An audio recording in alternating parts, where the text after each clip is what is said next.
I always find the most musicless places to pause and start streams, you know. Good day, good afternoon, good evening, everyone. This is Viper S of Viperland, and I'm back here in Steins Gate 0. We had left off, I believe this is the in-game date where there is the A and B choice to finish up this route. So, yeah. Cool. Also, hey Ramen, how's it going? Welcome to Viperland in the chat. Only pause the game in silent scenes. It's true. That's how we do. This is truly paradise. There's the music. Maho's eyes were shining like a little girl's. Not many girls would look like that if you brought them to a place like this. I was the one who'd brought her here, but she seemed to have forgotten about me entirely. She was wandering down the narrow corridors where all the computer parts were, as if in a daze. Then she came to a stop in front of me. Or stop in front of one of them, yeah. Inside the shop were lots of little plastic bins filled with junk parts of all sizes. They'd been taken off of discarded PCs and appliances. Each of them was obviously dirty, and lots of them were covered in dust. I did, yes, I decided to shave. I was only gonna trim it, and then I just got carried away. The cycle begins again. I shave it, then it grows for like 3 months, and then it gets on my nerves and I shave it. It's the never-ending cycle. I don't care enough about shaving to stay completely shaved, and it eventually gets long enough to annoy me, so I shave it. That's my life. That's how it is. But yeah. And you are here for once. And also, Sword, how you doing? Welcome to Viperland in the chat. Excuse me. What's this board, do you think? It's got a beautiful pattern like a piece of art, and it's made out of aluminum. Oh. Yeah? Whoa, an IFX 008 image sensor. I can't believe it. This belongs in a museum. What's it doing here? It's being sold. Yeah? Akihabara is even more amazing than I'd heard. Watching the ecstasy on Maho's face creeped me out a little. This is who Maho really is. Krisu spoke from inside my phone. Maho had said she wanted to go out with Krisu today, and so I ended up going on a strange date with 2 girls at once. This might be another test of Amadeus' capabilities. I've been here a few times, but I've only ever seen one other person stare lovingly at computer parts like that. I know, you're talking about Hashira, right? Yeah. I feel kind of bad for Maho, if you're comparing her to him. Ooh. She's not wrong. However... Maho's best? Oh yes, Maho's very good. From what you said, he's an incredible pervert. Not just he's a pervert, he's an incredible pervert. That's right, that was very rude to Yajo. It's true, you would. And you'd probably end up with Frau, actually. If you average those two together, you'd probably end up with Frau. So, you know. I won't be able to watch the link, but let's, what do we got? Just check the title. Oh yeah, okay, makes sense. PS5, PS4, PC, cool. I mean, the game will run better on anything but the Switch, and while 5 was a little more feature complete, I liked 6. I'm not gonna buy it a second time right yet, but, yeah. Cool, more people get to play it, like, hell yeah. It was an early afternoon on a Sunday. There was a reason I'd come with Maho to the computer parts shop. Dr. Leskinen and Maho were heading back to America in a few days. She was leaving soon, so she wanted me to show her around Akihabara, like I'd promised. That's what her message had said. So we met in front of the station in the morning, and I asked her where she wanted to go. This was the result. By the way, our first stop was Yodobashi, and our second, Soft Map. I'd already taken her to a lot of used PC and retro PC shops tucked away in tiny alleys. Do you like these kinds of computer parts, Hiajo? No, she's losing her mind because she hates them.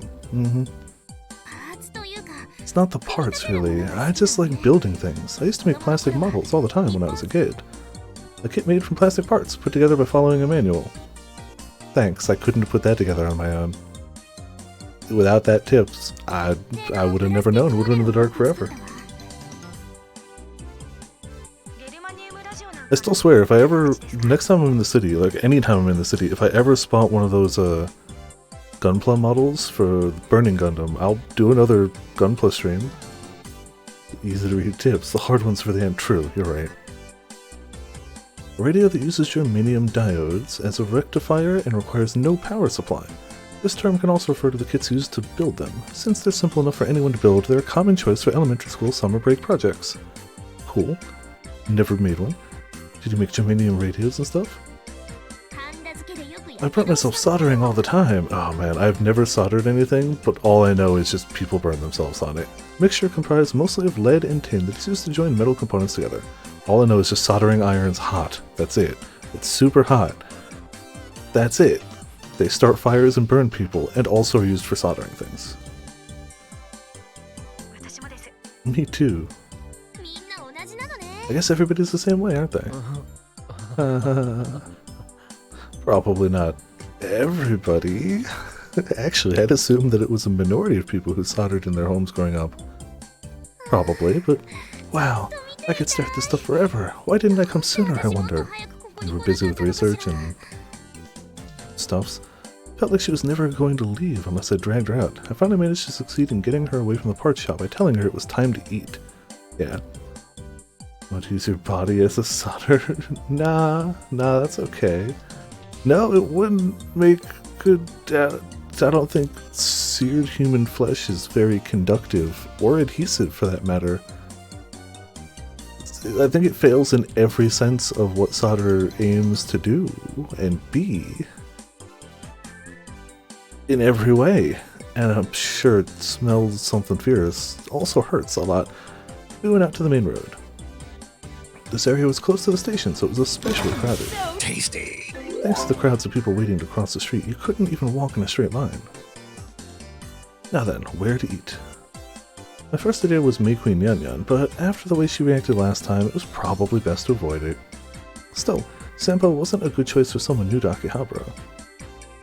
Gensen, or maybe Kitchen Jiro, or Go-Go Curry would work too. A curry chain based out of Kanazawa, Ishikawa. It has stores all over Japan, but primarily in the northern and eastern parts of the country.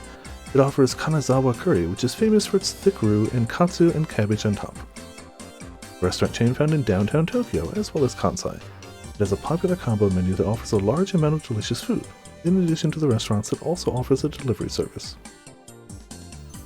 As I stood there thinking, oh. Maho stopped moving in front of the arcade directly ahead of us.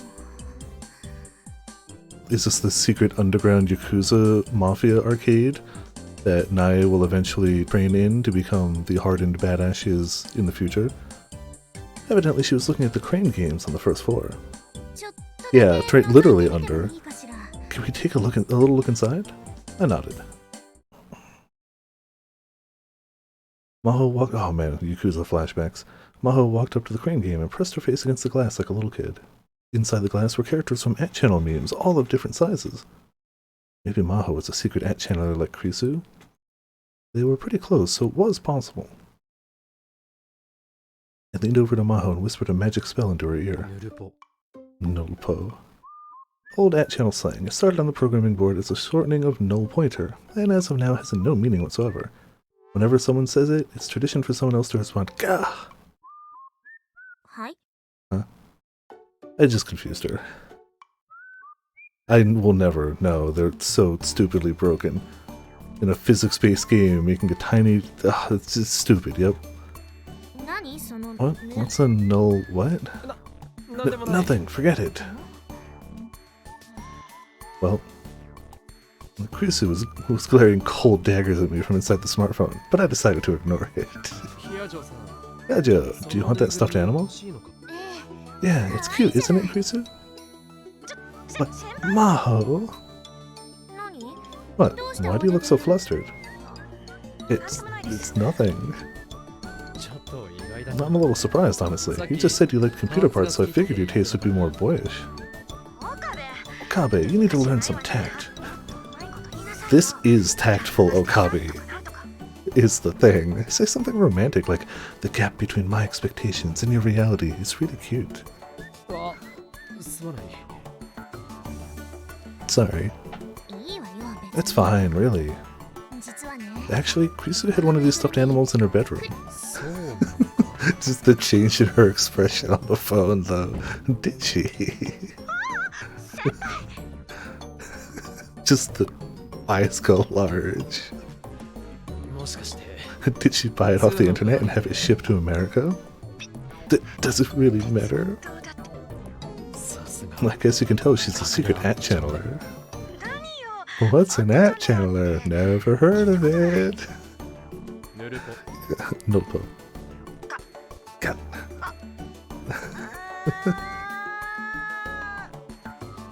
We literally know your username. We know. Also, that was a great... Even as part of Amadeus, she hasn't changed a bit. Yeah, Joe, did Krisu ever tell you what kind of character this was? No, I even asked several times and she kept dodging the question. The worry intensifies, I'm sure. So I always kind of wondered. Do you know Okabe? Well... If a phone could murder you, this would be the spot. A chill ran down my spine as I heard the angry voice from the smartphone. I don't actually know. I see. Sheesh. Defended your honor, Krisu. You better be grateful. Can I give it a try? Maho took your wallet out of her pocket, put a 100 yen coin into the machine. You move this arm back and forth to grab the stuffed animal, right? Basically. Have you never done this before? Maho only ever plays racing games. Okay. That's right. She's got a need for speed. Maho nodded and pushed the control button, managing to move the arm directly over her target. She smiled, satisfied. But having never played a UFO catcher game before, didn't realize it doesn't matter. You're not getting your plushie. It's simple. Now just wait for the arm to automatically grab it, right? Oh, well, normally, yeah. The arm went straight for the doll, but the angle was slightly off and it didn't grab it right. That doesn't make sense. What just happened? Yeah, that's the more accurate face right there. That's what happens your first time, and your 1000th time, and every time in between. Yup. Don't get me wrong, I still played those as kids, like, those stupid rigged 3-arm catchers, like, they were fun and you won just enough to be like, okay. But, like, they're clearly rigged, like as an adult you look back and you're like, oh yeah, totally rigged. Like, even, like, knowing that they can adjust the tension on the claw to really make sure it's never gonna grab it. Maho gave it several more tries, but didn't seem to get the hang of it. I mean, or make them standardized so people can't rig them, but yeah. But it's harmless fun. They're usually cheap enough that it's like, whatever. It's not the end of the world, but yeah, the scam is part of the fun.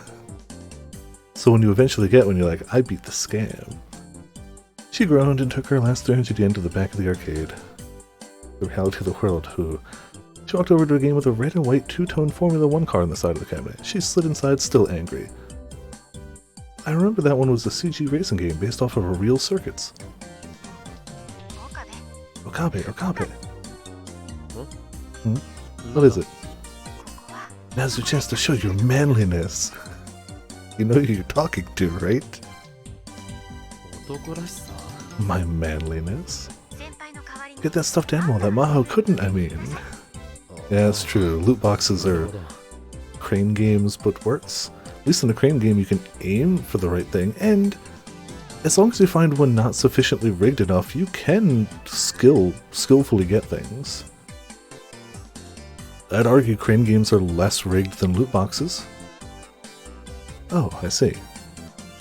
And then give it to Maho, was what she was trying to say. Manliness aside, after seeing how badly she wanted it, I did want to try and help her. I took some coins out of my pocket and checked how much money I was carrying. Okay, it's been a while, but let's try this. But honestly, I'm not very good at these games either. Even so, I was sure I could do better than Maho. May as well give it a try.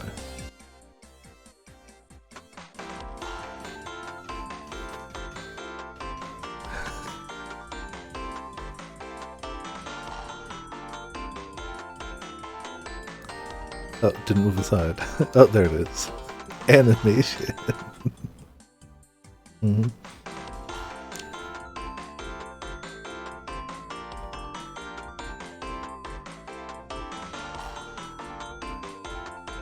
Oh. Oh. Oh. You feel those ones. You feel those. And so after trying several times. Oh, hey. Whether it was luck or skill, I managed to get the stuffed animal easier than I expected. Okay. Nice. Yeah, it's a high quality animation. I stuffed it into a bag and went back to the racing game Maho was playing. For some reason, there was a crowd of about 10 people around it. She plays racing games. Wow, who is that girl? Don't ask me. Is she in elementary school? I can't believe how good she is. Think she'll set a new record? The crowd was whispering to one another. All of them seemed to be amazed. I made my way into the crowd and looked at the screen. The game Maho was playing was one of those where you had to clear each stage in a set time, or else it would be game over. With each race, the course got more and more difficult, and she was placing first every time with ease. As the crowd watched in awe, she finally made it to the end of the last stage well ahead of the other racers, and she'd set a new record. Whew. She had a satisfied smile on her face as she looked at the flashy "Congratulations" graphic on the ending screen. Then she noticed the crowd around her and her body jerked. Congratulations, you set the record for our store! Also, hey Eric, how's it going? Welcome to Viperland in the chat. An arcade employee walked over to Maho and started to clap. Nobody else joined her. She was just a lone employee clapping. Yep. Then the crowd starts to clap as well. Okay, I lied. Xenoblade 3, Maho's face went beet red. I should probably help her. I pushed my way through the crowd and grabbed her hand to pull her up. Let's go. Oh, she's got to put in her initials first, though. This way. Gotta put in her initials. Oh, yeah. Yeah, front mission 1 and 2. Surprise there. I'd never seen her this obedient before. Or stressed out. We made our way through the hustle and bustle and finally got out of the arcade. Maho sighed in relief. Ooh, that was careless of me. Being good at a game? What was? I got mad and I got serious. Because of this, I handed her the bag with my prize in it. What? She opened the bag and took out the stuffed animal. Kirby, yeah. I'm sorry, Kirby's not taking top spot. Because Chrono Cross. Kirby got the memes though, for sure. 100% for sure. This, you got it? I got lucky. You can have it as a present. Really? I mean, they really went with the English name of Mouthful Mode. They made that decision with a straight face and somebody went, yeah, no, that sounds great. Oh man. It won't do me any good. Oh, really? Okay, I'll take it then. I mean, it's not like I don't already own a PS1 copy of Chrono Cross, a PSP copy of Chrono Cross, a PS3 copy of Chrono Cross. I can play the PSP one on my Vita, so I already have it portable, but I'm gonna buy it again. Gonna buy it again anyway. Yeah. Maho hugged the doll tight to her chest with the innocent smile of a child. Seeing how happy she was made me happy too. After Krisu died, her mom showed me a lot of the things she left behind. But this was something that Krisu really loved. Her mom kept it in her own bedroom. If you didn't know it was from that channel meme, it's actually pretty cute. I could see her keeping it as a memory of her daughter. But after what happened to Krisu's house, I'm sure it burned up too. Maho. Yeah, I'm gonna stream it for sure. Stream Chrono Cross in April. Now, yeah, I always said I was going to hopefully, like, if I ever had time, I'd add it to the stream schedule, but they forced my hand now by making it relevant again. So I can give this to her mom in America? Or can I? Of course, if you think she'll like it, that's what would be best. Thanks. Okay, what next? Any place else you want to see? Though I guess you wouldn't be interested in anime or game stores. Krisu, I'm sorry, but can you leave me alone with Okabe for a little while? Oh. She's absolutely going to take that the different way. Two-play dreamers, clearly. Maho, you finally decided to be honest with yourself. Okabe, don't screw this up. Krisu means well. Krisu can't read the room. She means well. Huh? Good luck, Maho. Bye. She means well. Hyajo? There's one more place I want to go. Yeah? Where is it? Is it someplace you didn't want Krisu knowing about? You can guess where, right? The smile was gone from Maho's face. I don't think Okabe wants to go there. She looked like she'd come to some kind of decision. Then I realized where she wanted to go. Take me to the radio building. The radio building. And she wanted me to take her there. I understood immediately. So that was where Krisu Makase had died.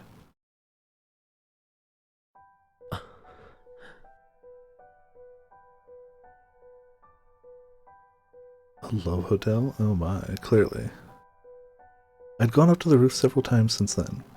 The time machine was there, and Suzuha and Daru would go up once in a while to do the maintenance. Just a few days ago, Suzuha had called me out there and pointed a gun in my face. But even so, I'd never been to that storeroom on the 8th floor where it had happened. I couldn't bring myself to do it. Just remembering what happened was enough to cause a severe flashback. There was no way I could visit the site of her death. Are you okay? You look really pale.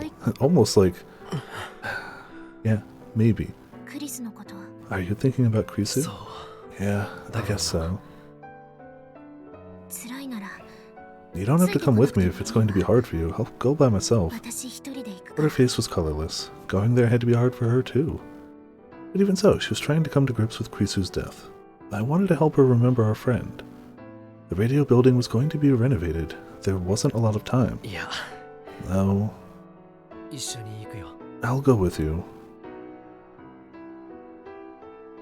Half of the shops had already been moved to another building to make way for the renovation.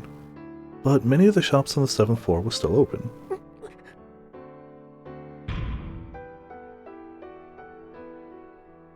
Also, hey Grim, how's it going? Welcome to Viperland in the chat. 6 months ago on July 28th, I killed Krisu on the floor just above where I was standing, with my own hands. Is this the place? No, it happened on the next floor. That's what I was told.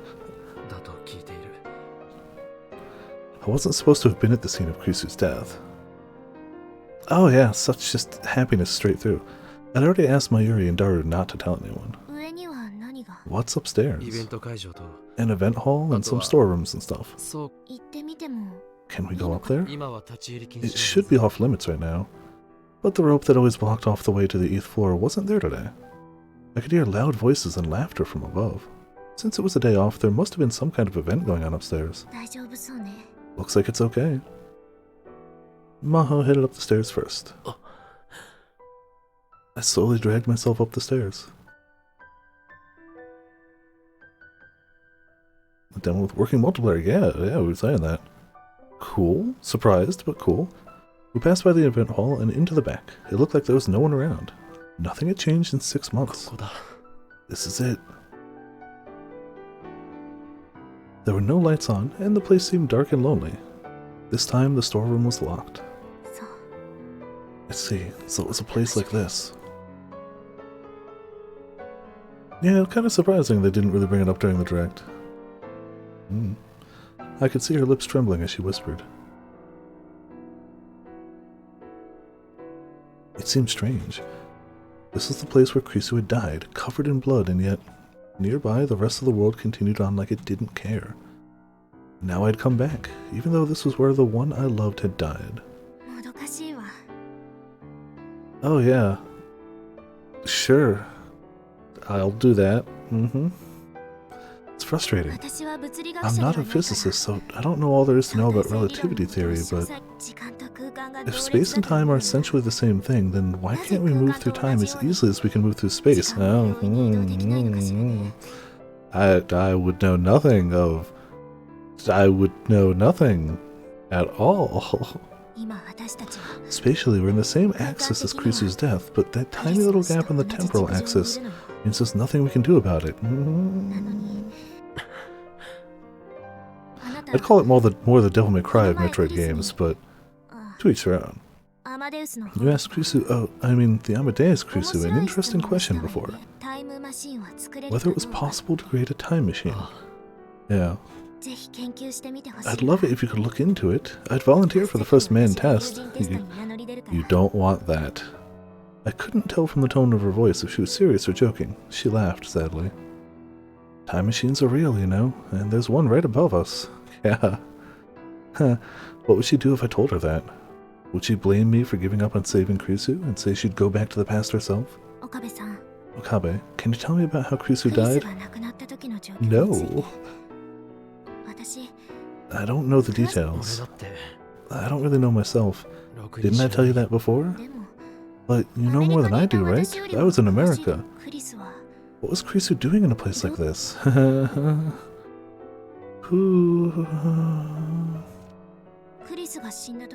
On the day she died, there was an event going on, like the one happening now, right? We could hear the occasional sounds of laughter coming from the event hall. Dr. Nakabachi, it made the news last summer. I heard that he sought asylum in Russia, and he wrote a paper on time machines. Yeah?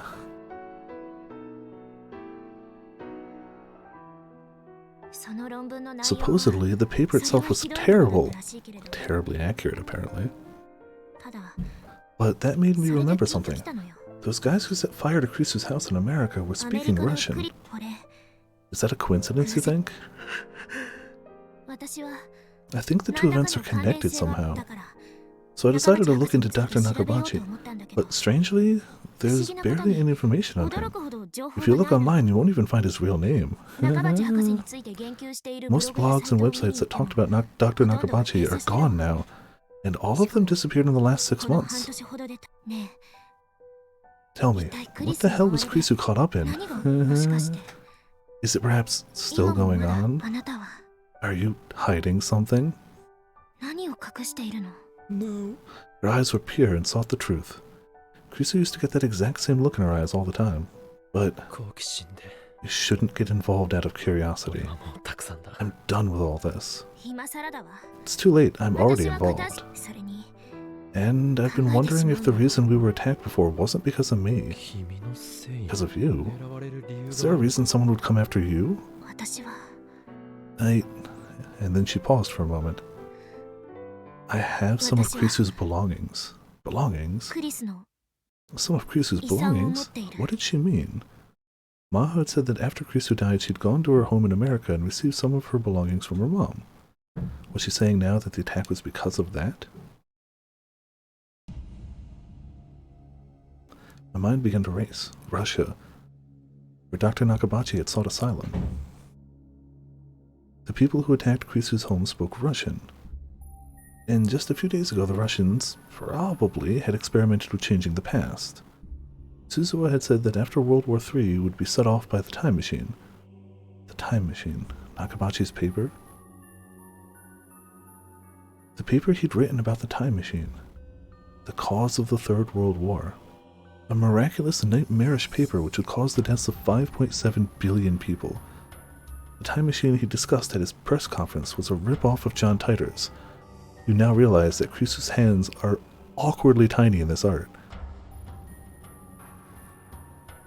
But the one on his paper was different. I'd never managed to read it, though. But my guess was that Krisu had showed him the original that she'd written on July 28th, and his paper was an inferior copy. Krisu had written down instructions for making a time machine. I shuddered. I quickly booted up the Ryan program onto my smartphone. I paged through my chat logs. Ah yes, that hard drive in that laptop contained the data for the original version of Nakabachi's paper. Maybe Krisu's paper. Since we leave it at that, yeah.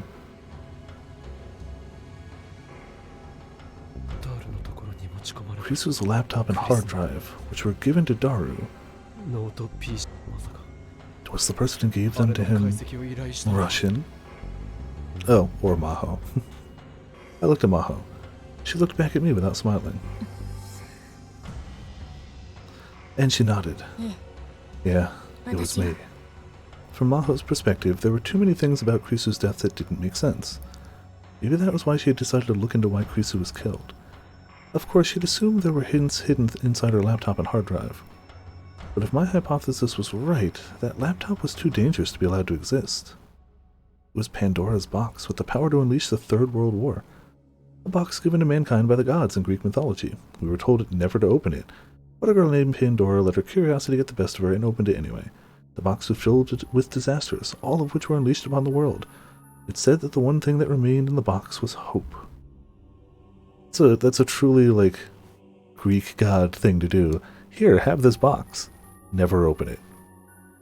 Just get it, put it somewhere safe. Don't open it.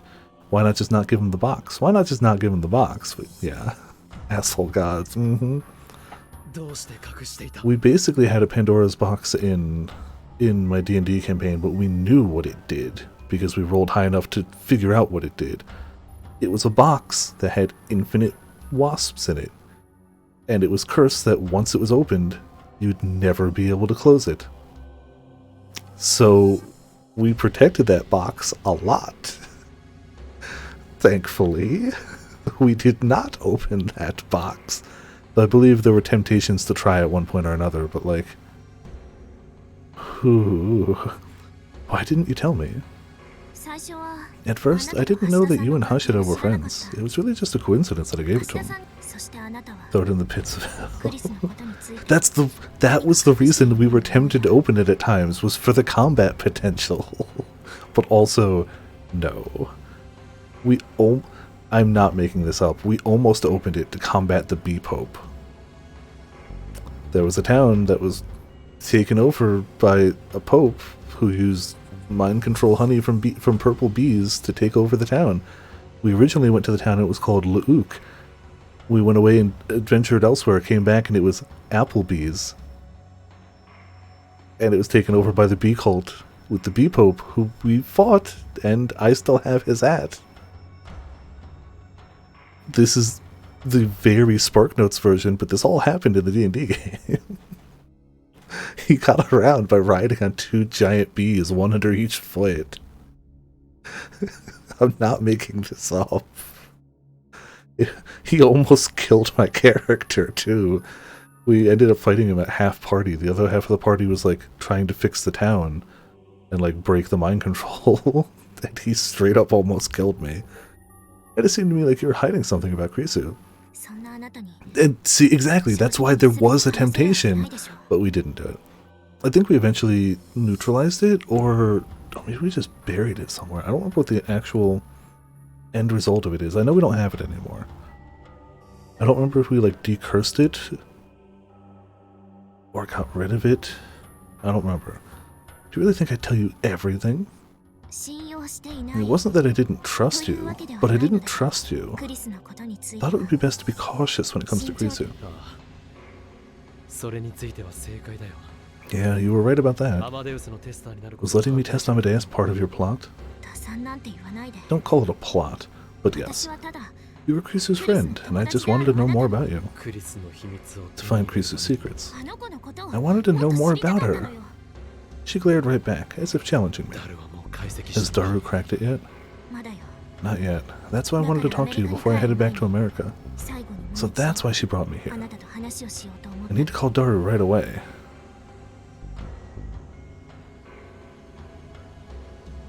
Oh, of course, the chapter is Pandora's Box. Owen or Ryan, which was better? Let's call him. Okay. There is a ending point here, but this isn't it. But apparently on this day there is one other branch. Yes, hello? You at the lab now?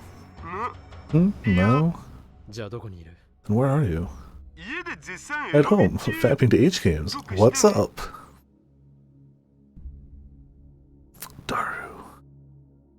I like how unfazed, just like, yep, that's normal, cool. I want to talk to you about your part-time job. Oh, that. Do you remember any info on Makiseshi? Yeah. Of course, that was a lie. You could be in danger if I didn't get the laptop back right now. Glanced over at Maho. Can you send it over Ryan then? Let's talk in person. Can you meet me at the lab? I'm all tied up right now. Can I wait till evening? You can play your H games later, man. My bad, I lied about the H games. I'm actually busy at my job. Often used as part of the phrase, lol, my bad, lol, while theoretically an apology, it is more often used to provoke or annoy someone. Your job? Well, I was lying to him too, so I didn't really have room to talk. Okay, where are you really? If you can't leave, I'll come to you. I just need to talk to you right now. I really don't want to tell you. I do a lot of dangerous work. Well, whatever, fine. Come to the address I'm about to give you. The location he gave me was still in Akihabara. It was less than 5 minutes away. Down an alley, a few turns off Main Strip, all the hustle and bustle of the crowd completely disappears. We were on the 7th floor of an old mixed-use building. We were in Akihabara, at the center of Tokyo, in the middle of the day on Sunday, and still the alleyway we'd come in seemed lonely and abandoned. There we found the shop Dario had told us about. That's some dangerous work he's working on. Look at the danger of this work. So dangerous. There's a cute anime-style sign on the steel door that read Cosplay Media at Akihabara. We're open, come on in. I'm shopping with Luca. Do you want to come join us, Okabe? Sorry, a bit busy now. Where are you? Meet up later. We are a bit busy now, unfortunately. Maybe we'll meet up later. Really? Where are you now? Akihabara? Then should we meet you in Akihabara once we're done shopping? No, I'm heading home once I'm done. Meet me there. Don't come to Akihabara under any circumstances. Why? Because I say so. Just wait for me. But if I don't contact you by evening, give up and go home. Got it? What happened? I'm fine. Don't worry. Okay, if you say so, Green. We'll wait until evening. See you later, okay? Super subtle.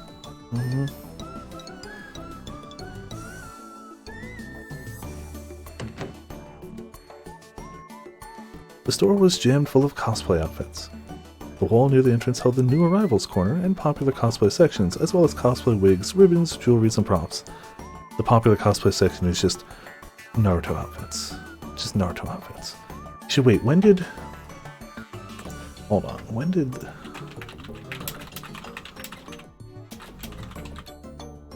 okay, so this is 2010. I was about to say, I was looking for when the first season of Attack on Titan happened. It was 2013. Otherwise, it would be Oops All Attack on Titan outfits. The wall near the... Oh, yeah, I read that one. The other wall held the used outfit section, and a shoe section stocked with socks, school shoes, heels, and boots. Even further back, I could see rows of school swimsuits and competition swimming outfits. Trying to see if they... Alright, so on the right-hand side, the first one that has, like, bars on it, on the bottom, that looks a little like a Haruhi. Oh, there's clearly a Krisu outfit in the back. On the right-hand side, the last one with a picture you can see, that's clearly Krisu. Which is funny.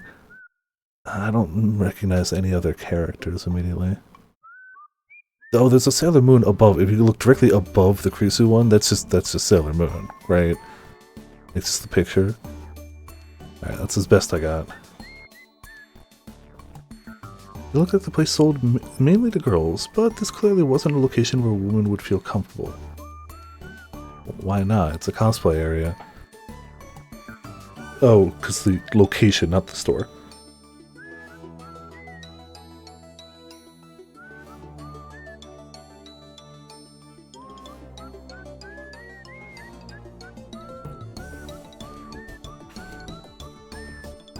The other tenants in the building were all shady shops with names like Drops of the Spirit God Incorporated, space radio receiver sales, and flower petal video project.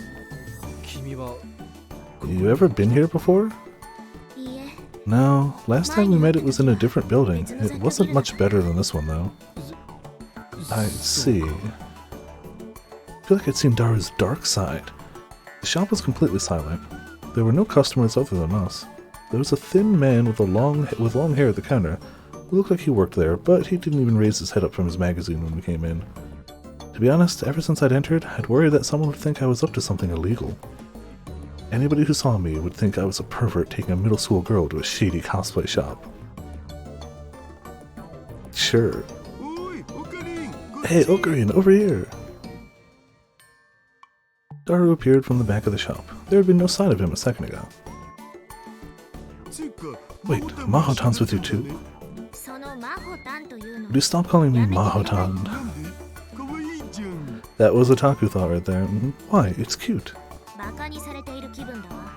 Well, no. If it was Taku, he would have vividly thought about what he'd do. Ocarina is just like, I hope nobody thinks that about me. I feel like I'm being insulted. Forget that. Where did you come from, Daru? The man at the counter hadn't said anything, which meant that they knew he was here. Come with me. For 30 minutes, yeah. Yeah. Daru headed to the back of the store. One of the rows of hanger racks holding idol cosplay outfits was pulled forward, and behind it I could see a curtain. Past the curtain was a tiny space that led to a door marked staff only. If the hanger rack hadn't been moved, I'd have no idea this was here. It's like an old ninja mansion in a cosplay outfit shop. Behind the door was a cramped office. I don't think there's any figures there that would be recognizable. No, I got nothing. There's clearly two bottles of Coke. And one of green Coke?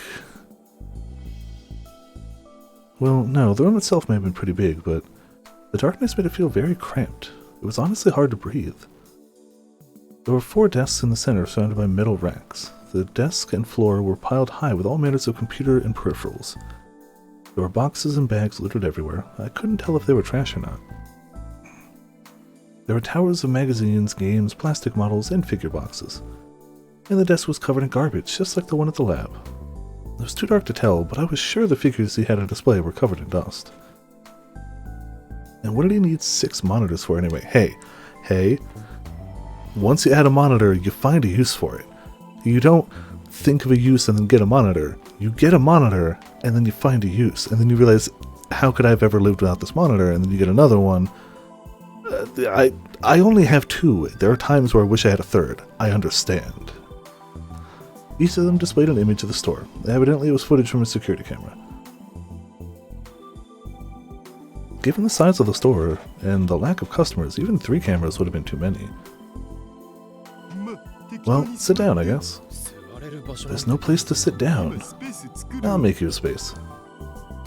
Daru kicked aside the boxes on the floor to make room, then sat down 2 folding chairs. What's the deal with you in this shop? I'm kind of like the leader of us part-timers. I work for a lot of underground places like this. And so sometimes they let me use their offices like this. For your secret job? Yep. Used for Switch, see, there you go. Maybe there was a lot more to Daru than I thought. Is all this stuff in here yours? Nope. It's shared with the rest of the part-timers. I don't have enough money to buy all this stuff. Or so he said, but who knew if that was true? Alright, this is the point, but I'm supposed to answer the phone. What is it? You're still with Maho, right? Yeah, we're together. Why? What's up? I just heard from Dr. Leskinen. The office in Waka City has been ransacked by someone. What? And he just got a call from Maho's hotel. Somebody raided it, too. What did you say? You should hear from Dr. Leskinen soon, but I wanted to tell you ASAP. Thanks, Krisu. Daru and I are looking out for Hyojo, so don't worry. That's right, I'm counting on you guys. Bye. Maho looked down and bit her lip. This is what I was afraid would happen. They're after Kreesu's laptop and hard drive. Huh? Seriously? We should probably move. I think this place is safe, though. I've got a bad feeling. Intuition, you could call it.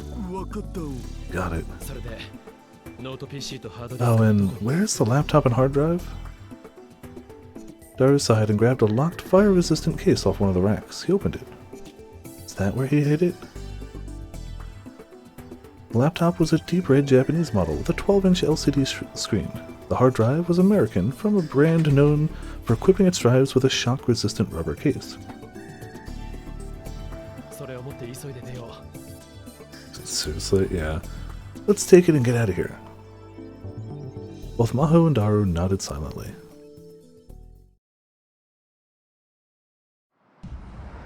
PC at 21. As soon as we left the building, I could see a car coming down the empty alleyway. It's a big American RV. We quickly hid ourselves in the shadows of another building. My intuition was right. The RV stopped in front of the building we just left. 3 men came out. None of them were Japanese. They were all dressed in black suits, almost like MIBs. Men in Black, an American urban legend. It said that they are secret government agents who appeared without warning before UFO witnesses or researchers to put a stop to their activities. It's not known whether any such secret agency actually exists. The name comes from the fact that they dress all in black and wear black sunglasses. A movie of the same name, based loosely on the urban legend, helped popularize the idea. Whatever they weren't Akihabara tourists. How do you know? Maybe they weren't. That was close. Maho went pale when she saw the men go into the building. She seemed to be shaking a little too. This is like a movie. I can't believe it's real. How'd they find out about that place, though? You sure you didn't screw up somehow, Daru? Who do you think I am? A super hacker, right? Hacker, right? And make sure I don't get caught. Either that or Hiajo and I were tailed. Don't scare me. They raided your office and hotel room in Wako City. I'm sure they've been watching you this whole time. Oh, right. Maho seemed to suddenly remember something. She took out her smartphone and made a call. I need to contact the professor. We should tell him to hide somewhere for today. If we meet up with him, we could put him in danger. Maho nodded.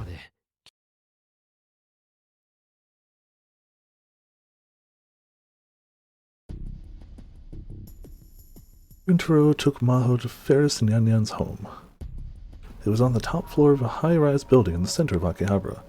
If nothing else, it was sure to be more secure than the ancient building they'd just been in. Ferris welcomed the two of them, offering them food and a place to sleep. Daru returned alone to the Future Gadgets lab to meet up with Suzuha, probably after putting up a bit of an argument. The mere existence of this laptop could bring disaster. It's so weird to, like, see from the point of view of another character and see Okabe. It's just weird. We should get rid of it. Once they both calmed down, she started to talk to him about what they were going to do with Kreesu's computer. He didn't budge an inch. Usually he was an introvert who never pushed too hard for anything, but this time he was extremely stubborn. Of course, so was Maho. At least want to crack the password and see what's inside. Right now we can't do that, but there's no time for that. We should get rid of it now. The best thing would be to destroy it. Destroy it? But this is something Kreesu left us, you know? I thought you were a little more logical than this. I didn't think you were this cold. Maho's words made him flinch. Something bad had happened to him. That's how it seemed to her. I mean, it's a bit of an understatement, but she's not wrong. Something bad.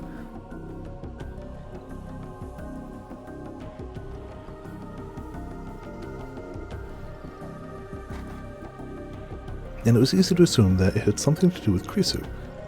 So she decided to ask him what she hadn't gotten to earlier, during the fuss this afternoon. Oh yeah, look at how fine he is. You seem like you're hiding something about what happened to Kreesu. What I know doesn't matter. Is he so he's wearing a collared shirt, A collared black, presumably long sleeve, we don't know the sleeve situation. On top of that, he's wearing a black, like, sweater? And on top of that, a black lab coat. Where do you even get a black lab coat, okay? I've only ever seen white lab coats. Where would you even get a black lab coat? Either custom ordered it or custom made it. All I'm saying is, yeah, I was about to say, don't discount the fact that he dyed it himself. Mayuri would know how to do it. Mayuri would know how. If he was like, hey, Mayuri, I want to dye a fabric black for cosplay, she'd be like, oh, here's exactly how to do it. Guaranteed. Or maybe he asked her to do it, to be fair. That would also check out. Maho could tell he wasn't going to share. If they hadn't been interrupted this afternoon, would he have told her? No. Anyway, what should we do with the computer? Destroy it. That computer isn't just something an old friend used to own anymore. It's at the center of an international power struggle. What kind of crazy conspiracy theory is this? You still think it's a conspiracy theory after what happened today? You saw those foreigners in black suits, didn't you? Your office and your hotel room were ransacked. Someone set fire to Krisu's house. And then after that, your lab was visited by mysterious men claiming to be from the FBI. Yeah, or he wears the same one every day. One or the other. And the attack at the hotel might have had something to do with this too. All these impossible events keep happening one after another. It's not a coincidence. But still, an international power struggle?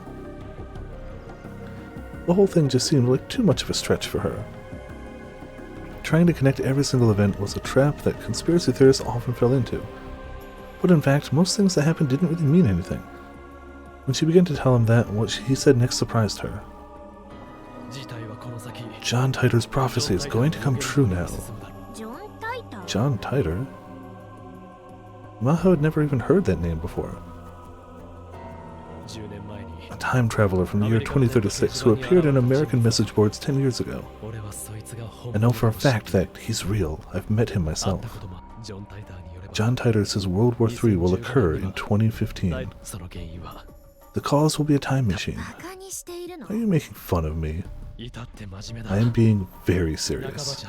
You wanted to know about Dr. Nakabachi, right? He's Krisu's father. It's possible that Krisu may have been involved in the paper he wrote. What did you say?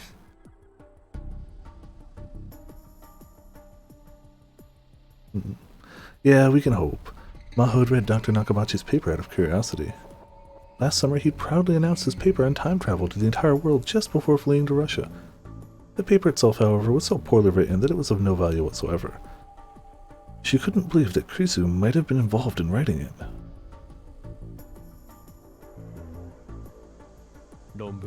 But what if his version was an inferior copy of an original that Krisu wrote herself?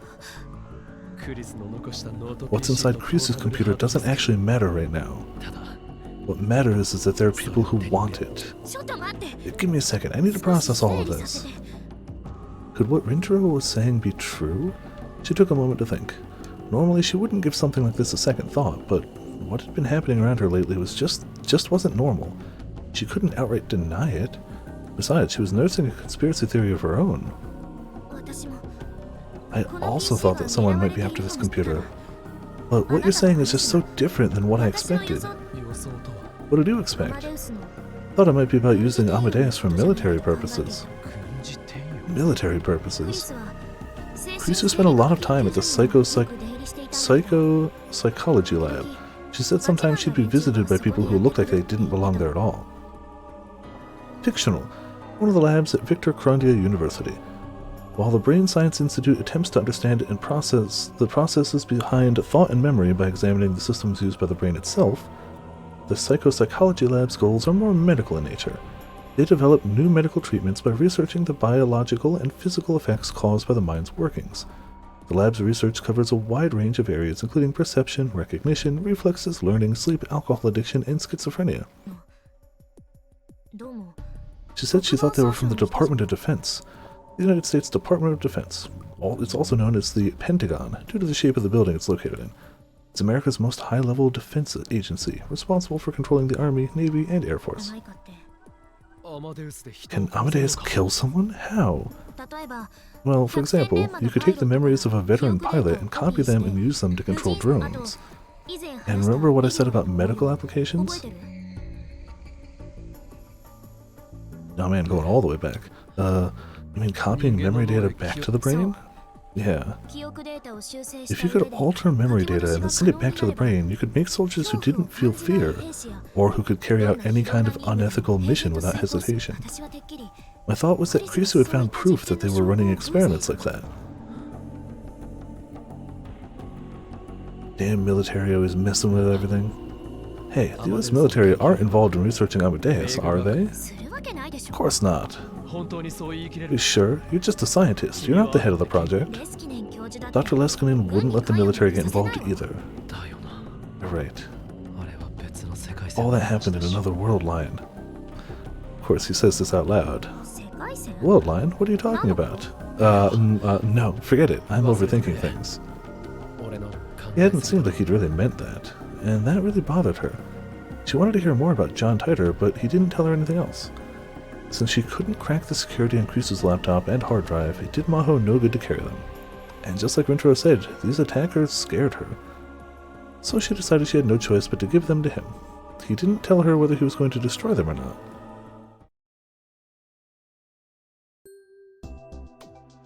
Maho, I'm so glad you're safe. I like how just the size of the sprite they use for him really just shows his lack of personal boundaries, and that he's just always going to be super close. It's just, it conveys it very well. Also the fact that he's large. Just a large man. When she arrived in their office in Wako City, Dr. Leskinen was already there. He came over and gave her a big hug. Professor, you're hurting me. Oh, sorry. I like his laugh. Hold on. Ha ha ha. She'd heard that the office had been ransacked, but whatever had happened had already been cleaned up. Did you clean up, Professor? It was ransacked, but only your and my things were here, so there wasn't a lot to begin with. I've left the rest in the hands of the police. 2 days had passed since the office had been ransacked. Maho had spent both of them at Ferris's home, and only today had she gotten in touch with Dr. Leskinen and gone to Wako City to get her things. They were both going back tomorrow, just as planned. That meant they were saying goodbye to this office. They still haven't caught the guy who did it, right? Yeah. It's been one thing after another since we came to Japan, hasn't it? Sure has. The two of them looked through the empty office. It had been a busy 2 months. So, what do you think, Maho? Japan's your other homeland, right? What did you make of it? Can't wait to get back and start my research. I feel like I've been doing nothing but putting reports together for the past 2 months. You're so serious, Maho. That, and I'm glad I was able to experience the place where Krisu spent her last days. Maho. But she still hadn't figured out why Krisu had died. Actually, she had even more questions now. Bothered her to go home with so many questions left unanswered. Only Rintaro had told her everything he knew. You wouldn't believe him if he did. You wouldn't at all. Come to think of it, the thought suddenly occurred to Maho. What are we doing with Amadeus' tester? Of course she meant Rintaro Okabe. If both Maho and Leskinen were heading back to America, that meant that his time as a tester was over. That's right. For some reason, the professor was taking a moment to think it over. She wondered what there was to think about. Why not have him continue to being our tester? Huh? Are you serious? He's good. I like him. It's a fact that speaking with Lintalo, I love that he just cannot get his name down, has caused Krisu to react in new ways, correct? Lintalo. And I'm planning on adding additional testers in the future, not just him. Is that safe from a security standpoint? No. Japan and America are too far apart. I mean, to be fair, I'm sure it has no further security risk than him just having an app on his phone, to be fair. Like, just because they're further apart? Something happens, won't be able to... Oh, okay, well there's that, I guess. It'll be fine. I believe in Lindhallow. It's not about whether you believe in him or not. If he stays on as a tester, you'll still be able to talk to him, you know. What? I don't have anything to do with this. Are you sure about that? I'm sure. Then I'll take over dealing with Lindhallow. That doesn't bother me. Still seems like he wasn't telling her something, but she was too embarrassed to question him further. It surprised her, though, that he was so focused on Rintaro. He seemed to have taken a real liking to him ever since they had first met. Did he simply like the guy, or was it because he was Krisu's friend, or was it something else? She didn't know. Excuse me. The next day, Maho and Dr. Leskinen returned to America via Narita Airport. And hiccups, just like they'd planned. Rintaro had come to see them off, and he was very surprised when Dr. Leskinen told him he could continue being a tester.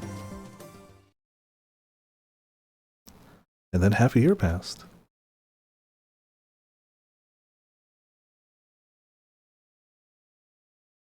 You know, a casual... Victor Krandia University's grounds were dead quiet. It was after 11 p.m. Some of the labs worked all night and into the morning, so the place wasn't completely abandoned. But compared to daytime, it was quiet. The lights in the halls were off, and it was a little scary walking down them alone. Maho lived in the researcher's apartments next to the lab.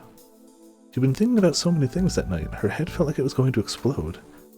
Then she looked out the window and realized that the lights were still on in the brain science lab.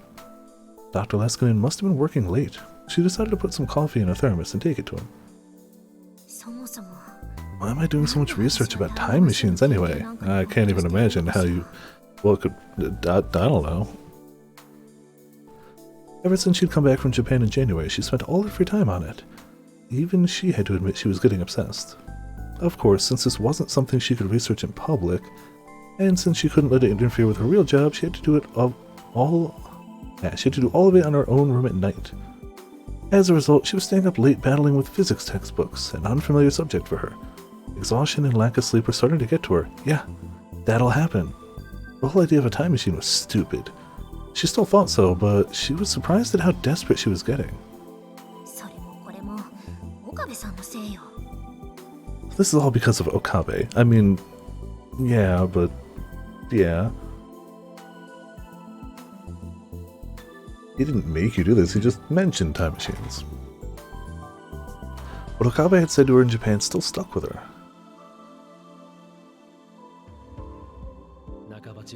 It's possible that Krisu may have been involved in the paper he wrote.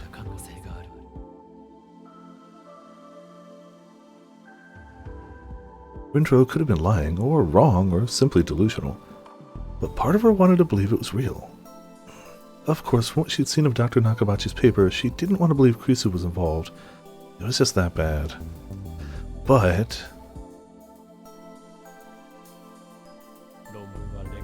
But what if his version was an inferior copy of an original that Krisu wrote?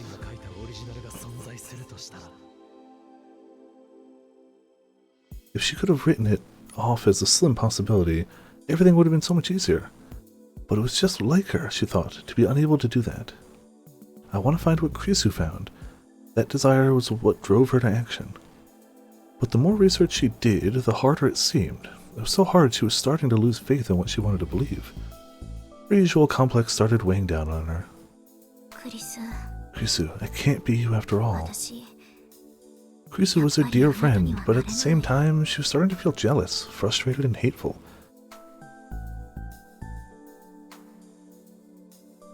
And when those feelings started going around in her mind, there was no way she could focus on work. It was time to chat with Dr. Leskinen for a little, and then go to sleep. She headed over to the lab. Professor?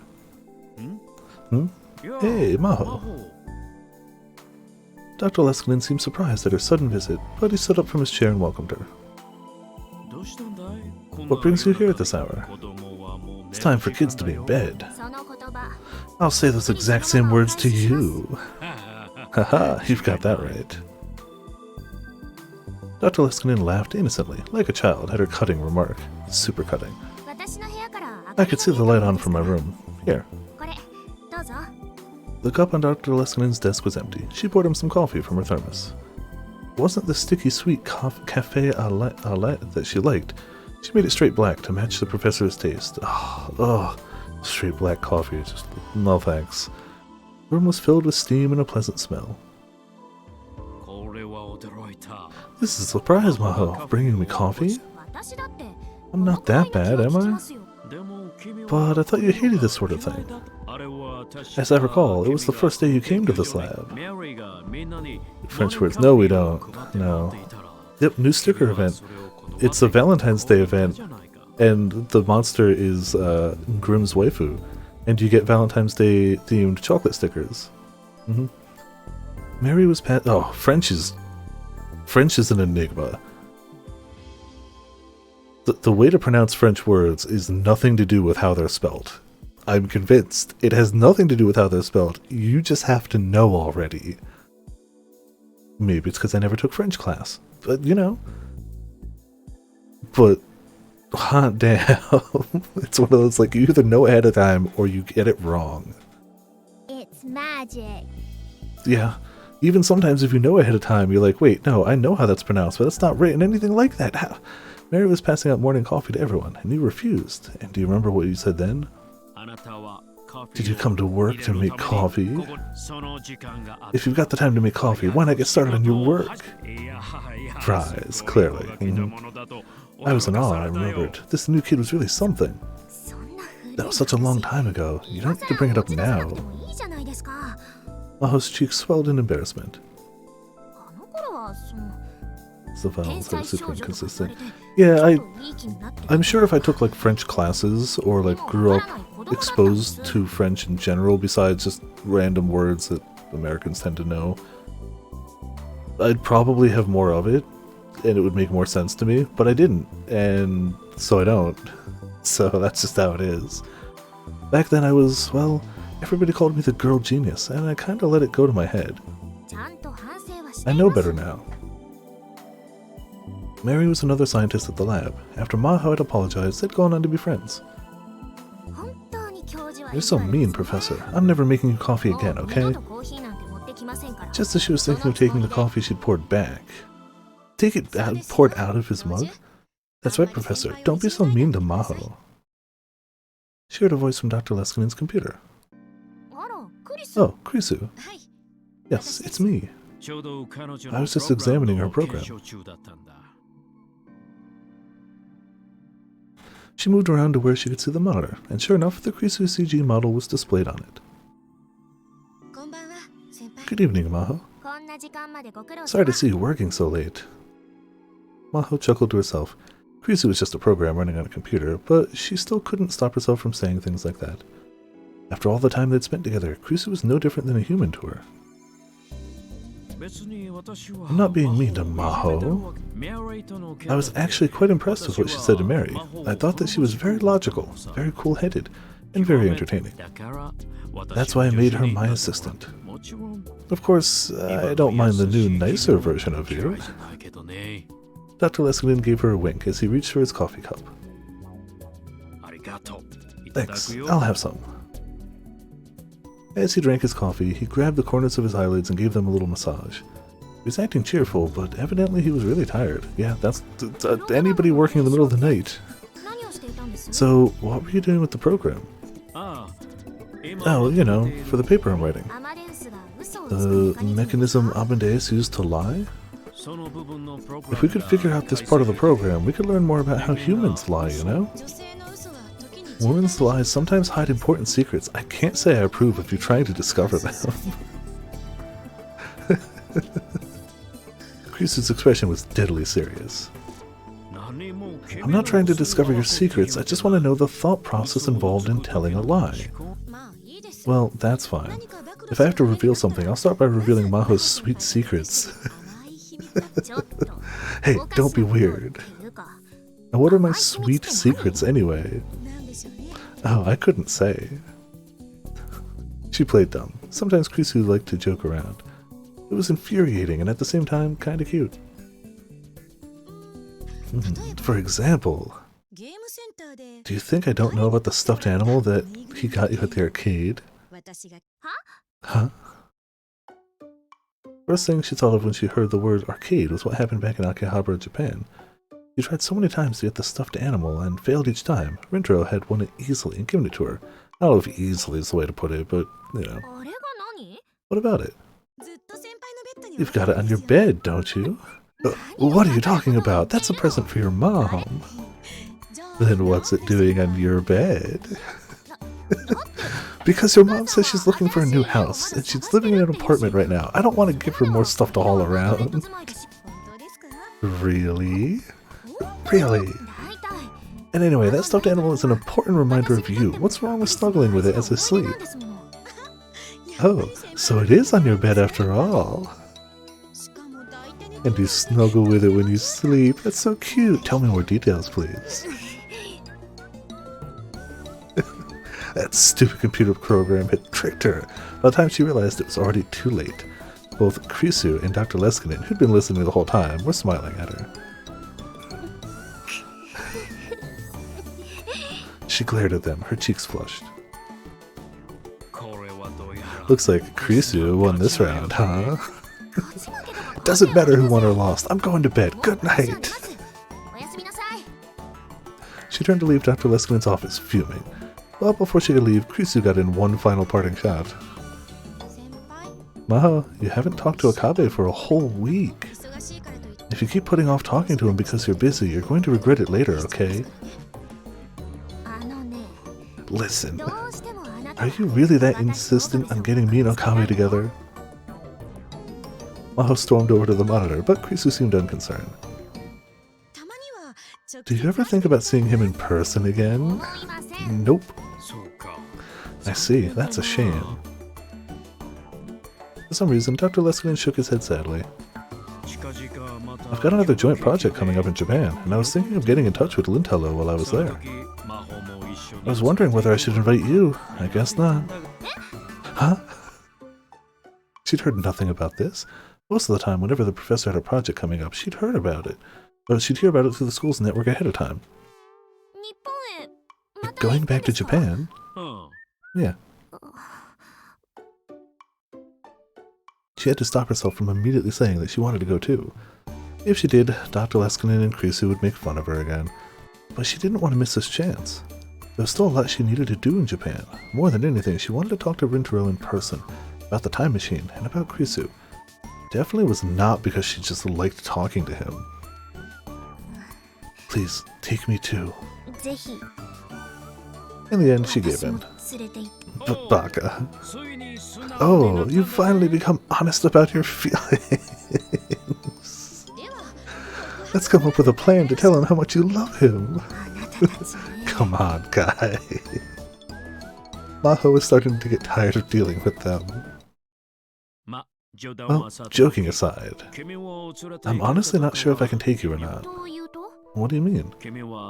A lot happened to you in Japan, right? The brain science lab is very concerned. But that's not... And then there's what happened to Krisu. The directors don't want to lose any more talented personnel. I'll be fine. I was the last time, wasn't I? In other words, you want to go to Japan and see Lintello that badly, huh? Do I need to go talk with HR about sexual harassment? Oh! Wait, what did he say?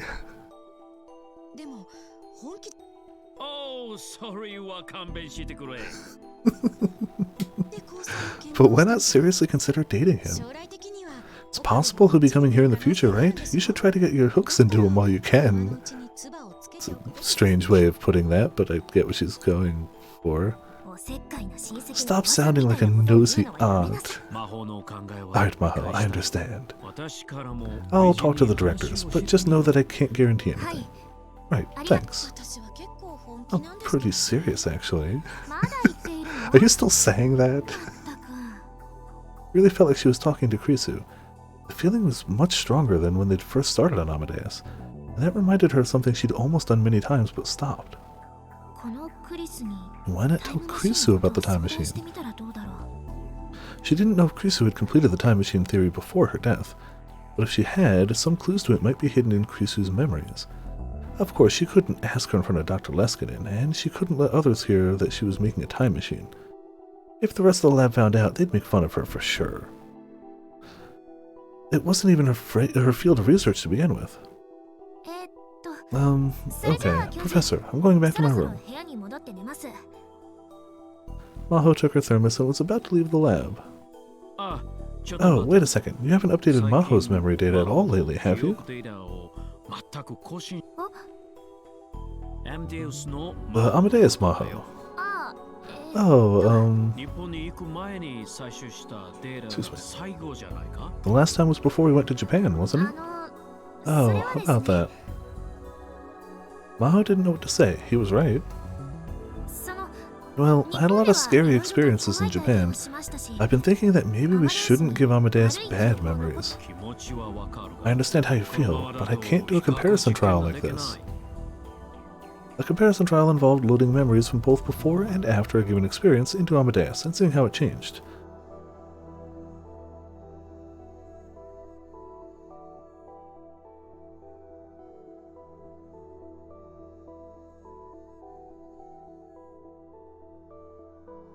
These trials allowed them to see what effects experiences and knowledge had on the brain, but after Krisu's passing they became solely Maho's responsibility. Right now, the real you and the Amadeus you have such different memories that you're almost different people. Yes, that's true. At this rate, I'm going to have to take you off the project and ask someone else to do it. Stupid cough tonight. That's... Her expression darkened. Stop talking to Krisu all the time and give yourself some attention. I'm sure she's lonely. Make sure you update your memories tomorrow, understood? Understood. Maho nodded her head and left the room. The reason she'd given to Dr. Leskinen for not updating Maho's memories was a real concern, but there was also another one. Rentro's words. Hey, the US military aren't involved in researching Amadeus, are they? She had no proof, but she couldn't get his words out of her mind. Was some great power involved in the Amadeus research? Something so powerful it was outside even Dr. Leskinen's control? If she updated her memory data, Maho would learn about Krisu's laptop and hard disk. She trusted Amadeus, but that would mean whoever was secretly trying to use the project for their own ends would find out. It seemed silly, almost delusional, to be worried about something like that, but she couldn't get it out of her mind ever since she'd come back to America. I really am overthinking it, though. She whispered to herself. Who's there? Is someone there? She heard a woman's voice from down in the dark hallway. Maho stopped dead in her tracks. The hallway lights flipped on and she saw a group of men and women coming down the corridor that connected her building to the next one. The next building over was the psychopsychology lab. Maho's brain science lab mostly investigated the workings of the brain itself. The psychopsychology lab, on the other hand, was more of a medical department. They looked at how the workings of the brain affected mental states and mental illnesses. Excuse me, I'm Maho Hyajo from Dr. Leskinen's lab. The woman at the head of the group was someone she knew. It was Dr. Reyes, a scientist at the psychopsychology lab. Oh, it's you, Maho.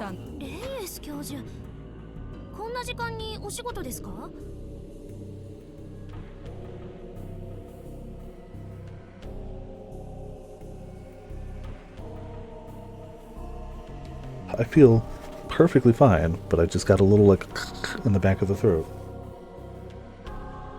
Like, everything from the booster is gone, but I just stupid cough. Professor Reyes, are you up working this late? You too? Yeah, I suppose. We're both addicted to our work, aren't we? Judy Reyes' eyes narrowed beneath her glasses as she laughed. Where is Alexis? Still in his office? Yes, he's working on Amadeus. He really is dedicated. Sometimes I wonder if he doesn't think it's his own daughter. Are you going to see Dr. Leskinen at this hour? If it's an emergency meeting, I'll go too. No need for that. I'm having some trouble with my research. I want his help and I want it now. There wouldn't be anything you could do, really. Oh, don't take that the wrong way, but thanks. Dr. Reyes kept smiling as she walked past Maho towards the lab. The other scientists followed her. 研究に問題って Wait, really? 痛 I い don't hear evil in it. Hold on. あなたがいても特に頼めることはないでしょうし。 Okay, I can hear kind of what you mean. その必要はないわ。私の研究 I still wouldn't call it super evil myself, but I 彼 can の知恵を借りたいのよ。 hear what you mean. なんだろう And she has a long neck. Problem with her research, what could it be? Hyper paranoid now though. I don't know why you'd be paranoid in a Steins Gate game, Ramen. She took a closer look and saw that she didn't recognize one of the people in the group. It's hard to say why exactly she noticed him. He just didn't look like a scientist? When you spend enough time doing research, you start to get a feel for people who are in the same line of work. They definitely look like they haven't slept in a while, and have spent the entire past year just reading textbooks. Solid 30 times, clearly. One of those bad things happen in other games. Oh yeah, for sure. Well, I mean, it's well after bad things happened in Chaos, but it is well before any bad things happened in Robotics. But also in the wrong timeline for anything bad that happens in Robotics. But he had a totally different air about him, and what was worse, he was behaving extremely rudely towards Dr. Reyes. If he was one of her staff, he wouldn't act like that. And while everyone else was wearing white lab coats, he was wearing a freshly pressed suit. It just didn't feel right. Who dresses up for a lab? She was about to head back to her room when... bothered her enough that she turned right back around and silently crept back to Dr. Leskinen's lab.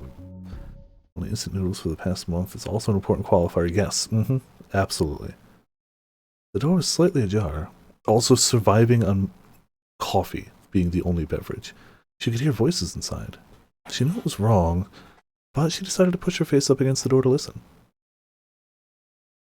いつまで泳がせておくつ How もり long are you going to let him hang on to it? 貴重な情報 It's a 源 valuable source of information. I'd hate to tip him off and have him destroy it.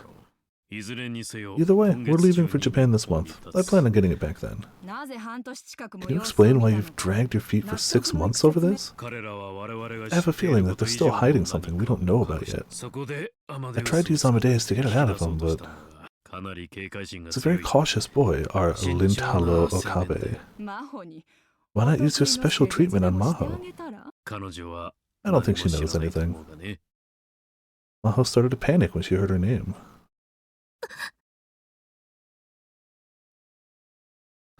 I don't know what you're talking about. There's no face. Coffee and hot instant noodles. And then she realized she made a big mistake. She was so focused on listening to the conversation that she pressed her shoulder into the door. The door to the lab wasn't very well built. There was a loud creak, and everyone in the lab turned around. 誰 Who's there? She knew she should probably run, but her body refused to move. She couldn't understand what she was hearing, and even after they found her, she still couldn't move. She couldn't believe it. She didn't want to believe it. This was worse than being in a thriller, she thought. The other scientists who were with Dr. Reyes grabbed her arms tightly and dragged her into the room. 教授 Professor, 今の話 what were you は just talking about? 一体 Dr. Leskinen looked a little sad as he walked over to her. His huge body leaned forward and peered into her face. やれやれ Oh dear, you 聞い heard, て did しま you? ったんだま Well, it's good timing. あ魔法 Maho, remember that Japan trip we were just talking about? You're going to come with me after all. やはり君 She didn't know what he meant. 一緒に Weren't the directors opposed to it? Was it something Dr. Leskinen could decide on his own? What was good timing? Confused, she glanced over at the computer screen, but Krisu was no longer there. The one thing she knew was... Okabe's words weren't the ramblings of a conspiracy theorist after all. Every now and again, Okabe is actually right. Now hey, you can tell it's summer because it's down to just one layer. It's almost July. The rainy season hadn't been that bad this year, and what little remained of it had already disappeared. I mean, I told you, Roman, we hit in 4 consecutive bad ends. That's just... That's what we doing. Temperature-wise, summer had come a long time ago. Summer. In other words, it had almost been a year since it happened. Gate. And then one Saturday afternoon, if I stayed home, not only would it be hot, but Dad would be on my case about helping with the family business. To get away, I'd come to the area around Ikebukuro Station. A year ago, I could have gone to the lab, but with Suzuha living there now, I'd mostly stopped going. But that meant it was hard to find a place to study on my days off. It was too much trouble to go to the university, and the classrooms probably weren't open on weekends anyway. After a lot of research, I settled on spending my free days visiting this cafe near my parents' home and spending a few hours there. I honestly feel like that's just what Starbucks is mostly for, is for like students studying, writers writing, and procrastinators procrastinating. In fact, a lot of the other patrons did the same thing I did, buying a single cup of coffee and sitting there for hours on end. Some brought books, some brought computers. I chuckled to myself as I realized that I'd joined the ranks of the other normals.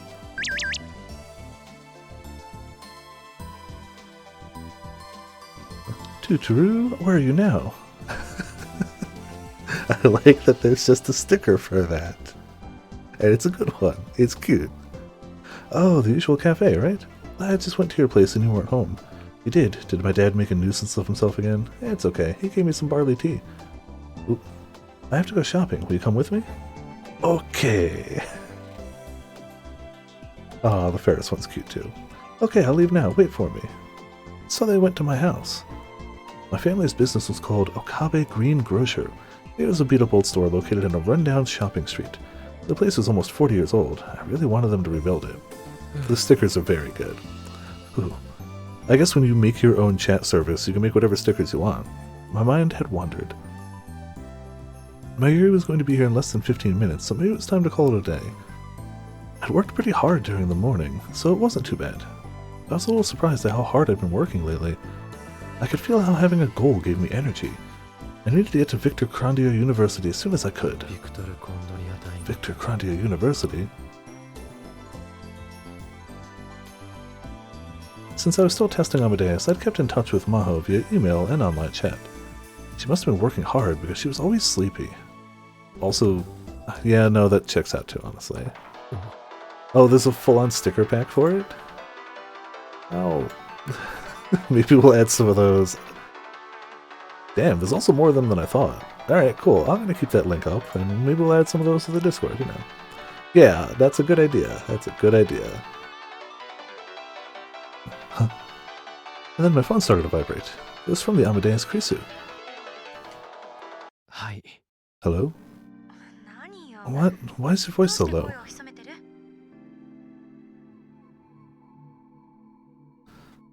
Shh, I'm in a cafe right now. I mean, you picked up the phone. Please, don't call me when I'm busy with stuff. How could she know? I have no way to know where you are or what you're doing. Or do you want me watching you 24 hours a day? Are you saying you want me to observe you while you sleep or while you're taking a bath?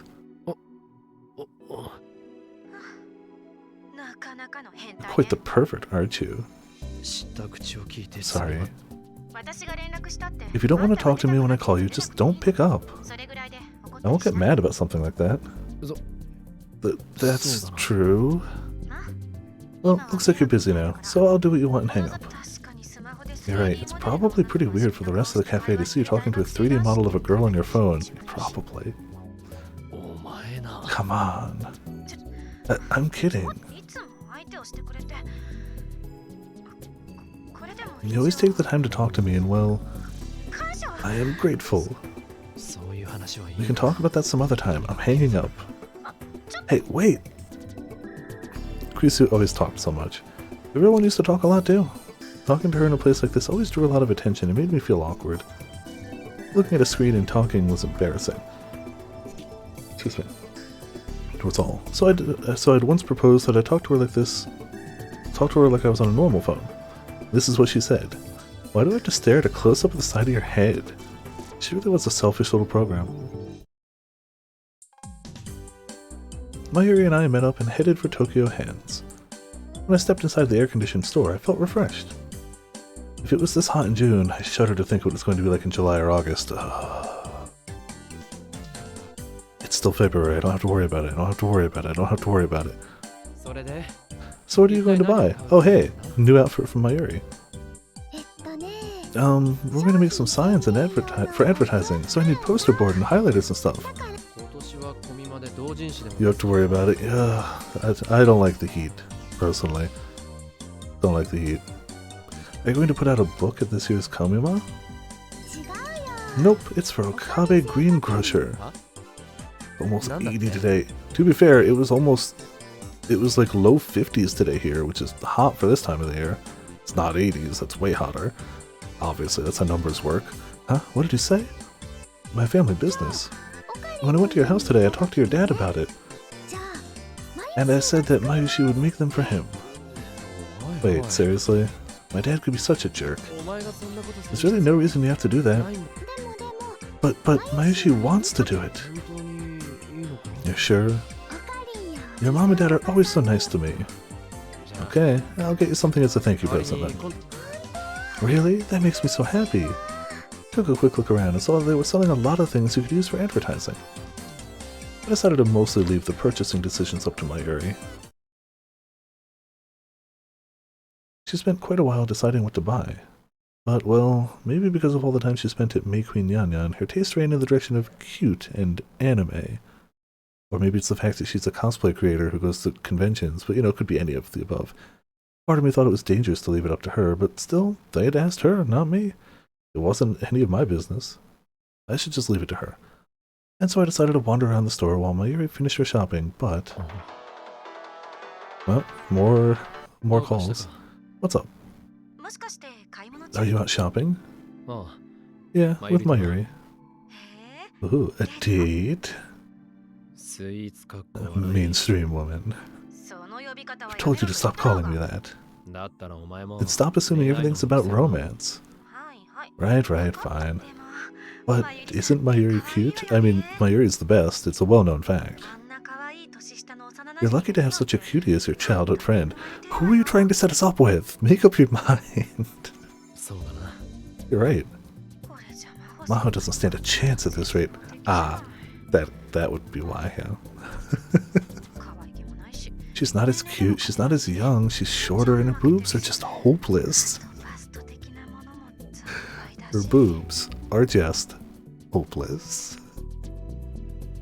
Ah, clearly Amadeus Krizu wants the harem route. Ah, I feel so bad for her. If you say that in front of Hyujo, she'll delete your program. You actually haven't introduced me to Mayuri. You've got quite a few friends, but you've never told any of them about me. It's a secrecy thing. I'm not supposed to tell people about you. Is that really all it is? You actually don't want people seeing me talk to you, do you? Just to cause them pain and suffering. Yeah, clearly. It's not true. If you really want me to introduce you, I'll get permission from Hyujo. Man, honestly, the P5 harem route was still less painful than the P4 harem route. Hot damn. The P5 version was physically painful. P4 version made you emotionally suffer. 4 targeted the heart. It's like, oh. Yeah, 5 was funny. 4 was like, oh, I feel like a bad person now, which, I get it. I understand. You really want me to... It's like, if you go into it trying to play it like a video game, it's like, clearly a human being would be mad about that. Like... Yeah, exactly. Like, you deserve it in 4, but oh, it hurts. If you really want me to introduce you, I'll get permission from Hyujo. I'll start by introducing you to Daru, the man I trust the most. He'd just love to talk to you. He'll stare at me with his filthy eyes, constantly panting after me 24 hours a day, right? Perverts scare me. And yet you're an at-channeler. Krisu went pale and started to shake. I had told Krisu all kinds of things about what kind of person Daru was. She could easily imagine what would happen if she ever fell into his clutches. Never mind, you don't have to introduce me to anyone. She chose by far, yeah. I'll just keep telling myself that I'm lucky to have you to talk to. Ocarine! Click. Mayuri walked over, carrying a shopping basket. Huh? Who are you talking to? Oh, I looked down at my phone. Krisu had disappeared and my smartphone was back at its home screen. Evidently, Krisu had hung up. Another student from school. I see. I knew I didn't have to hide Krisu, but at the same time, Mayuri was the one person I didn't want finding out. She knew that I'd failed to save Krisu Makase last summer.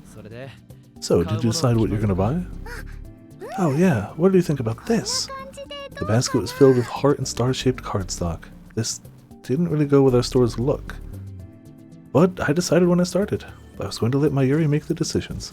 Dad might complain later, but I didn't care. He was the one who asked Mayuri for help, not me. And so I went over to the register. Since it was a Saturday, the checkout area was overflowing with shopping carts. Since it was going to take a while, I sent Mayuri to browse the toy section on another floor. I knew that they'd have some stuff from one of her favorite shows, Rainet Kakaru. Fictional, very popular manga about the internet that appears in Roko Comics. It also has an anime, presently in its 3rd season, that runs every Sunday at 9 AM on East TV stations. While the general atmosphere and character design of the show may make it look like it's for children, the unusually realistic themes make it a show that adults can enjoy as well. Yeah, at least it's not that. Let's be honest. Mayuri would not only watch it, she'd make that outfit for someone. Mayuri looked apologetic, but did what I told her. In the end, I waited a whole 15 minutes at the register. As an apology, I decided to get the present I'd promised her. She seemed really happy as she stared at the keychain. It was Upa, the mascot character from the Rainet Kakaru series. I told her when she went over to the toy section she could pick out anything she wanted, and this is what she chose. You seem pretty happy about that, given how many Upas you already have. That's a regular green Upa, right? Not the rare one? Rare one. Do you mean the metal Upa? Most popular and rarest of the Upas was the shiny silver metal Upa. Also, hey Crescent, how's it going? Welcome to Viperland in the chat. Lost Ark, Steins Gate. Yeah, I'm gonna try out Lost Ark because it's free and it seems like it'll be up my alley. But it's so weird that I went from not hearing about it to overnight everyone was talking about it. Like, it's so weird. The speed of it all. There was no like build up to it. There was no, oh, this is happening, Viper, you might like this. Literally the day of, people were like, oh, Viper, are you playing this? Are you playing this? Are you playing this? It's like, it's so weird, but also cool. Like, I'm gonna end up giving it a shot. Taku asked she'd make it. Yeah. One class did you think about Lost Ark, but it's not out yet. It's out if you like purchased it. Like if you paid money into it, it's early access. I think it comes out tomorrow. Scouter. I haven't actually looked at the Tavistock. I haven't actually looked at the classes. I know Potion said there's basically a gun lancer. The class. No, yeah, no, I gotcha. I haven't looked at the classes in it, so. But again, it's free, which only worries me a little because even just the stuff that comes in the bundles, because I took a look, like, the thing that worries me is specifically like it comes with a 30-day boost, or like it's basically got an in-game subscription thing, and that always just makes me wonder, okay, so what do they cut out of the game to add to that? I know there's some free-to-play MMOs that are like, you can only run dungeons X numbers of times a day or week or whatever, but if you have the pass, you can do them unlimited. Like, I don't know, I couldn't find info on it.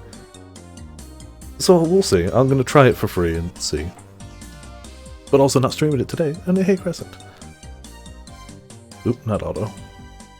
For example, whenever there was a lottery for rare Rainet Kakaru stuff at the convenience stores, the top prize was always a Metal Upa. A lot of characters help you build your main. Okay. Like, the very little I know about it is it's a loot-based action RPG. I like those types of games, so I'm at least going to try it for free. Whether I'll stick with it, I know it's got fishing too. That's the extent of what I know about it. So I'll at least give it a look, but I also don't have a lot of time right now because Path of Exile is still going, and we have a week until the gaming apocalypse starts happening. We have a week, so you know.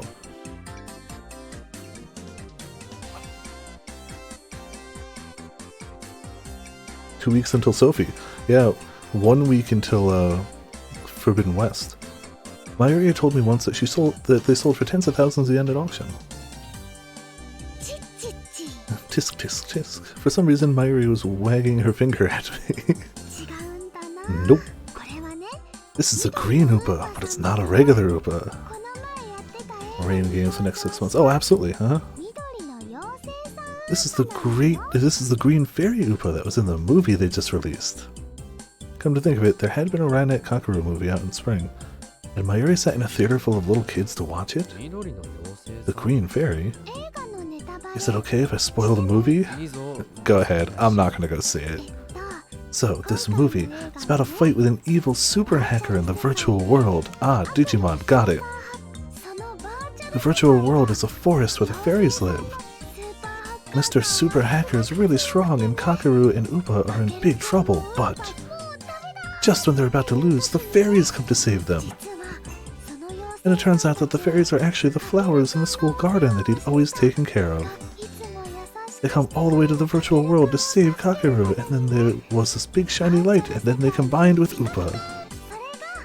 And that's Green Fairy Oopa. He's really cute and really strong. Mayushi thought it was so great. I love stories like that. The director's a genius. I see. It was rare for Mayuri to get this excited about something. I took a closer look and saw that the design was a little different from the standard Oopa. I don't know a lot about Oopa, so I couldn't say exactly what was different. The flower crown and the wings, like... That's what would make it a fairy Oopa, like... It's got fairy wings. That's it. I've actually been spending a lot of time looking for this keychain. It's really popular, so it's sold out everywhere. I never would have thought Hands would have one. You were pretty lucky, huh? Yep, and it was the last one. I'm glad I came today. I need to thank you and your dad. Mayuri took the tag off the keychain, got her house key out of her bag, and carefully attached it. Hey, Ocarine, Mayushi will treasure this forever and ever and ever. Yeah, please do. Make sure you don't lose it in 5 minutes after you get it. It had happened before, after all. No, definitely not. Oh man, remember Happy Art? Like the Metal Lupa had one for at the radio building. Mayuri had lost it no more than 5 minutes after I gave it to her. I'd wondered if she had ever found it. That was like the first we really saw, like that was our first CG of Mayuri, right? I didn't really want to remember that time in my life, so my memory of what happened to the Metal Lupa was vague. Yeah, it was vague, don't worry about it. Yep, I'm never gonna lose it again. The two of us started to head back. I'm gonna work hard and make the ads for your shop, okay? Oh yeah, you still gotta do that. Been thinking the job was done once we bought the materials. The real work actually began now. Could I help too? No, I'm fine. Believe in Mayushi. I'm a little worried. After you tried to buy heart-shaped cardstock. It's fine. Well, it's nice of you to make them at all, so I won't complain. Oh, I need to call Mom. I'll tell her that I'll be home for dinner. Why not eat at my place? I'm sure either Mom or Dad will try to get you to stay anyway. I don't know. Are you going to stay at home the rest of today? You won't go to any singles parties? I haven't been to any lately. Last fall, when I'd been trying to become a normal college kid, I'd forced myself to go to as many as possible. But lately I'd been so busy with my studies that I hadn't had a chance. I see, then maybe I will. Mayuri took out her phone and started to type something when... Her expression suddenly darkened. She stopped moving. What's wrong? I just got a message from Kaide. I didn't notice it.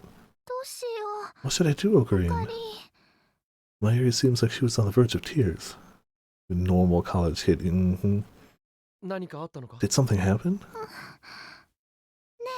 Hey, Ocarine? You told me before that Fubuki's not sick, right? Fubuki? You mean Nakase? Not Kuroshima? Yeah, is that true? She's really not sick? Yeah, I don't think so. But... Mayuri showed me her phone. Fubuki's back in the hospital. I'm on my way. Here's the location. She's back in the hospital? That's a lot of X's. Couldn't believe what I was seeing on the screen. Fubuki was at a different location than before. This time it was at the AH Tokyo General Hospital High-Tech Medical Center in Yoyogi. It was supposedly one of Japan's most advanced hospitals.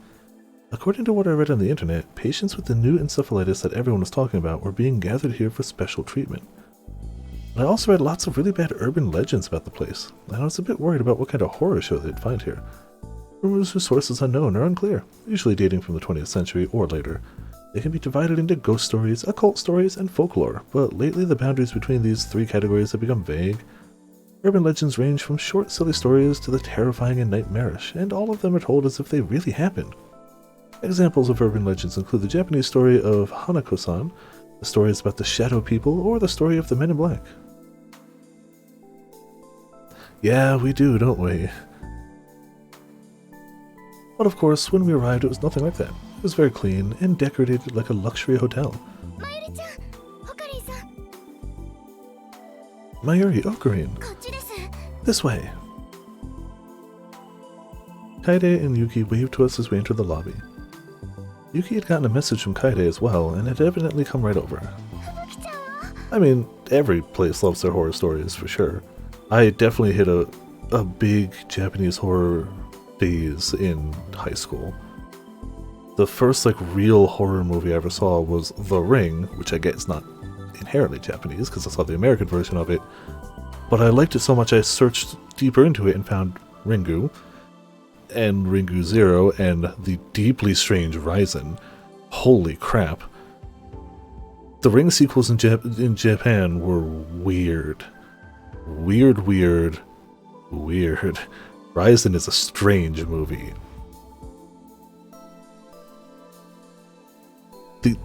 It's weird.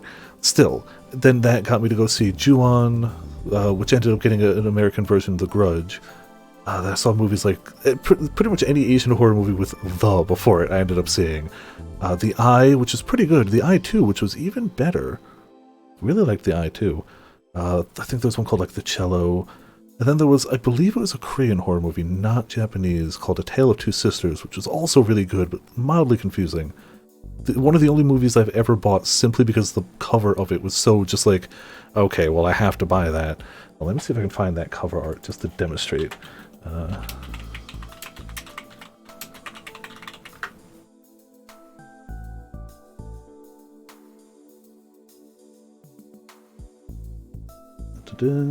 Copy image address.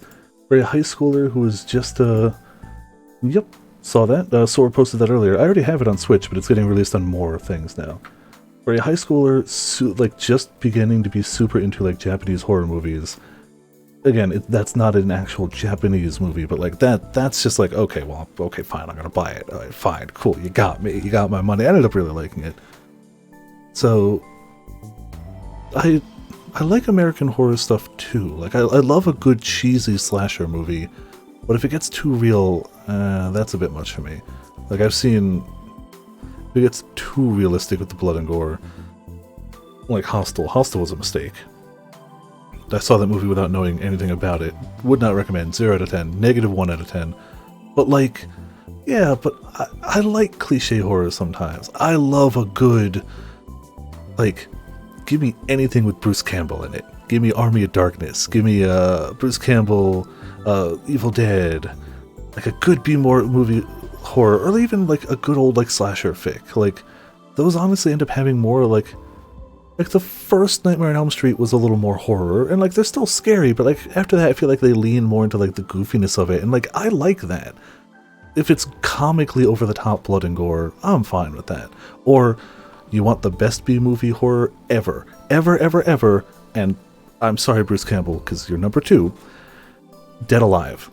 Dead Alive is the single greatest B-movie horror ever, directed by Peter Jackson, before Lord of the Rings. It is, at least as of last I checked, and it may have changed, the movie that has used the most fake blood in production. Hard stop. Just the most fake blood used. It's a New Zealand-based zombie horror movie. It is so bad, it's amazing. It's so good, but it's not good, but it's so good. It's my favorite of them. Army of Darkness is number 2. Anything with Bruce Campbell in it's number 2. Where's Fubuki? Bruce Campbell is just the king of B-movie horror. Especially not taking it super seriously. Army of Darkness is one of my favorite horror movies of all time. It's near perfect. Near perfect, in my opinion. She's fine. Yuki gave Mayuri a soft hug and a smile. Kaede bowed her head apologetically. Sorry to scare you. I was kind of in a hurry myself. I should have checked more carefully before I messaged you. And even honestly, while I can agree that Ringu was better than The Ring, objectively, The Ring is what got me into stuff. Like, some of the American versions aren't terrible. Some are. The American Grudge wasn't very good. And the American sequel to it was even worse. Sarah Michelle Gellar is cool. But, like, it was still a gateway for me. And, like, there's...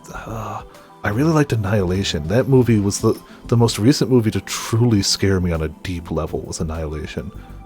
So I ended up seeing that 2 years ago? Last year? I ended up binging a bunch of, like, celestial horror movies. I basically just got in a big, like, celestial horror binge and just looked up, like, what are the best movies for it? And all the ones I saw were good. I had never seen Event Horizon. That was really good. Oh, Monster Hunter was... yeah. Annihilation was really good. And what was the one that came out earlier this year? Or last year? Damn it. Damn it. It was in one of the Super Eye Patch Wolf videos. He talked about it, and I ended up watching it and really liked it. But the name escapes me at the moment. So there are definitely, like, American horror movies I really like, but, like, at least high school me got into the Japanese horror side of things, which is funny, because at that point, I still didn't watch anime. I still didn't like anime. It wasn't my thing. But the Japanese horror movies, I was super into. Monster Hunter was so bad. I will still defend the special effects people, the set designers, the costume designers. They nailed the look. The Hunter world looked like the Hunter world. The costumes looked like hunters.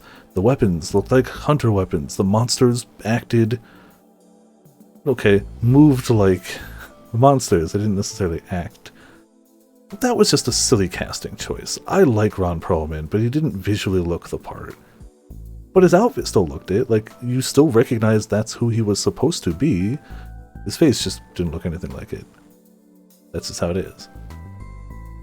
Ron Perlman's great. He just didn't need to be in that movie at that role.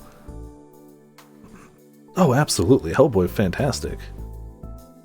I need to rewatch that. I've seen Hellboy 1. I don't think I've ever seen any of the sequels, and it's been a long time. I did mess around with him in Injustice. Hellboy was a lot of fun in Injustice.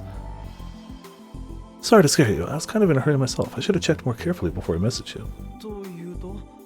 What do you mean? How's Nakase doing? I just met her mom in the hospital room, and it doesn't look like her illness has gotten any worse. And they've just brought her here for more examinations or something? Yes, that's what they said, so there's nothing to worry about. You know, you could have led with that instead of panicking Mayuri, but... oh, I'm so glad! Mayuri looked extremely relieved as Yuki continued to hug her.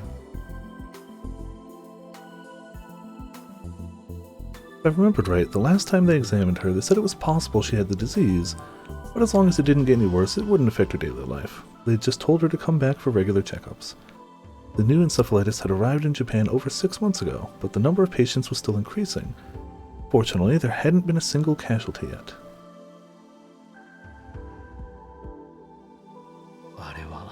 I'm pretty sure that's no illness, though. I was certain that what they were calling encephalitis was actually something similar to reading Steiner. One time when I went to visit Fubuki in the hospital, I had secretly investigated the other patients. I wasn't able to get any proof, but I found out most of the patients in her wing had, to varying degrees, memories of the same world line. Many people had memories of Japan at war.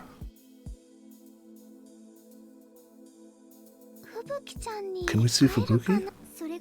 They say they're doing an MRI to look at her brain right now, so she's not in her room. I see. But it'll be done soon. Fubuki's mom told us to wait here. Ade motioned to Mayuri, indicating she should sit down at a nearby sofa. Once the exam is done, she's going to come get us. I let the girls sit down on the sofa and stood next to them while I surveyed the lobby.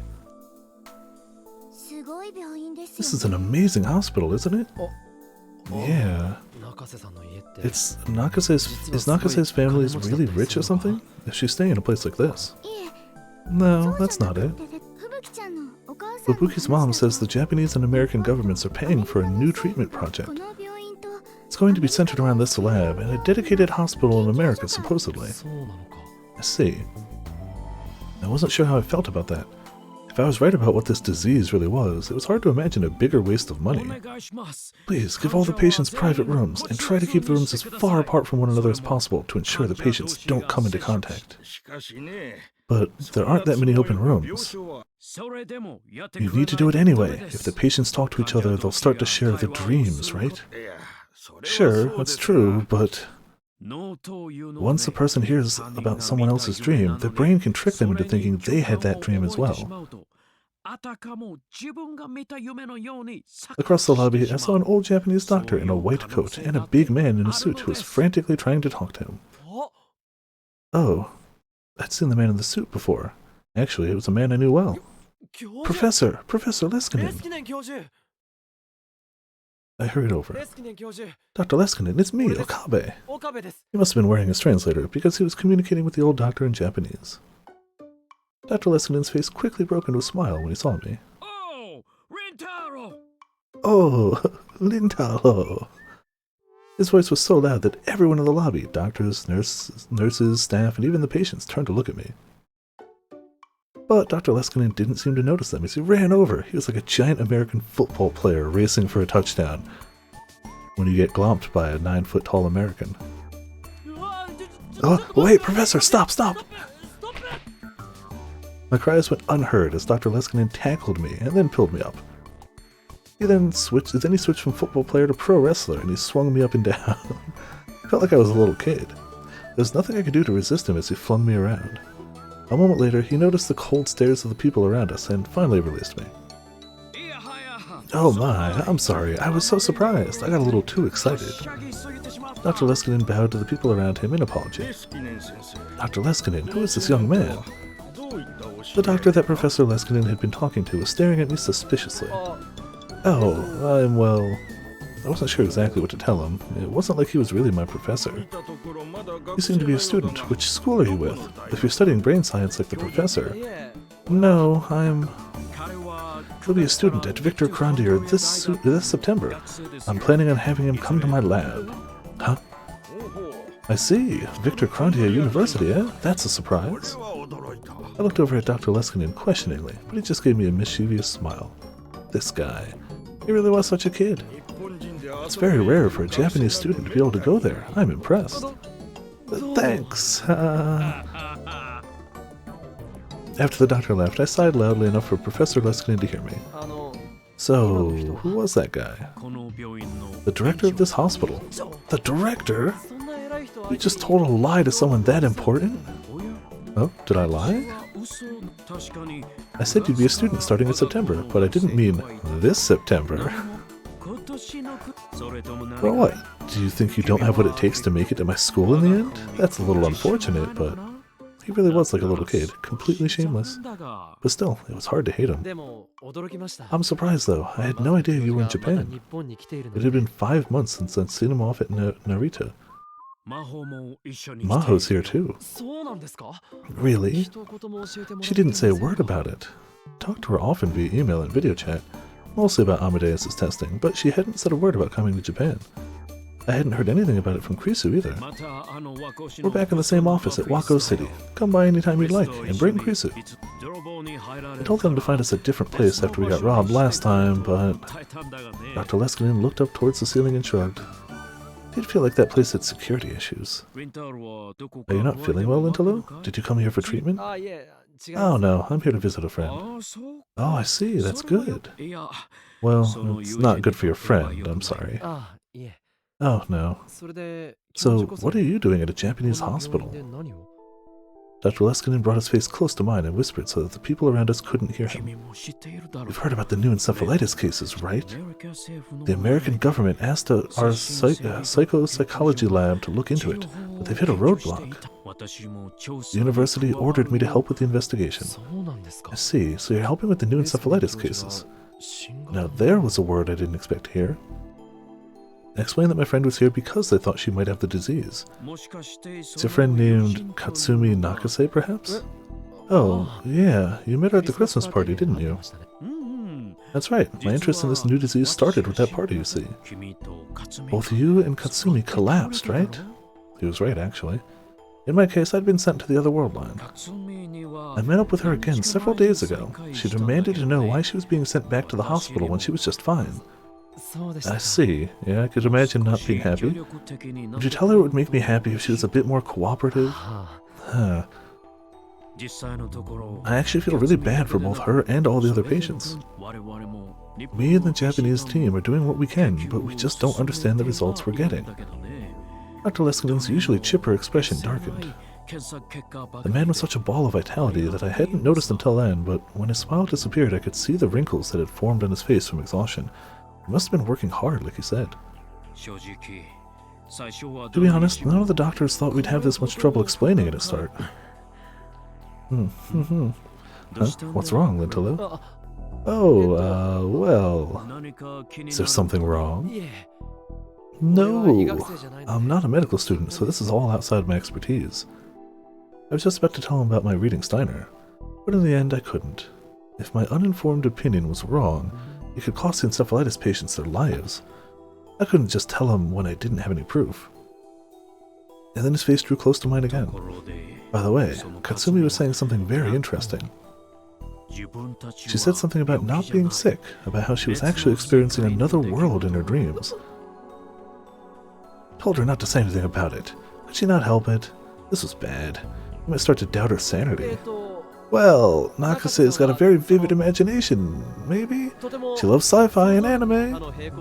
She probably just said she has this power to experience parallel worlds because she saw it on some show somewhere, probably just wants to get isekai'd, you know, another world which exists parallel to our own, another space-time. It's the same dimensions as our own world, and sometimes the people and objects within it are in the exact same place as our own. I remember that I used to say stuff like that, boy did you. Tried my best to come up with excuses, but Dr. Leskinen still seemed concerned. But still, I was really surprised when I started participating in the treatment project. One of the strange things about this illness is that many patients share the same dreams. I'm assuming it's similar to a mass hallucination. But what do you think? I've never seen this before. From a brain science perspective, I just don't have an answer right now. To be honest, unscientific is the word that seems to best fit. Like parallel worlds or memories of a past life, you know. I see. It would help if you talked to Katsumi, too. There's some things you can't say to a doctor, but that you tell your friends. Sure, I'll ask her, I guess. So, Lintalo, that aside, I have a question for you. Dr. Leskinen was looking over my shoulder. I got a sense of this at the Christmas party, but your girlfriends really are cute, aren't they? Huh? Turned around and saw that Mayuri, Kaede, and Yuki had all stood up from the sofa and were looking at me. When they saw Dr. Leskinen was looking at them, they waved. So, are any of those girls involved with you right now? Yuki, Kaede, Mayuri, Luka, or maybe Katsumi? Whew. His words were so surprising I couldn't think of anything to say. Maho would often call this middle-aged man a mischievous boy. That was exactly the look he had on his face. No, I won't force you to tell me. I don't want to pry into your private life. But, well, I'd hoped to have something to tell my favorite student. Dr. Leskinen turned to walk away before I could figure out what he meant. Alright, Lintalo, I've got to talk to the director a little more, so I'll be going. I'd love to go around to all those girls and give them a hug too, but I'll save that for next time. Tell them I said hello. Oh, sure. Mayuri and the others came over to me as I watched him go. Was that Dr. Leskinen? Yeah, I knew I'd seen him somewhere before. I thought he'd gone back to America. Huh. Oh, Kareem? There's no way I could tell the girls what Dr. Leskinen and I were just talking about. After Fubuki's exam was over, we went to her room and listened to her complain, and then the visit was over. Just like Dr. Leskinen had said, she looked just fine. She told us she was ready to leave the hospital and jog all the way home. Mayuri and the others were relieved, but I felt worried. Did I need to talk to Dr. Leskinen about reading Steiner after all? But how would I explain it? It might be a better idea to talk to Maho and have her explain it to him. I couldn't come to an answer right away. Excuse me. Oh, hey. It was a very hot day in 1998 when Suzuha said goodbye to Kaguri Shina. She'd gone to get food and water from a local store, and when she'd come back and opened the hatch, Kaguri was inside screaming. Oh, come on, how does this stupid thing work? She looked inside and saw that Kagari was slamming her tiny hands down on the control console. お前 What are you 何を doing? してる Kagari shrank back when she saw Suzuha. I'm not. This isn't what it looks like. It definitely looks like what it looks like. Answer me. But, 目を覚ましたら I woke up and you were gone, and it was dark and the lights wouldn't turn on, and it's so cramped and scary in here. You know who she is now? Oh, voice actress? So I tried to open the door, それで and then when I was fiddling with it, this happened. こんなことに Alright, oh, okay. Kagari started to cry. ごめんなさい鈴 I'm sorry, Big Sis Suzuha. I'm sorry, but I was really そう scared. か I see. Suzuha relaxed her guard.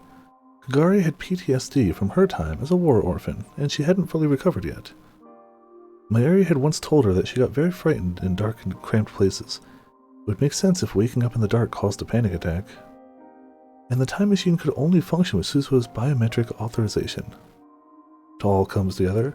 I only have passing memories of things, so even if you were to say, I don't even know if I'd be like, yes, that's correct, or no, that's not, even if, I mean, I wouldn't anyway, but I legitimately, I think I remember, but I don't know if I remember. So, you know. Someone of Kagari's size wouldn't be able to break the console either. お前は時間移動のショック You で passed out from the shock of time travel, so I wanted to let you get some だか rest. ら I'm 休 sorry. ませておいたんだけど悪かった Suzuha grabbed one of Kagari's tiny hands to help her up, and then led her outside the machine.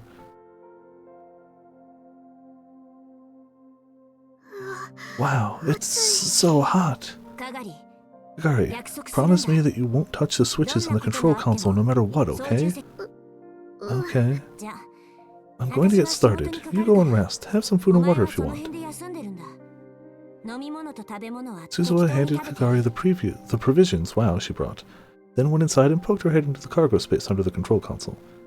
She connected the IBM 5100 she stored there to a portable terminal she brought from the future.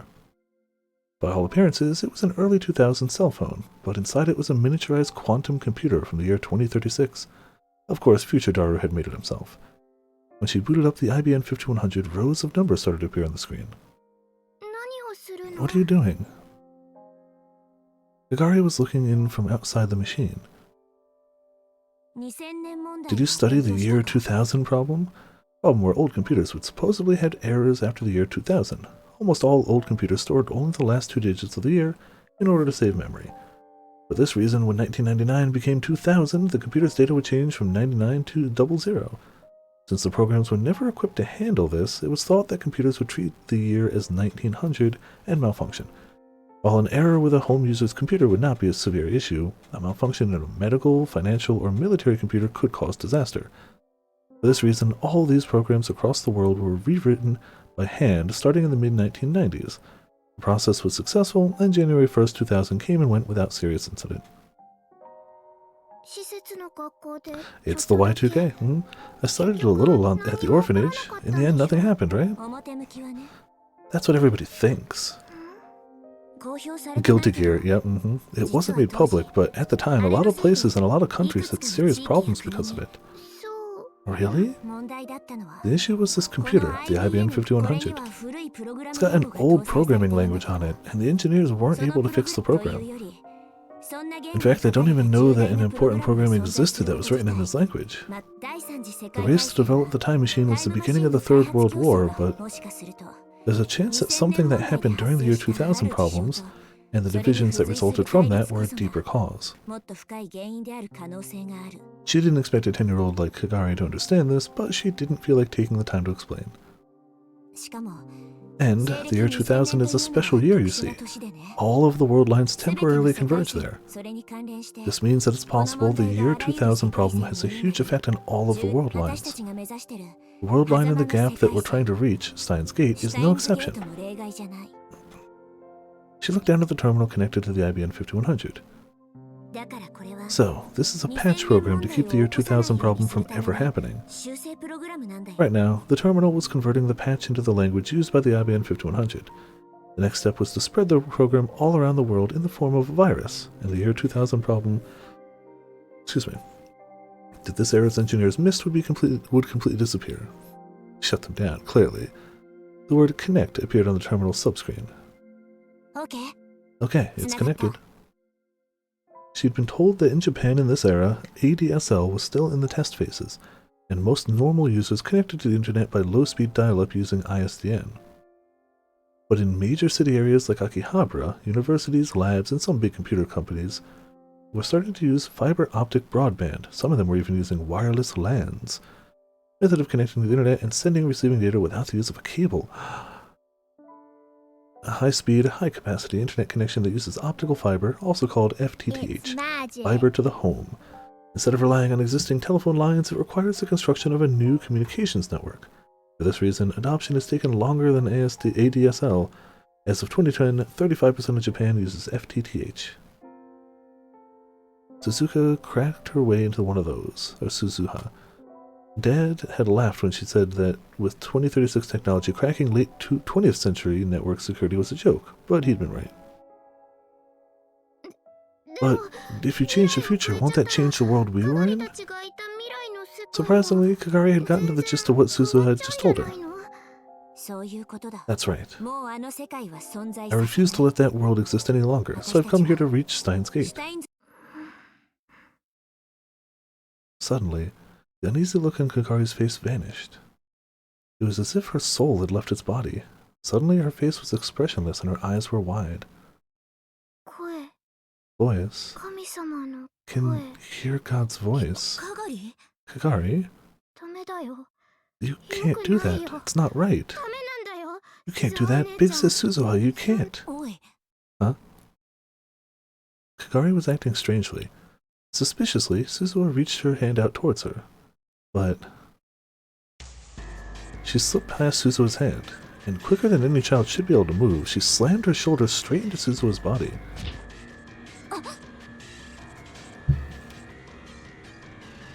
Suzuha was caught completely off guard. That's how fast it was. Kagari's shoulder hit her in the solar plexus. Unpleasant. She bent over and collapsed into the seat. Kagari tore the terminal out of Suzuha's hands.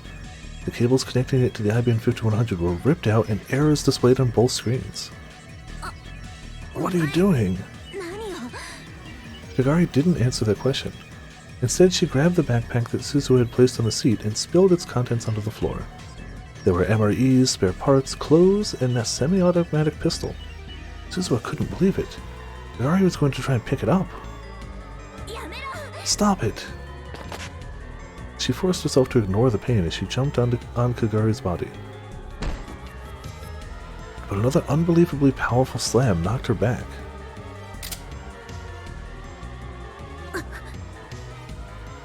You know, guns.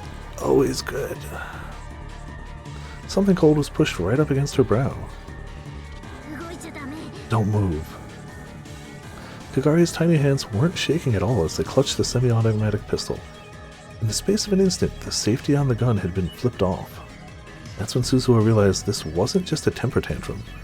Suzuha was the one who taught her how to use a gun. That's why she knew that Kagari was perfectly calm. Are you insane? Put the gun down now! Stop doing this! You're the one who needs to stop. What? You can't change the world. You're not making sense. There was no hesitation in her eyes. Instead, Suzuha saw only resolve. Do you want the war to happen then? I don't know anything about that. I just want to go back to my old world. Then that's never going to happen. We've already used the time machine to interfere with the past. The world line's changed. There's almost no chance we can go back. Shut up, shut up! I'm going to save Mommy. You can't erase this world. I won't let you. Kagari turned the gun towards the IBM 5100. Stop!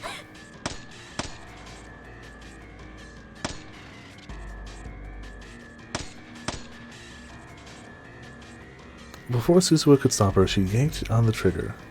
Again and again. Stop it, Kagari! Please, stop! Oh yeah, that's gonna be worth a fortune, or would have been. And then Kagari jumped out of the time machine, and Suzuha never saw her again.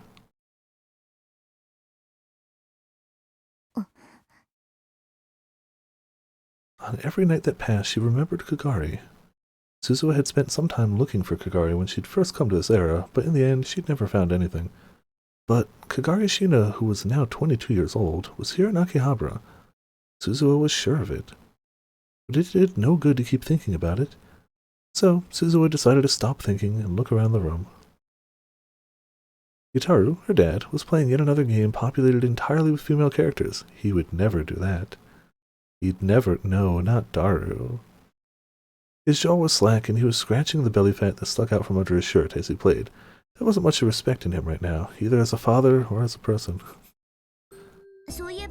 Come to think of it, how are things with Mom? Is everything okay? I'm still going to be born, right? Oh, well, is that more important than the time machine? Hey! Suzuha stormed over to Yutaru. You can't screw this up, Dad. Yeah, Daddy's gonna do his best, okay? All you ever do is talk. You even wasted those movie tickets we gave you, didn't you?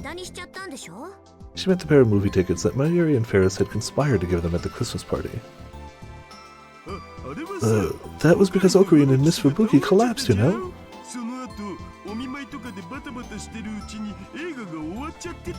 We were so busy with hospital visits and stuff that the movie left the theater. It's not like it's my fault. But I heard that when they tried to give you new tickets, you turned them down. Who told you that? Big Sis Mayu and Big Sis Rumi, obviously. That's because, you know, it's not very manly to make those two do all the work, is it? So, did you go and do something yourself? This isn't going to work. Maybe this was a more important problem than the time machine. Suzuha brought her hands up to her head. Listen, Dad, I'm not going to be around to lecture you like this forever, okay? I'm leaving soon. Oh. Suddenly there was a sad look in Itaru's eyes. Saying mayonnaise, was it?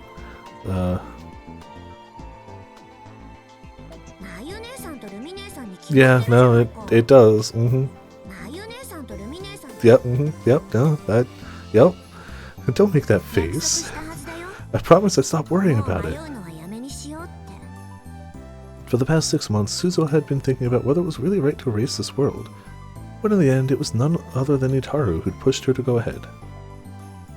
I'm sorry. She couldn't bear to see her father so depressed, so she patted his broad back. Don't just sit there and be glum. Send Mom a message, see if she's free sometime. And if she is, invite her to a movie. That's way too sudden.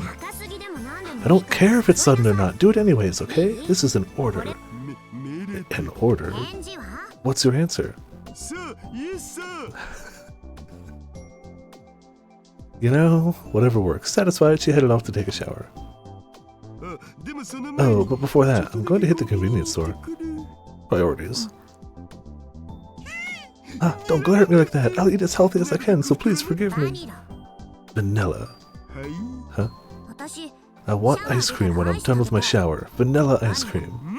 Okay, I'll go buy you a lot of really top shelf stuff. Doesn't have to be a lot, just one thing is fine.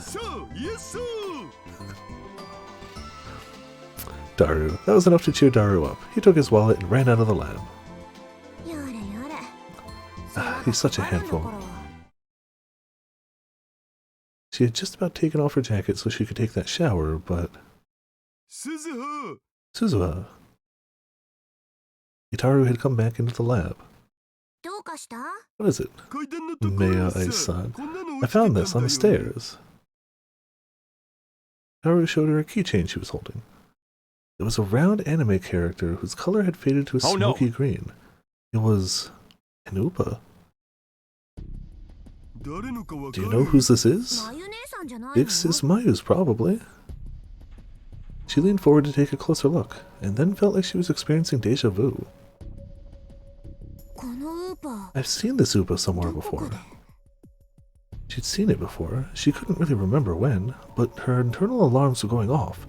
This keychain was extremely important.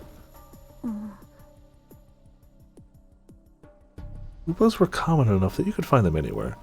The plastic edges had worn down, the paint was faded and coming off in places. But there was no dust and there were no stains. Instead it shone brightly, as if its owner had put a lot of effort into taking good care of it.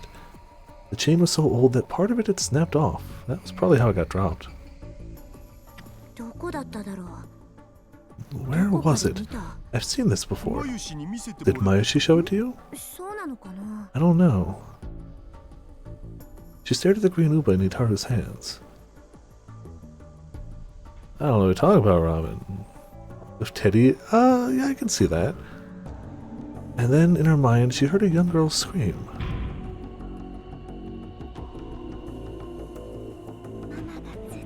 This is Mommy's Upa keychain. I'm giving it to you. Take good care of it, okay?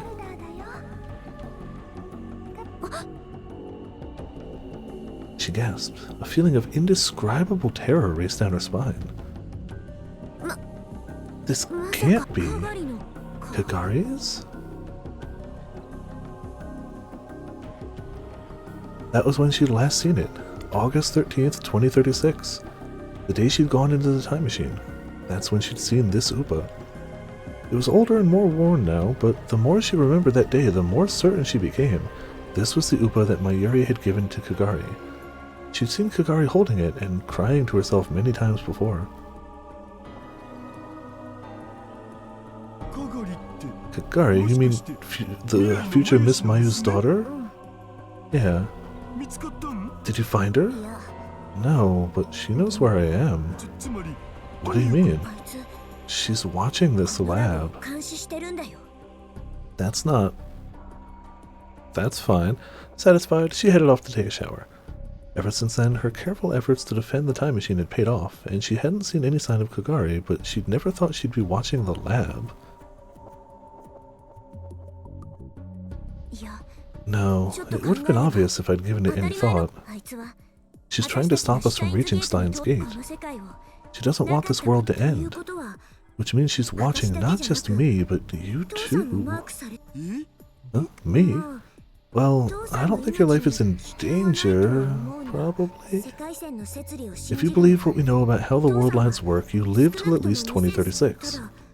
But she might come to interfere with your research, so we can't reach Steins Gate. A lot of bad things have been happening around Suzuha, Itaru, and Rintaro Okabe. There's some possibility that the final target was Itaru. From now on, just to be safe, lock the door when I'm not around. Okay, got it.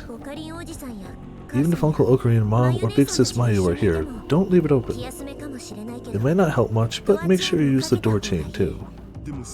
You know, Ocarina and Mayushi are one thing, but if I did that when I was alone with Amaneshi, I don't think that'd give her the... Don't you think that would give her the wrong idea?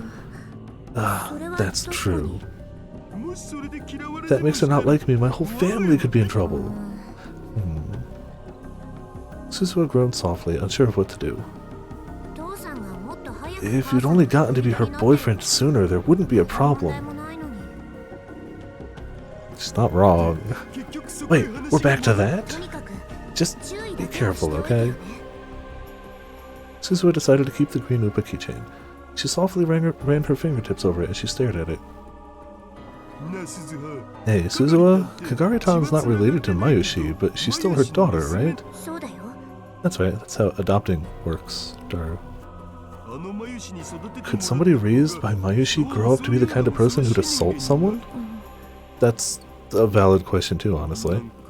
Just can't imagine it. From what you told me, I'd expect her to be a kind, easygoing, and cute little girl. I wish that was what had happened. Yeah, I thought that was how she turned out too. But war. Damn it, I was about to say it, Ark. Yeah, war changes people. But now she's probably... From what she'd seen at the radio building, she could tell Kagari had definitely received professional combat training.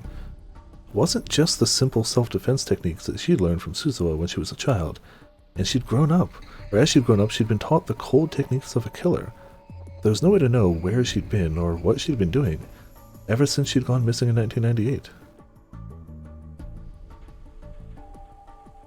But there was no doubt in Suzuha's mind that she was trying to ruin her plans. Also, we haven't saved since like hour 1 tonight, have we?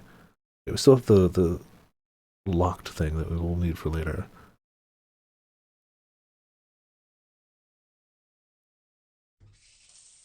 Shower. Suzuha sighed as she took her shower. Since it was summer, she'd set the water temperature low. It was barely any hotter than tap water. As long as the water was pouring down on her, she could feel like all the bad memories were being washed away. Dummy. Yeah. It's funny how, like, that's associated with the shower, even though, like, that music doesn't play there, but I immediately know exactly what you mean. She slapped her cheeks with both hands and turned off the water. The small tiled room suddenly became quiet. In the silence, she vigorously toweled off her hair. That video is so good, yeah. This building was never intended for anyone to live in. Not only was there very little room, there wasn't even a place to change. It was small and there were no windows, and the steam from the shower room built up, making it an unpleasant sauna in the summer. Supposedly, Itaru and Okabe would sit naked next to the fans to get away from the heat and moisture. Of course, that was only when the girls, as well as Luka Uroshibara, weren't around. But Suzuha couldn't do that. There were these huge scars on her chest. If she was careless and Yuki saw them, she'd have a big problem. So she always forced herself to change within this small space. Trying to get changed in a cramped space is so uncomfortable. Let alone a cramped, like, damp, humid space. The second she left the shower room, she realized something was wrong. The lights were off in the part behind the curtain where the lab room was. She was sure she had left all the lab lights on when she'd gone to take a shower. She didn't remember turning them off. Still, completely naked, she flung open the curtain. She dropped to the floor, ready to move. She could tell by the light from the shower room that there was no one else there. She didn't hear any breathing, and she didn't feel any other presence. Did Dad come back? And then, when he left, he'd turn off the lights? No, that couldn't be right. She looked around inside the room and saw that things had been moved in a way that an amateur wouldn't be able to notice. Taru's computer desk, the sofa area, the bookshelves, even the mini kitchen. Someone had gone through them all. From the look of it, the same was probably true of the development room. Suzuha glanced over all the areas where she kept her guns. The closest was the sofa that she used as a bed. She wanted to have one easily available if she was attacked while she slept, so she had cut out the back of one of the sofa cushions and hidden a suppressed semi-automatic pistol in it. And nobody's noticed, thankfully.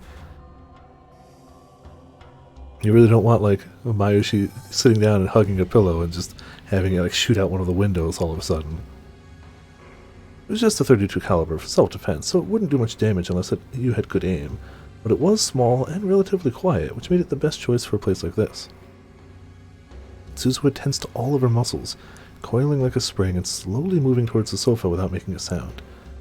As she did, she tried to notice any changes in the surrounding area. There was a small sound in the development room.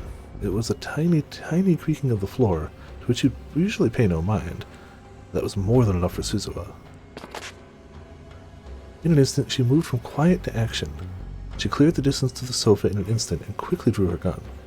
She held it ready and slipped into the shadows of the refrigerator. From this position, she could barely see into the development room.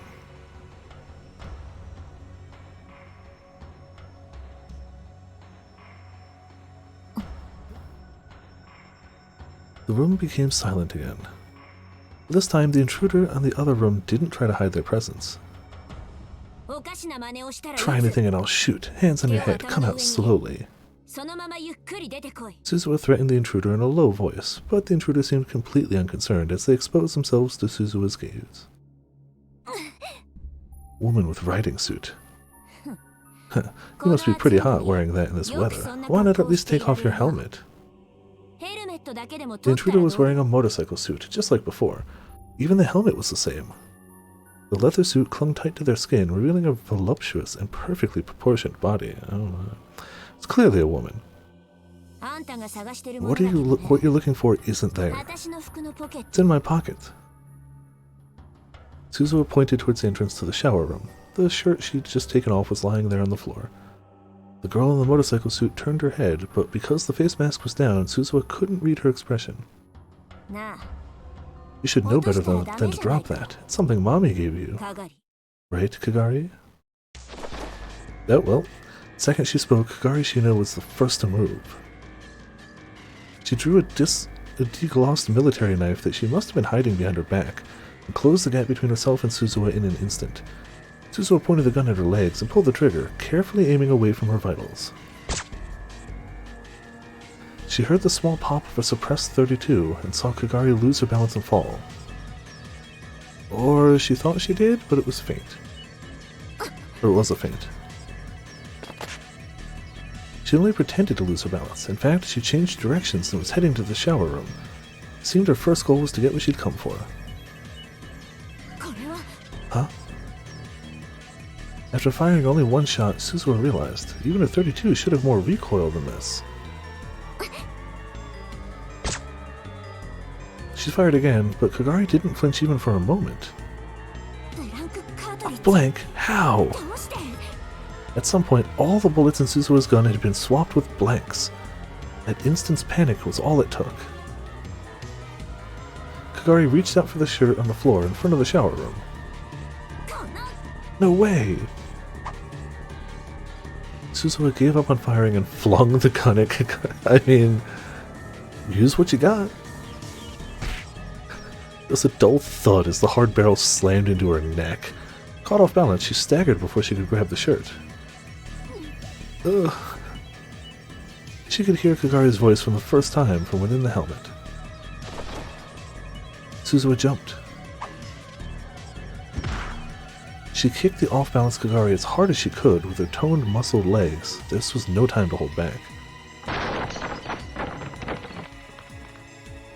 Kagari went flying all the way to the edge of the room. That had to have broken a few ribs. Suzuha jumped towards her to continue her attack. But with terrifying speed, Kagari leapt off the ground and charged at Suzuha. There wasn't enough time to come to a full stop.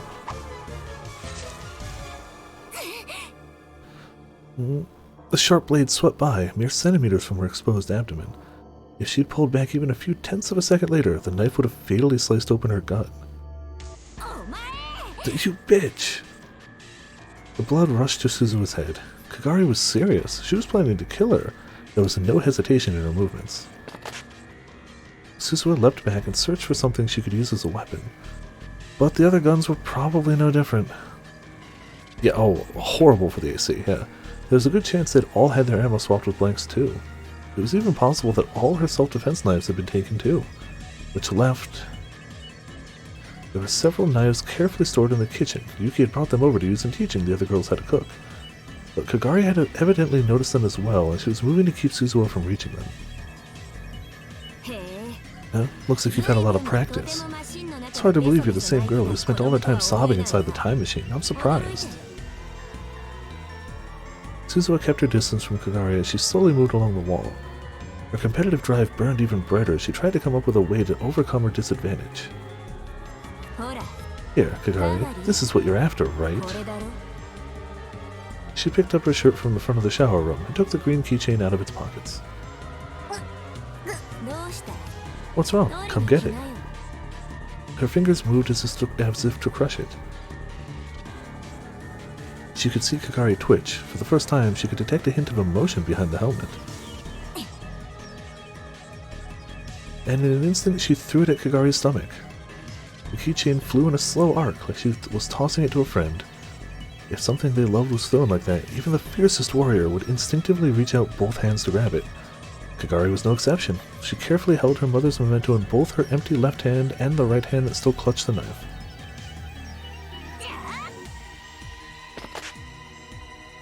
Using the slow arc of the keychain as camouflage, Suzuha ran at her in a straight line. Her right fist connected hard with Kagari's stomach, and her left arm smashed Kagari's head to the side. Muffled helmet sounds. Kagari's body fell to the ground, her right shoulder taking the brunt of the fall. Suzuha could hear the sound of her joint dislocating. The knife slipped from her grasp. Uh-oh. Suzuha got behind her and mounted her, twisting her right arm mercilessly. At the same time, she slipped her own left arm around Kagari's neck and squeezed hard. She could hear something like a moan from Kagari's throat. She could both hear and feel the bones in her arm and neck creaking. Oh, that's unpleasant in many ways. Okay, no, one way, but still. Stay put, I'm not going to kill you. But Kagari picked up the knife on the floor with her left hand and once again tried to use it on Suzuha. Suzuha was forced to squeeze her arm and neck even harder. Stop it, Kagari. I understand how you feel now, but it's wrong. It's wrong. But Kagari didn't stop. If anything, she tried even harder to pull Suzuha away. What kind of training did she get? Even in all the battles she'd been in, this much pressure on 2 different spots was enough to get even the toughest soldier to submit or fall unconscious. Terrified, Suzuha squeezed even harder. At this rate, she wouldn't simply knock her out, she really would kill Kagari. But if she stopped, Kagari would kill her. What should she do? Big Sis Suzuha, it hurts, it hurts! And then she heard a sad, weak voice from inside the helmet. It startled her, and she relaxed both of her arms, but that was just what Kagari had hoped for. The knife came very close to cutting Suzuha's left arm. When she let go to dodge it, Kagari shook her off and kicked at her hips with both legs. Suzuha was slammed back hard into the computer desk, and for a moment she couldn't breathe. She fell to the floor, and the printer and monitor crashed mercilessly into her naked body. Yeah, but like... Yeah... She forced herself to stand up, gasping hard as she did so. Kagari's breathing was heavy too. Well, the knife away part would probably be a lot harder when you literally are using all of your limbs to restrain somebody. You don't have the spare arm to do that. I don't think she had time or the ability to do that. Kagari's breathing was heavy too. Her right arm was pointed in an impossible direction and hanging limp. Oh, she might have... the arm bad. She wouldn't be able to use it for a while, probably. She did say she heard it dislocate, but her left arm was still holding the knife. You've learned some dirty tricks, haven't you? Suzuha glared at Kagari's face, not that she could see what it looked like behind the helmet. The two of them fell silent as they tried to catch their breath. The tension in the air was so thick that it was difficult to move a muscle. Sweat rolled down her forehead and into her eyes, but she still didn't blink as she waited for Kagari to make her next move. It was the sound of the front door opening that broke their stalemate. Hey, Suzuha, did I just hear a loud noise? Yeah, you did. Suzuha felt a chill run down her spine when she heard Itaru's voice. Huh? Why is this so dark? No, Dad, stay back! She yelled at the exact same instant he turned on the lights. The sudden brightness was enough to make Suzuha flinch for an instant. Kagari was wearing a full face helmet, and that made all the difference. She leapt towards Itaru just a moment before Suzuha. Just something about the framing of that shot and just Kagari's black knife went up to his throat. Dad! Itaru sounds, yes, panicked Itaru sounds. Kagari spun around behind him, using Itaru's huge body as a shield. Suzuha staggered towards him, gritting her teeth. Let go, Kagari. Lay one finger on Dad, and I don't care who you are, Kagari. I'll kill you. Also, if your whole goal is not to change the future, killing Daru would change the future. But Kagari remained silent as she headed outside the door with her hostage. And then in the next moment, she shoved him forward. Yeah, sure would. Itaru lost his balance and fell towards Suzuha. Suzuha fell to the ground underneath his weight. Itaru just barely managed to support himself with his arms and legs to keep from crushing her. Move! Suzuha tried to shove him off using a little more force than she may have intended, but Itaru was so huge it would take him a moment to get up. This is why I told you to lose weight! Yet this exact reason, yeah. What? She was getting away. She somehow managed to crawl out from under him and quickly tried to follow after Kagari. Suzuha, wear this! Itaru was still lying on the ground as he tossed the naked Suzuha her shirt. She grabbed it, quickly put it on, then ran outside. But when she looked around the street, the girl in the motorcycle leathers wasn't there. There was no way to even know where she'd gone. She got away. It would be dangerous to run around trying to find her now. There was a chance that Taru would be attacked while she wasn't at the lab. Was that Kagari-tan? Taru came in outside as well. Yeah, I'm almost certain. I see. So this is how it's going to be with the two of us in the end. The bruises and wounds were bad enough, but the pain that ached in her heart was still the worst of all. You know, I really did like her. Yeah. She was small, but so brave, and she always did her best to protect Big Sis Mayu. And I taught her a lot. I thought of her as like a little sister. Excuse me. Yeah. But now she's completely my enemy. Taru straightened up her shirt sleeves. You know, you look like a slutty girl in an H game right now, Suzuha. Taru always knows the right thing to say. That's what makes him the best. Clearly. Huh? What? Suzuha was caught completely off guard. To be fair, jokes aside, whether he intended it or not, good way to break the tension. True, her t-shirt only came down to just below her hips, though roughly the length of a miniskirt. Her breasts were almost completely bared. The shirt's hem was turned up and she felt exposed. Well, I don't mind H games with slutty girls, and I don't think the whole naked except for a t-shirt thing is all that bad. Cat Daru is best Daru, though. You're being silly again. You could have gotten badly hurt. But Itaru shook his head. I got freaked out by the knife, but I don't think I really needed to be that scared. Unless I'm mistaken. Taru rubbed the part of his neck where the knife blade was. When she had the knife to my throat, I could hear it just a little. Hear what? She was probably crying. Huh? Crying? Under that helmet? After that whole battle with Suzuha? While holding a knife to Taru's neck? But why? So, don't you think it's too early to jump to conclusions? Dad. Hmm? Did you buy me that vanilla ice cream?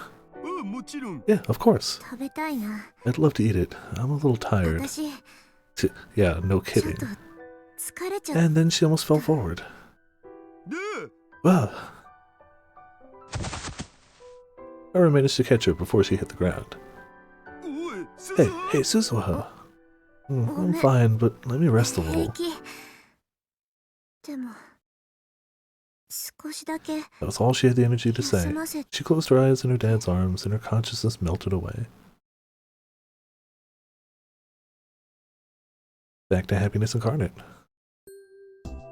When July came, the sun shone down even harder in eastern Japan. Summer was truly here. Oh hey, day before birthday. The news had been saying for days that the heat island effect might make this the hottest summer in years. And then on the first Sunday in July, I met with Maho in Akihabara.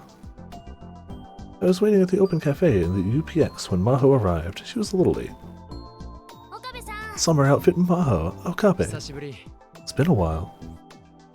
She ordered a nice coffee and took a deep breath. But, you know, we talk to each other all the time on video chat. That's right, it doesn't feel like it's been that long. Her habit of paying no attention to her clothes or looks hadn't changed at all in the last 6 months. People were going to think she was an elementary school kid who decided to go play at a friend's house. But it would upset her if I said that, so I never would. Not anymore, at least. I had no idea you were here. If I hadn't happened to see Dr. Leskinen, I never would have found out. Super happy music, yeah. I was going to contact you once things calm down. We need to talk to each other about Krisu at some point eventually. You hear about the new encephalitis cases? Dr. Leskinen is, at least. I'm his assistant, but I'm mostly in charge of Amadeus. Have there been any problems? I assume not, since I'm still getting my usual reports. Yeah, nothing really. Lately it's been a struggle to deal with Krisu, though. Hey! I heard a voice from my smartphone, which I'd placed on the table. What do you mean by struggle? I left the Amadeus app turned on. Of course, Krisu could hear everything we said. She's gotten a little ruder since we first met. You're just afraid of me for no reason at all. かもな。 Maybe. It's turning to our old relationship in the Alpha World line, where we fought all the time. I started to lose track of whether that was a good or bad thing for me. I thought I was trying to forget about Krisu. キアジョーさんは You were pretty rude when we first met. That was... She's rough on people when she meets them for the first time. You know why? Because they refuse to treat her like she's her real age. Yeah, I could imagine after years of that, that would get super old. The two of them spoke in unison. So I always get upset. Once I get to know someone, they stop talking about my appearance, right? So I can speak more normally around them as well. I guess I was right to not comment on her outfit. That was a close call. Real character growth. Okabe occasionally not sticking his foot in his mouth. Anyway, back to Amadeus. It's an interesting sign that Krisu is developing a bit of a sharp tongue. It's... depression. That's a side of her she never shows me or the professor, right? That may be a sign of how much she's opened up to. I have not. Maho simply smiled and ignored her. We can analyze those psychological changes as code. This is a change we never would have seen if she'd only been speaking to me and the professor. Oh yeah, for sure. I absolutely have friends who are teachers, both substitutes or otherwise, who definitely get asked for, like, if they have a hall pass their first week on the job at a new school, and it's like, sir, I'm a teacher. I'm teaching here. So, like, it absolutely is a thing.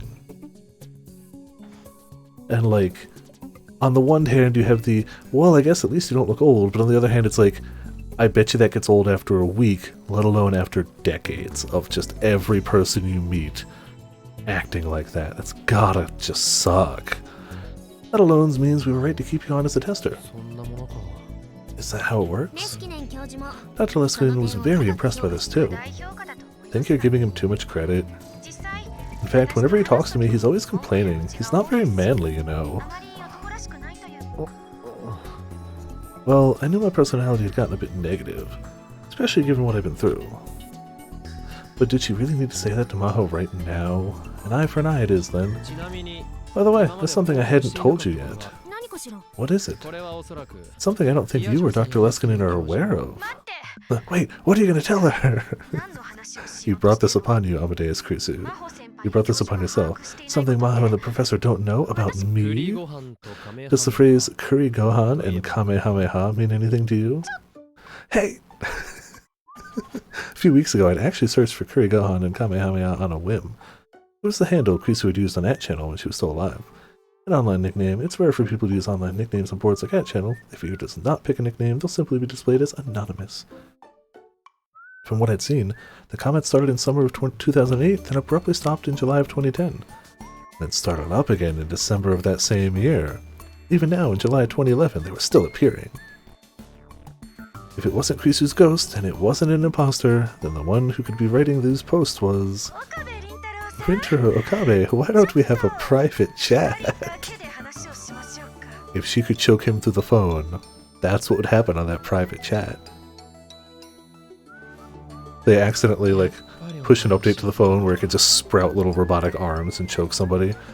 It's a very specific update for just this purpose. So it was you after all. やり黙っているのはまず Do い you think it's a bad idea not to tell them? It's an even worse idea to tell Maho. なんで Why? Because I haven't breathed a word to her about me going on @channel. 堂々としていれば Why hide it? It's not a crime to read on, or comment on @channel. そうだろ Isn't that right? @channeler Krisu. Listen, call me that one more time and I'll start making up gossip about you on @channel. So, that's practically a crime though. I couldn't help but laugh. Conversations like this brought back so many memories. I used to be so full of myself that I'd tick off Krisu all the time. It's not quite Redditors, it's 4chan. @channel is supposed to be 2channel, which is the original board that 4chan is based off of. So, not quite the same, but also not wrong. It's really two sides of the same internet board coin. That's fair. Hey, what are you talking about? Nothing! Don't worry about it. Delete all your memories of today from your hippocampus, please. 隠していたって You can't hide it, but she's going to find out eventually. You just shut up. やっぱりあなたた You ち two have gotten a lot closer over the last 6 months. Ah, 先輩 wow, I'm sorry. Huh? Why are you apologizing? No, just, it's been so long since you and Okabe have seen each other, and I'm doing all the talking. というわけで So why don't you two take some time and chat? 別にそんなつもりで That's not what I meant. それもこれも It's all Okabe's fault for saying something weird, isn't it? You actually started this, Krisu. This one's on you. Is that true, Curry Gohan and Kamehameha? It's another great, just some of the just random like vocal sounds. Just great. I feel like Krisu and Daru are the kings. King and queen of that. Like, though in the first game I'd absolutely give it to Okabe. Because Mamoru Miyano just, he's a legend. He's a legend. Please don't say that. Just like the real Krisu, she was strangely obsessed with hiding the fact that she was an at channeler. ちょっと頭を冷や I して need to go cool off a little, so I'm gonna go hang up. Bye. Krisu disappeared from the screen. Krisu took the music with her. Krisu had been kind of rude lately, so it felt good to have a chance to get back at her. If I overdid it, she was probably gonna hold a grudge, so this was likely a good place to stop. 栗ご飯って何なの What's curry gohan? どうしても知りたかった If you really want to know, ask クリス Krisu. に聞いてくれ If I explained it, she'd probably get mad and refuse to talk to me again. それで So, how long are you going to be staying here? 前よりも長 It く might be longer than last time. レスキネン教授が研究 We してい barely る know 新 anything 型 about the new 脳炎 encephalitis Dr. 体に Leskinen is 詳しい researching. こともしかしたら It's possible that I'll be sent back on my own, too. Excuse me. Sorry, need a drink?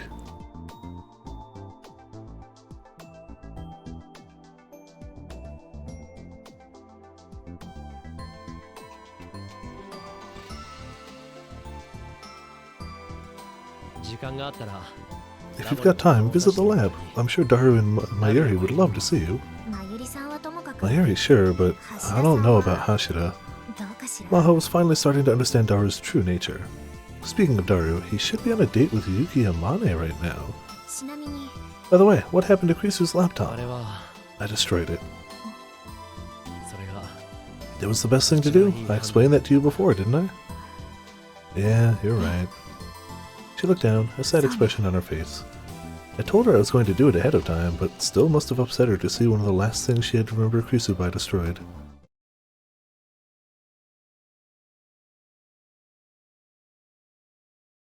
Oh yeah.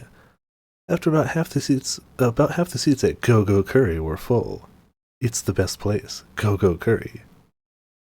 It was Sunday, but The it was also ultimate after 2 flavor p.m., experience. so the lunchtime rush was over. Go-Go Curry is delicious. Suzu was sitting at the restaurant's far edge, a baseball cap pulled down over her face. They are spreading more and more into America.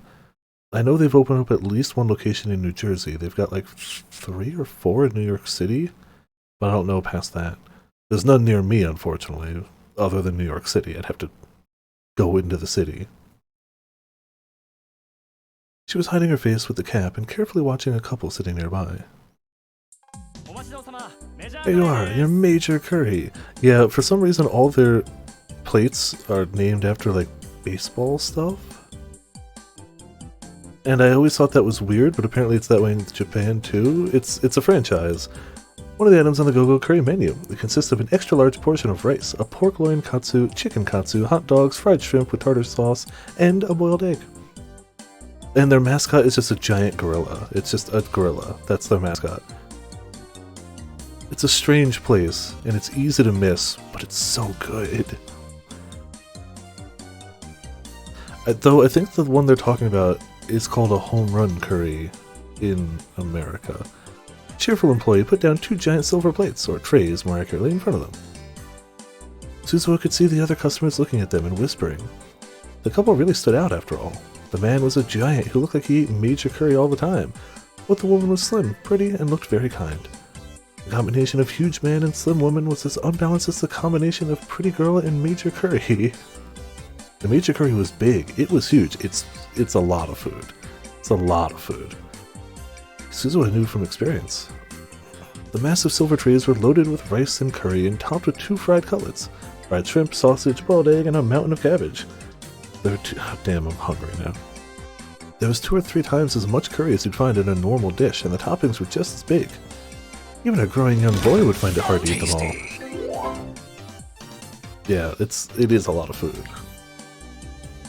Oh, see, there's the gorilla on the shirt. Yep.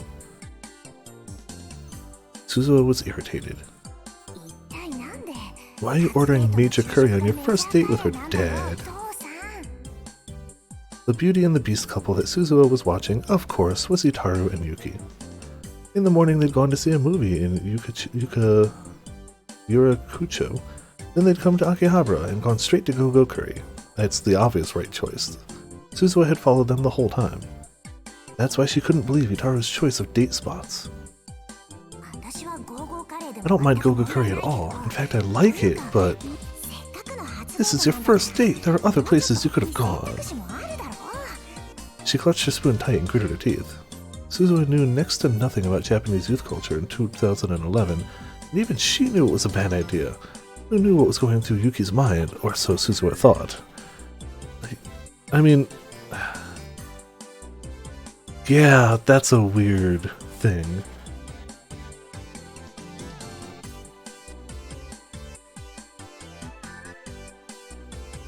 But also, Itaru's a weird guy. Sometimes in a good, sometimes in a bad way. And anyone who's going to date him is clearly going to enjoy at least part of that weirdness, and Go-Go Curry's not that weird. Don't know if I'd call it a date spot, but I wouldn't call it, like, actively bad either. That said, I've never gone to a date at Go-Go Curry, so what do I know? But wow, it's even more amazing than the pictures! Happy Go-Go Curry, yes. Surprisingly, Yuki was ignoring the people around her and innocently enjoying the huge curry. Maneshi, if you can't eat it all, I'll finish it for you, okay? Okay, thank you, but I'm actually pretty good at this. Yeah, that's a surprise. I actually would always just come and look at the menu outside. I always wanted to try this, same. I'm glad you brought me here. I'm glad to hear that.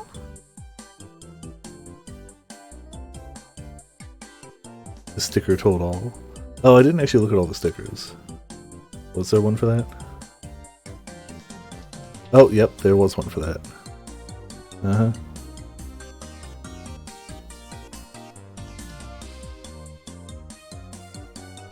Sorry, I had a pop-up so I couldn't see all of them. There you go. Top tier. Oh, didn't look. Hold on, let me look at that one. Yeah, that is a great sticker. Yeah. I agree. That's a very good sticker. Oh man. Yes, very, very good. Suzuha had evidently worried over nothing, but still she realized that Itaru was acting strangely. Ever since he'd come out of the movie theater, he was walking and talking strangely. Instead of his usual hunched posture, he was forcing himself to stand up straight. His every movement seemed oddly forced, or movement, as if he were a broken robot, and he downed glass after glass of water. Oh, I'm sorry, may I have some more water too? Huh? Oh, sure. Thank you. Itaru poured water into Yuki's cup. Suzuha had a bad feeling, and she was right. Itaru was moving so awkwardly that he almost spilled water on her hand.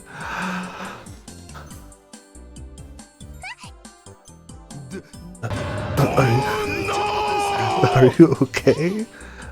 My hand just got a little wet. Anyway, let's eat it before it gets cold, okay?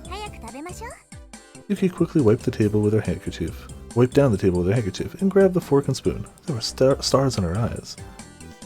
Not for Daru, for Go-Go Curry. Okay, let's eat. Let's eat. Yuki seemed to be really enjoying her meal, but Itaru was very formal and quiet. He was taking little nibbles out of a piece of fried cutlet like a squirrel eating a nut. The whole time, they weren't saying a word. What are you doing, Dad? Mom's not going to want to be around you if you're like that. I mean, she clearly seems to be enjoying herself, so maybe you just don't know what you're doing? Maybe Suzuha just doesn't know what a date's like. She decided to send him a message on Ryan telling him to get his act together, and she'd just taken out her phone when... Here's your major curry with extra roux. A huge plate was laid on the table in front of her. The other customers started murmuring again. Come to think of it, when she'd follow them into the store, she'd ordered the usual major curry with extra roux, and then forgotten about it. Now everybody was going to focus on her. In a small shop like this, it was suicide.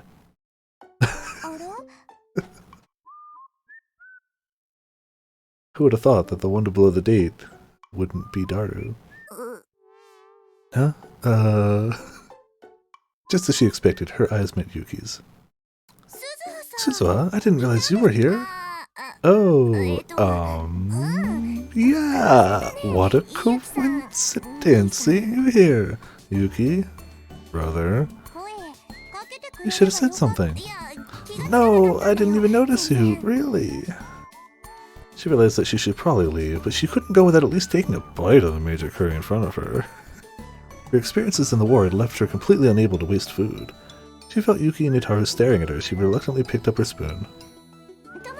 Anyway, yeah, you two enjoy yourselves. Her only choice was to finish her extra-large curry as soon as possible. She couldn't let herself be in the way. I mean, you put yourself in this position. But instead, Yuki came over and picked up Suzuha's plate. Huh? Excuse me, can my friend sit with us? Sure, go ahead. She says it's okay, let's all eat together. Wait, why? Why? Because you ordered major curry too. I think we need to have a race. Speed eating like you wouldn't believe, Ramen. Hashira can be the judge. And before Suzuha could respond, Yuki had moved her plate over to their table. No, wait!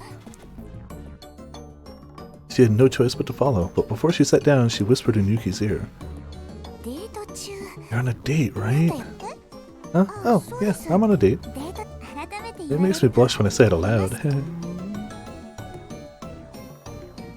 Itaru didn't react at all, even though she was sure she'd overheard that. I've never been on a date, so I don't know how they work, but... Is it normal to have a curry speed eating contest with another girl in the middle of a date? There's this weird, especially in fiction, this weird fascination with, like, what a date has to be. Like, it has to be this. You have to, like, if you're with somebody you care about and you care about each other, anything you do is a date. And if you're having fun, you're doing it right. But, you know, I'll admit this may be unorthodox, but she's clearly having fun, and, like, that's the point. I don't really know. But you see it a lot in anime and manga, don't you? Little sister who doesn't want to lose her big brother runs up to the girlfriend and says, "Let's have a competition." For some reason, Yuki seemed incredibly enthused. Suzuha was overwhelmed by her energy. I don't know anything about that. Is that how it works, brother? But even when she turned to Utaru for help, he just awkwardly sat there, eating his curry like a robot. Brother? He awkwardly turned his head to face her. The rest of him stayed completely still. Did you say something? What's wrong? You're acting weird. I am not acting weird. I am not acting weird at all. Suzuha glanced back at Yuki. And for the first time, Yuki looked concerned. In the end, Yuki and Suzuha did have the curry eating contest, and surprisingly, both of them completely finished their meals. Suzuha won by a very small margin, but the battle was exciting enough to not only the other customers, but the staff as well were applauding at the end. But the whole time Itaru kept eating by himself. Since this wasn't even a conversation, let alone a date, she sent Itaru home alone. Part of her wanted to demand Itaru explain himself right now, but she decided to talk to Yuki instead. She tried her best to avoid Yuki so far in order to keep her identity a secret, but it was July now. She would be gone from this era very soon. This might be her last chance to talk to Yuki at all. I like how she sent Daru home. Ooh, I'm so glad you were there. Yuki sighed a little after Itaru left. Maybe I did something to offend him? Ashida doesn't seem to enjoy being around me. You don't think he was just nervous?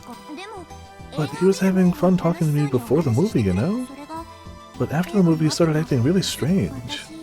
Did I do something wrong? I asked him to take me to the curry place, but since he was acting like that the whole time, I wasn't really sure what to do. And so since you happened to be there, I turned to you for help. What had happened inside the theater? Suzuha hadn't followed them inside. We spent about 2 hours killing time outside. Hey, why do you like my brother? Huh? I mean, maybe I shouldn't say this, but he's not exactly a lady killer. What are you talking about? I'm sure he's got tons of arrogant women fawning over him. What do you think about your brother? Me? Do you like him? Hate him? You like him, right? I can tell by watching you. Oh, sure. There were parts of him that she didn't like, but of course she loved her dad. Wait, why are we talking about me? So, what about you? I still don't really know if I like him or not. I see. Not only had Itaru not told Yuki he liked her, this was still their first date and they hadn't spoken that much before either. She hadn't even reached the point where she saw him as a member of the opposite sex. For almost a year, Suzuha had stayed with him and she, Mayuri, and Ferris had done everything they could to get the two of them together, but there hadn't been any real progress. For what it's worth, it's not something you can force. But also I understand why she takes this as a personal thing. Like, I get that. It's literally her chances of being born. I get it. Suzuha felt uneasy when she thought about the future.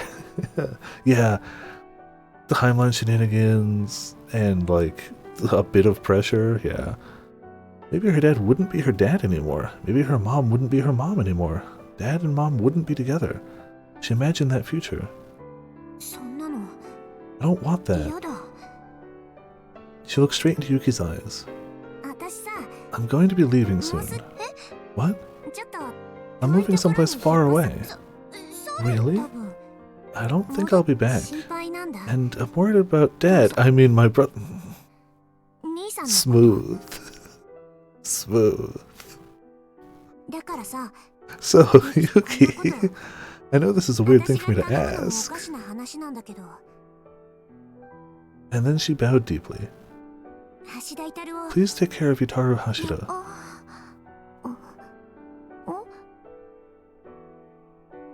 There was no answer from Yuki. Suzuha looked up, afraid, and tried to gauge the expression on her face. She looked kind of lonely, and kind of sad. I don't know what I want to do. Yuki whispered, and then Suzuha...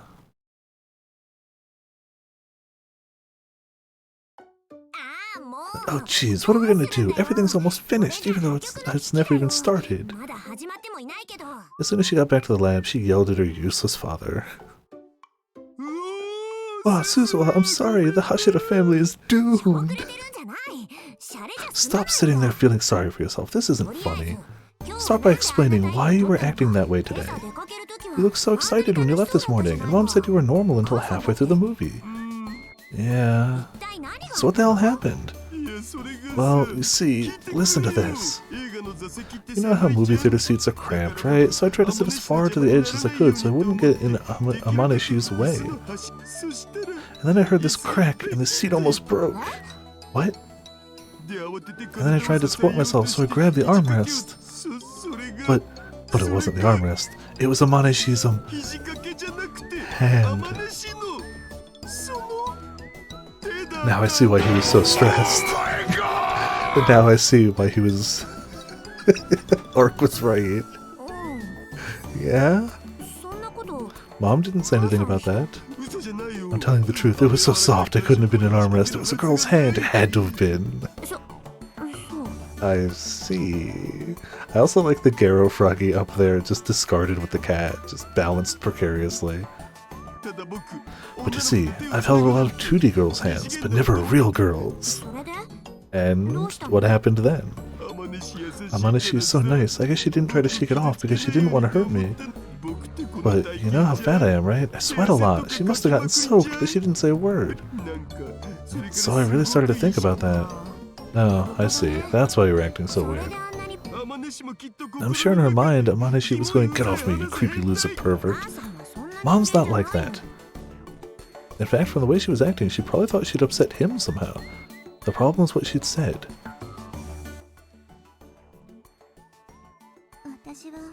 I don't know what I want to do. What does she mean by that? She means she didn't know what she wanted to... It's right there. I don't know what Mom's thinking. Suzuha, let's give up on Mom and you can live with me. You're not making any sense. How am I even supposed to be born? But it's impossible. How come you're not even trying? Even if things look bad, you have to keep going. No pressure. She grabbed her father by the collar and shook him. No pressure! If you don't... She remembered how sad Yuki had looked when they said goodbye. Otherwise, something awful will happen. Yeah. Suzu was starting to wonder about leaving, especially now that she had even more to worry about. Maybe I shouldn't have talked to Yuki after all. She realized again how powerless she was, being from the future.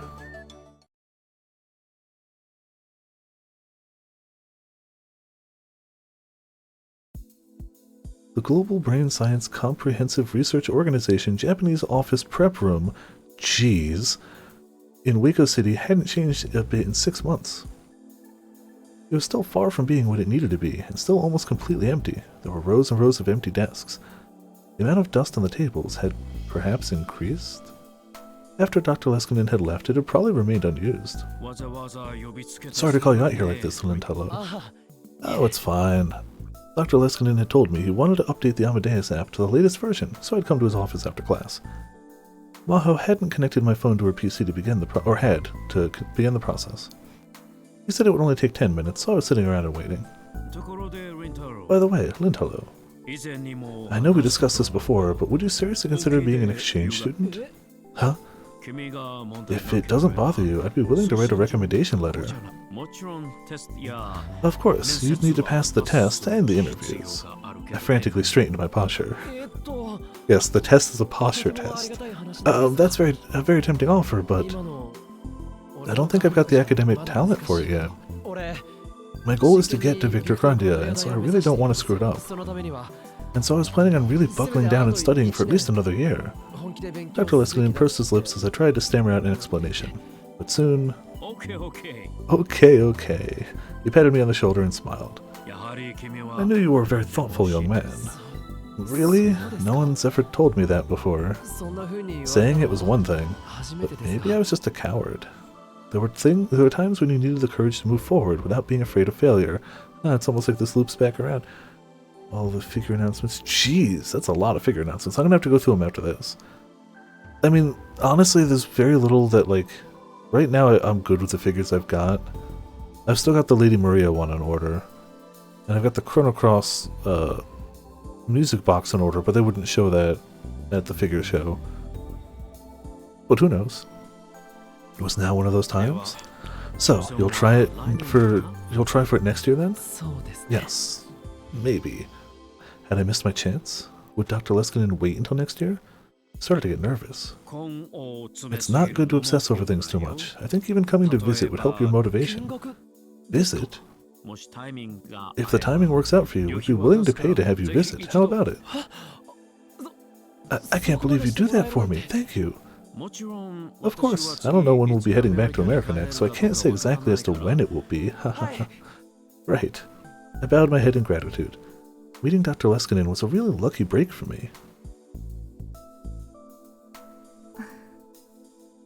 By chance, my eyes met Maho's. Full Metal Alchemist one. Oh, that's really cool looking, but I don't got room for that. Or money. Because I didn't look at the price, but it's gotta be like $400. 2 to 400. I don't know the size of it, to be fair. Maybe it's more, I don't know. Regardless, it's cool. I'll give it that, but like I don't need to own it. For some reason, her smile was a little sad. She quickly looked away and went back to her work. Full Metal Alchemist is a great anime. I love it, and the figure's cool, but money and space. Maho was staying in a business hotel a few stops down from Waco City. She said she deliberately avoided staying in the same hotel as last time. 少し不便 It's になっ not たと quite as convenient though. というか You know, why not 少し clean は up a 片 little? 付けたらどうだ She hadn't spent that much time in Japan and it was already messy. 片付ける Clean up, I've got everything laid out in the most 私は efficient 自分 manner が for my 一番効率 use. 的に過ごすことのできる配 Which 置を meant she was しているだけよ refusing the hotel's cleaning service. そんな風にデリカシー You know, that's why you're never getting a boyfriend, right? I could hear Krisu from my phone. She was annoyed. After the app updated, I'd left Amadeus running. Nobody asked you. Any normal person would be embarrassed to invite somebody over to a room like this. Well, cleaning wasn't a specialty of mine either. It wouldn't be right to give her too much of a hard time. それで So, what did you want to talk about? 話って I'd come to Maho's hotel because she said she wanted to talk to me about something. I wouldn't have minded talking about it in the office, but she insisted on speaking alone in her hotel room. I knew she didn't mean anything by it. After knowing her for half a year, I knew she wasn't the type.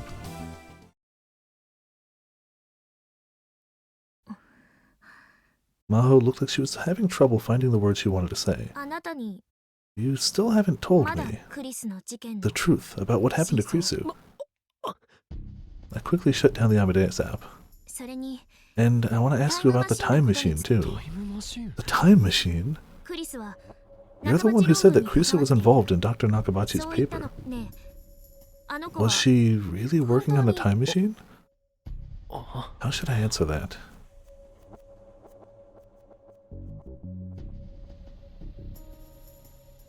Daiwo book? Oh, Daiwo book? Last time she'd been trying to decrypt Krisu's laptop. I was willing to tell her what I'd experienced in order to get her to stop. In the end, I'd lost the chance, though. But things were different now. Krisu's laptop was gone. There's no reason to bring it up anymore.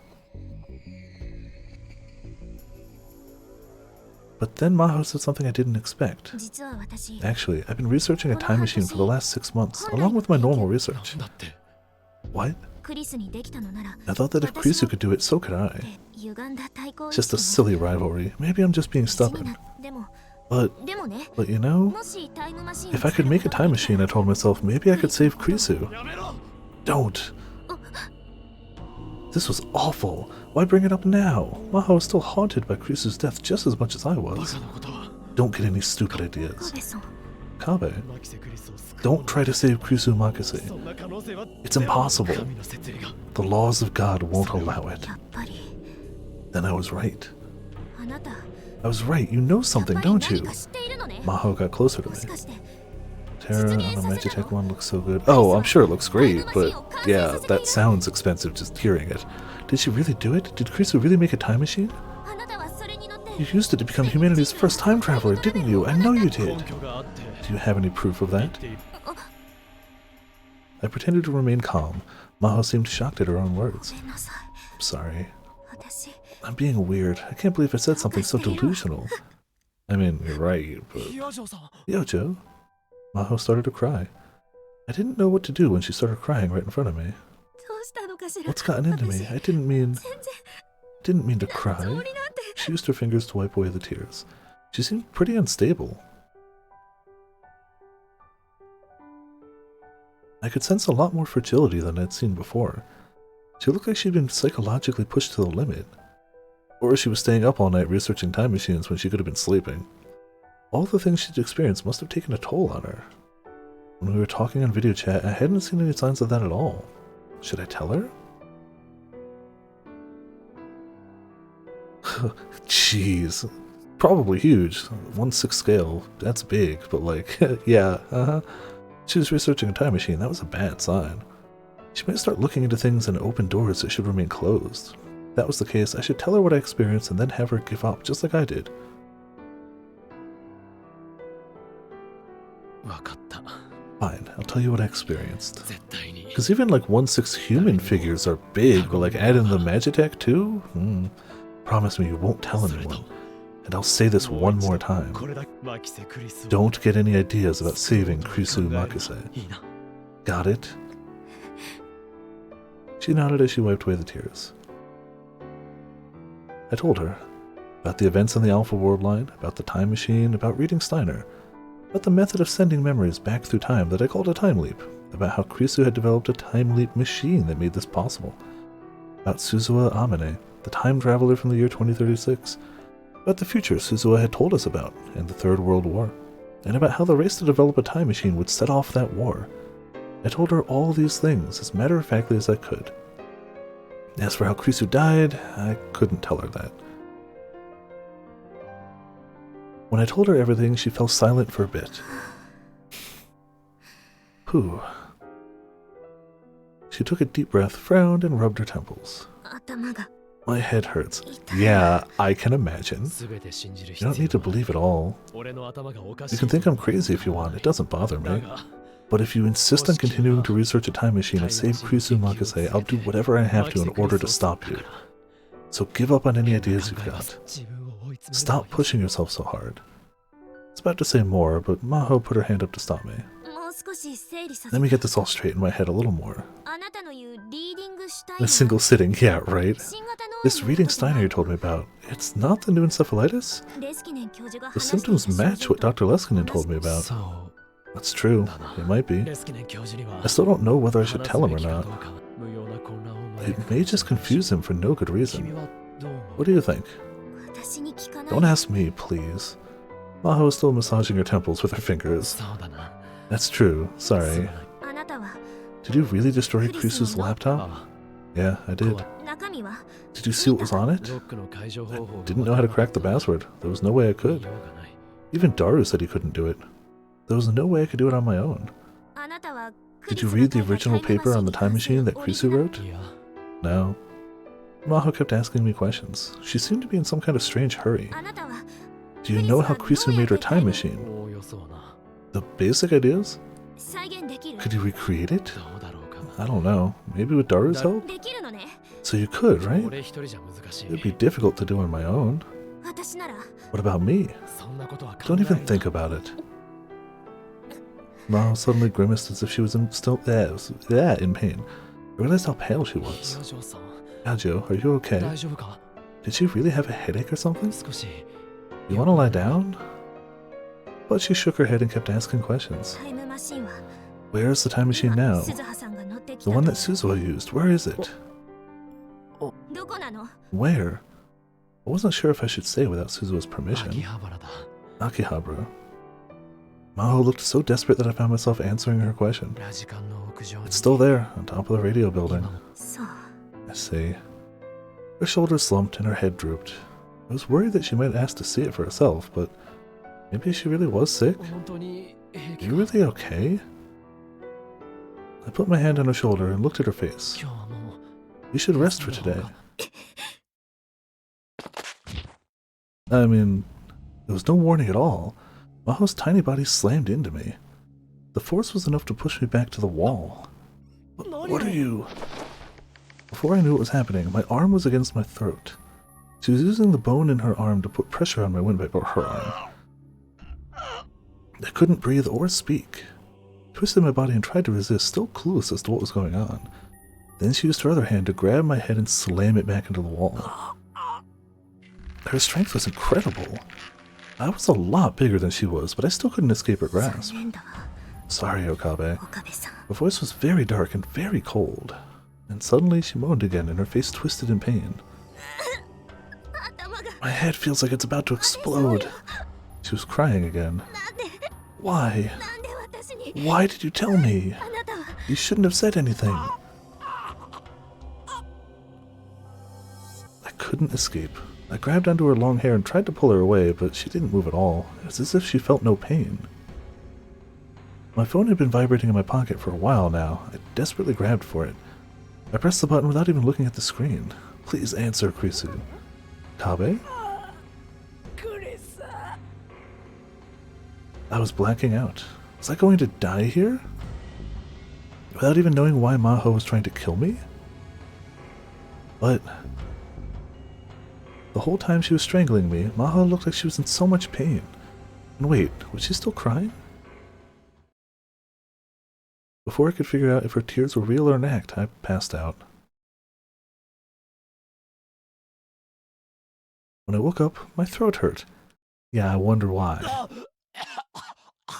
I tried to cover my mouth with my hands, but something was keeping them from moving.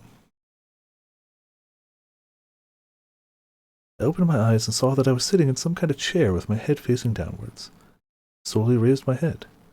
My hands were tied to the armrest with zip ties. When I tried to break out, the ties dug into my skin and hurt very badly. I tried looking around. It was a room I'd never seen before.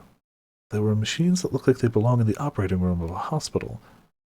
But the wall was also lined with monitors, like some kind of guard room or control room. I couldn't see any windows, so I had no idea where I was. Someone... My throat hurt when I tried to talk. And then I remembered that Maho had almost killed me. Why had she done that? I felt more confused than angry.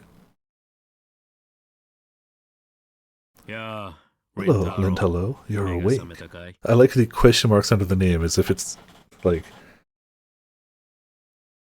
I heard footsteps and saw a wavering shadow beneath the dim fluorescent lights in front of me. I knew that voice.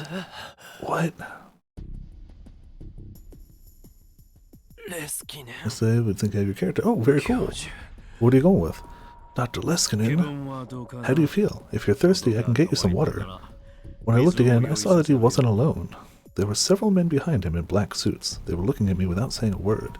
Toxic Rain champion? Hard to go wrong. Toxic Rain is just always good. Shadow Rose is playing Toxic Rain Ascendant, I want to say? No, Raider. She's playing Raider.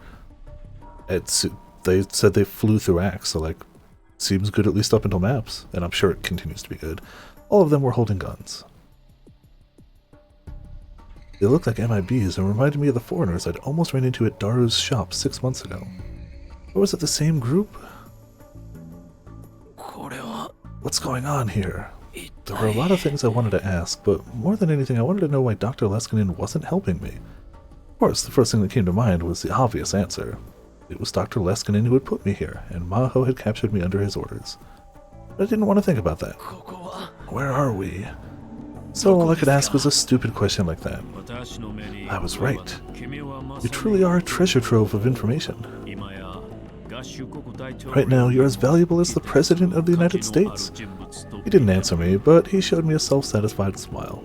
I could feel alarm bells going off in my head. I was getting more suspicious of Dr. Leskinen. I'm starting to think this may be a suspicious situation. Oh, he couldn't even do that. His arms are tied down. Am I imprisoned here? It would be more accurate to say you're under our protection. For what it's worth, he was just choked out, and I'm pretty sure when you get choked out by somebody you thought you could trust, and you wake up in a place you're unfamiliar with, brain doesn't fire on all cylinders immediately. But also, Ocarina, yeah, it's true. Once your value becomes clear, there will be a lot of people coming after you. Did you order this, Dr. Leskinen? That's right, I made the decision. After hearing about your information from Maho. Where is Hiyajo? Resting in her hotel room, I'd imagine. Did Hiyajo become my friend in order to extract information from me? That wasn't her original intent. In the end, that's how it ended up, though. And you too? Were you nice to me because you were after something? Just who are you? Now, please calm down. I've told you before, haven't I? A scientist must remain calm at all times. Excitement is only allowed when the experiment is a success. Instead of feeling calm, Dr. Leskinen's attitude was pissing me off. I felt betrayed. There was rage, frustration, sorrow, and a lot of other feelings all mixed together as I gritted my teeth. Dr. Leskinen ignored me and gave a brief order in English to the other men. They left the room. Only Dr. Leskinen and I remained. Now then, Lintalo, I'll tell you about my other job. Your other job? It was then that I remembered the other world line that I'd been sent to. Shimoyama had told me that an American organization had demanded that I be turned over.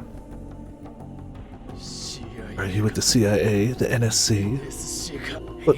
But Dr. Leskinen only chuckled. Don't compare me to those idiots. They're just a bunch of useless government employees. Are you aware of an American civilian intelligence company called Strategic Focus? Strategic Focus? I heard of them before on a conspiracy theory site that the old me used to read all the time. Stratophore.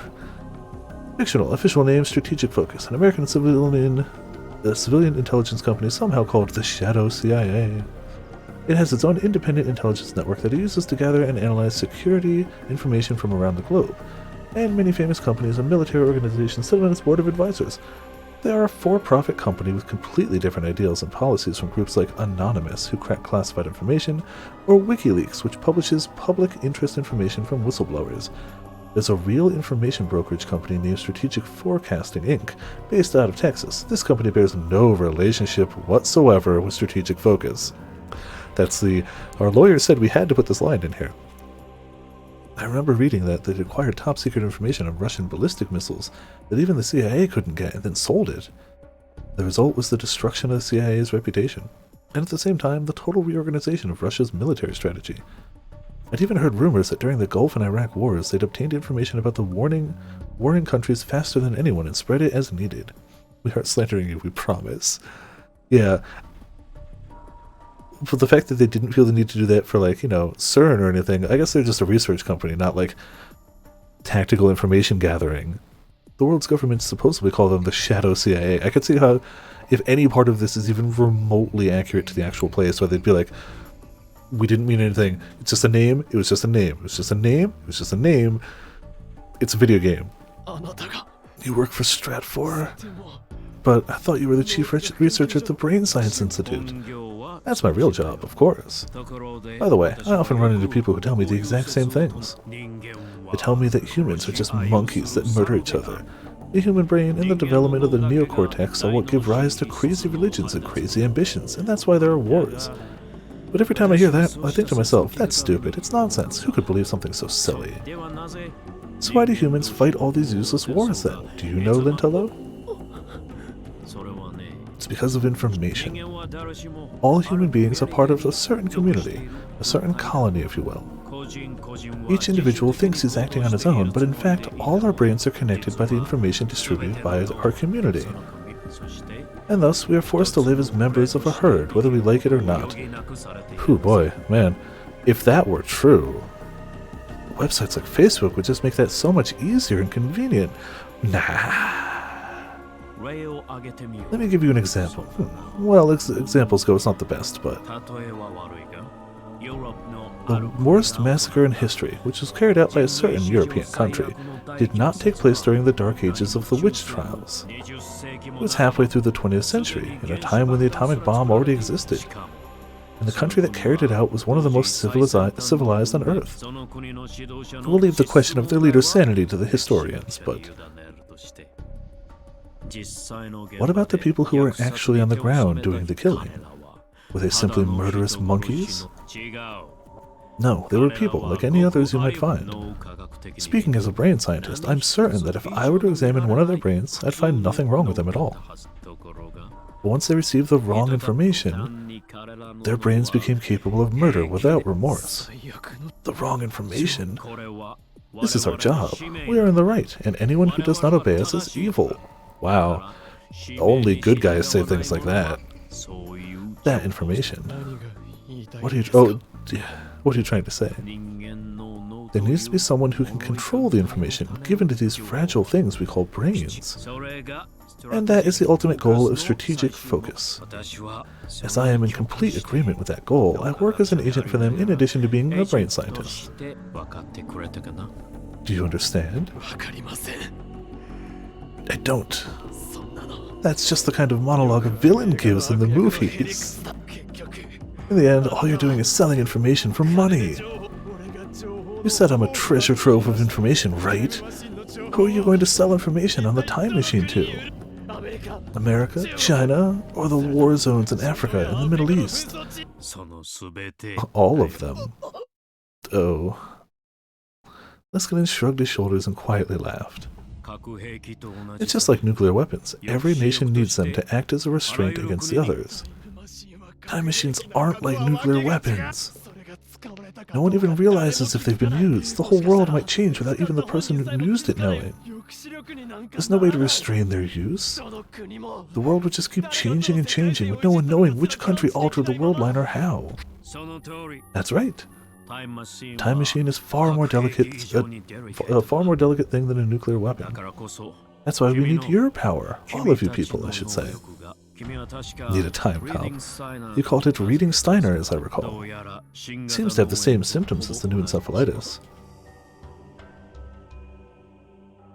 That's right, Leskinen was researching the new encephalitis too. We've reached a point where we realize that the patients may be capable of detecting changes to the past. But we wanted proof. So does every intelligence agency in the world. They're desperately searching. I hated myself for not realizing the possibility sooner. I'd always had the wrong idea. I thought the reason for the new encephalitis patients were being brought together was just to give them meaningless treatment. But I was naive, too naive. Leskinen and Stratfor's goal was to gather people with reading Steiner and study them. Maho just told me all about your amazing abilities. I had originally just hoped to get information about Krisu's successes. But instead, we even got information on the new encephalitis. You are wonderful. This puts us a step ahead of the rest of the world. And why don't you tell me about this sooner? If you had, I wouldn't have had to do so many things to your friend Katsumi's brain. What? Katsumi Nakase. Did he mean Fubuki? And I wouldn't have had to use the procedure on Maho's brain either. Even Hyajo? Is that why she was acting so weird?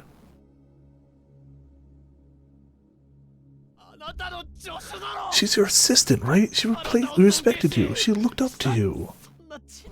How could you use her in a human experiment? It was necessary to acquire information that will benefit all of humanity. And there's no need to panic. Both Maho and Katsumi will survive with only minor impairments to their brain functionality. You're insane. The first time I felt hatred for and fear of the man in front of me. Couldn't believe that this was the same man I'd respected so much. If we investigate the brains of patients who've contracted reading Steiner, I'm sure we'll learn more. If we can sell that in a set along with the time machines, we can maintain the military balance of power across the world. We can avoid war. I want your cooperation too. Leskinen's mannerisms hadn't changed a bit, even as he spoke of these horrifying things. He spoke of these insane things in the same manner that Maho once described as like a mischievous child. You tricked me, didn't you? You approached me just because I was friends with Krisu. You tried to get information about Krisu from me. I don't think I ever tricked you. It was a coincidence that we first met. It's true that a major reason I asked you to test Amadeus was your relationship with Krisu. But it's also true that I got to know you. I really did take an interest in you. I still wish you could be my assistant. But that's a separate matter. Remember what I said? You're as valuable as the President of the United States himself right now. I need to prioritize the company's work over my private feelings. For the sake of humanity's future peace. I'm sorry, Lintolo, but at the same time, I'm excited. I can't wait to see all the information you possess.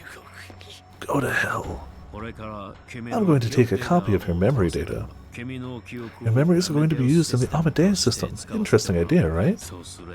That way, even if you die in an unfortunate accident, your memories will remain. No, don't worry. I'm not interested in killing you. Humans have far weaker security than Amadeus. Once they taste pain, they'll gladly share information to escape it. This security, when it comes to keeping secrets, is practically non-existent. Torture doesn't work on Amadeus, which means it will be far more difficult to deal with than you. The only reason I'm taking the memory data is to have a backup. Even if, for example, you were unable to endure the torture and went insane. In the near future, we'll be able to download your memories back into your brain. You attended my lecture, so you know this, right? We'll start by getting that memory data. And then you're going to tell me all kinds of things. We're going to be busy. Now, relax. Otherwise, I can't extract the data correctly. Leskinen, you... Don't make that face. No one is coming to help you. This place is under Stratfor's control. No one knows about it but us. No one. I was too stunned to think. There was nowhere to run. My knees shook in terror as I imagined what was about to happen to me. Maybe it would have been better to die. Then I felt sick as I remembered that I was fated not to die until 2025. If no amount of torture could kill me, this was literally hell.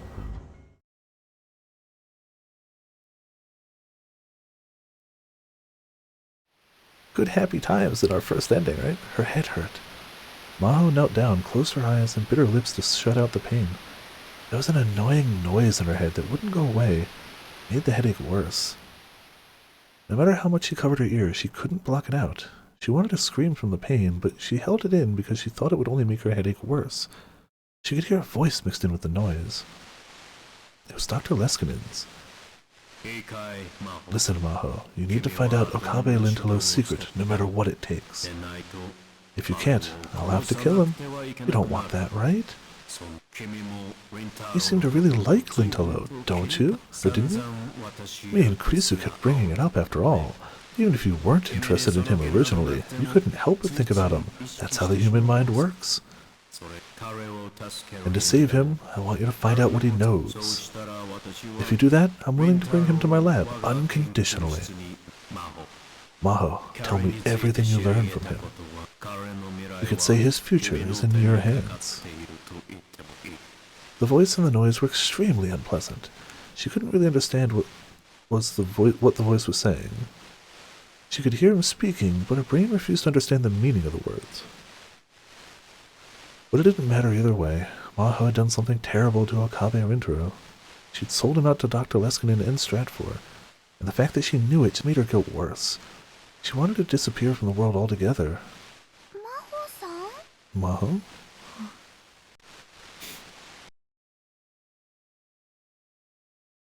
She was on a busy street in Akihabara in early summer. She was leaning on the side of a building in the shade when she heard someone call her name. I knew it was you, Maho. Mayuri? She didn't expect to see Mayuri here, so she didn't know how to respond. She just looked back and stared. Are you not feeling well? I'm fine. Have you seen Ocarine? Huh? Maho went completely still. Mayuri's innocent question reminded her of her own stupidity and cowardice. Why?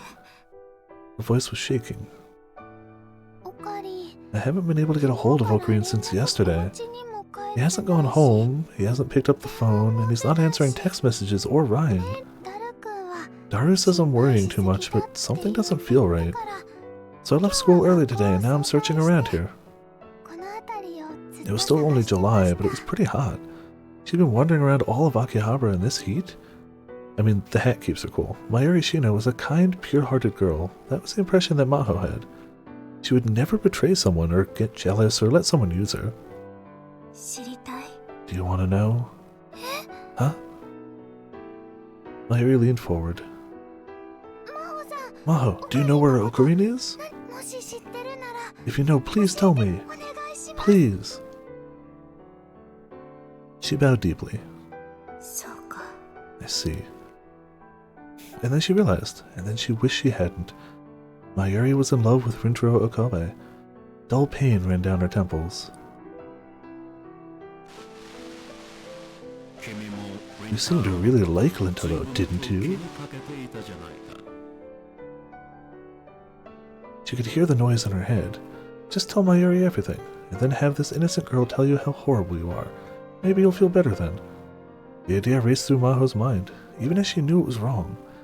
She tried to hold back her headache as she opened her mouth. I was with Okabe, late last night.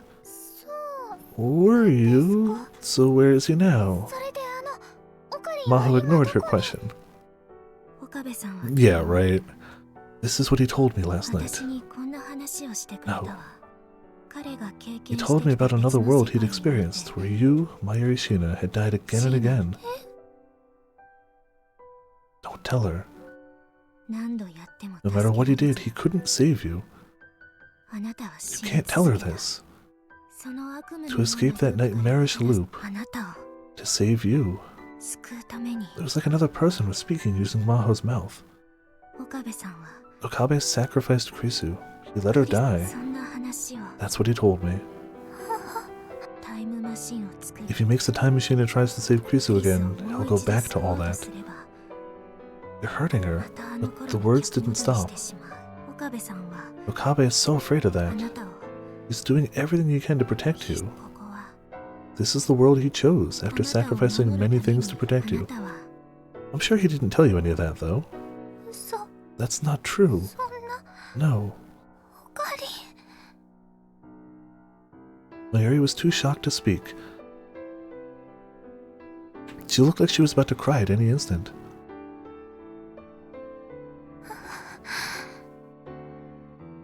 Suddenly, Mayuri turned around and started to walk away with slumped shoulders.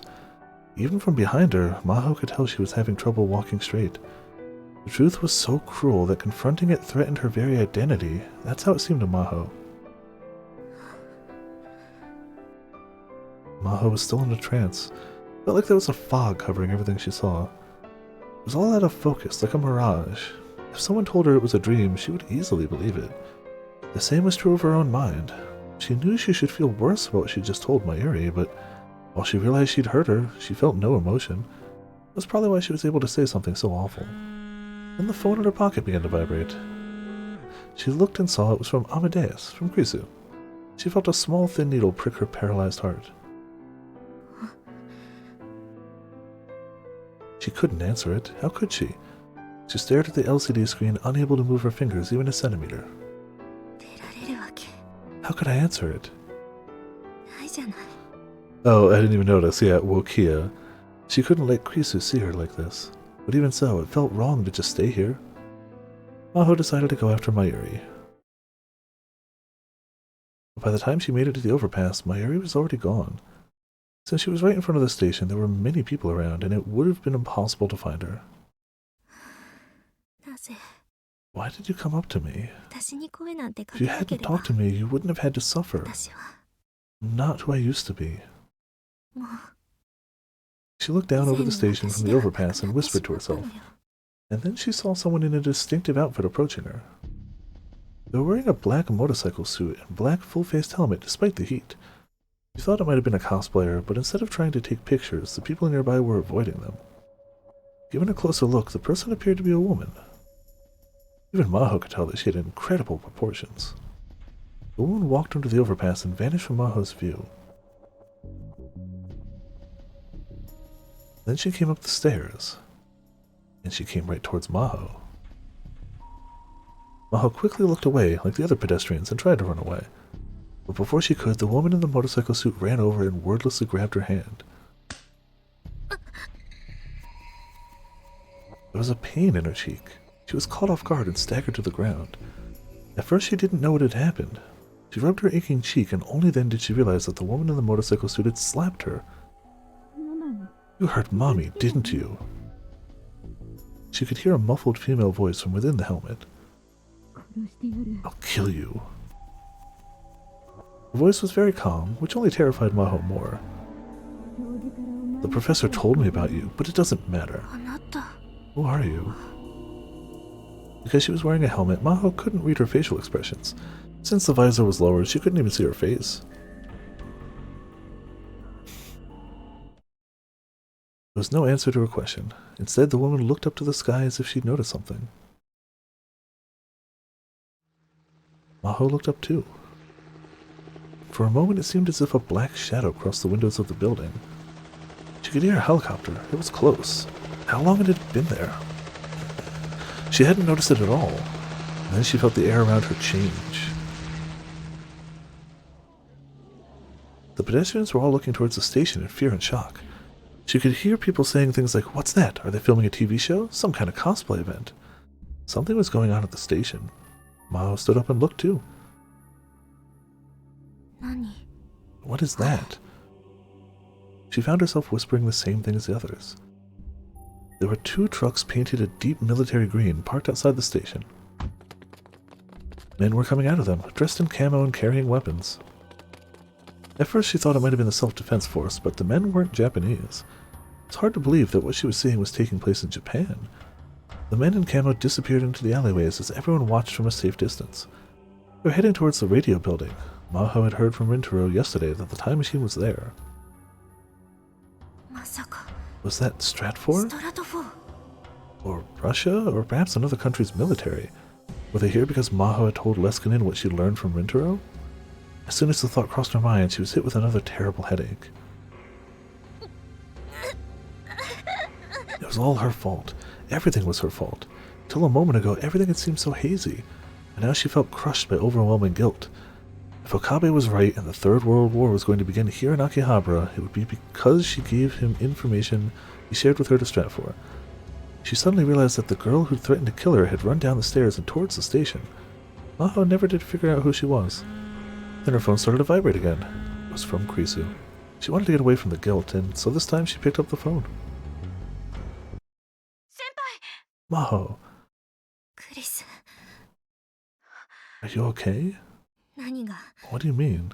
一体 What happened to you? どうもしないわ Nothing. だって But you're crying. Only then did she realize that her eyes were overflowing with tears. The fog over her mind was now totally gone, and all that was left was the guilt, the regret, and the headaches. 頭が My head hurts.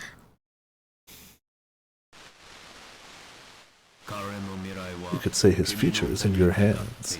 Oh, absolutely. She heard the noise again. Where's Okabe? What happened to him?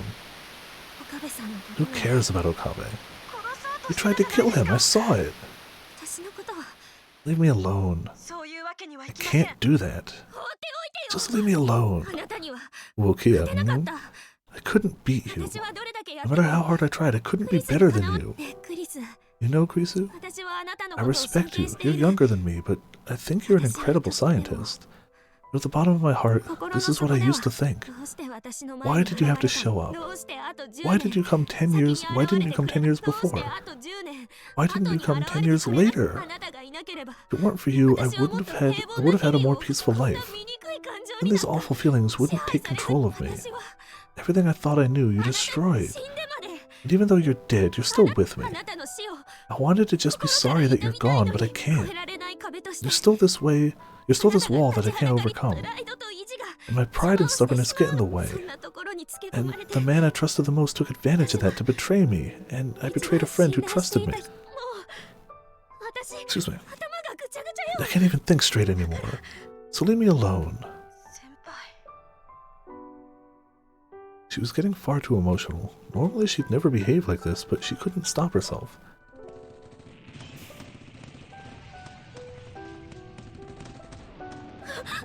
That sounds fine. That looks fine. She heard an explosion in the distance. The people around her started to scream, panic, and run. The flames from the explosions were coming from the direction the men in the camo had gone.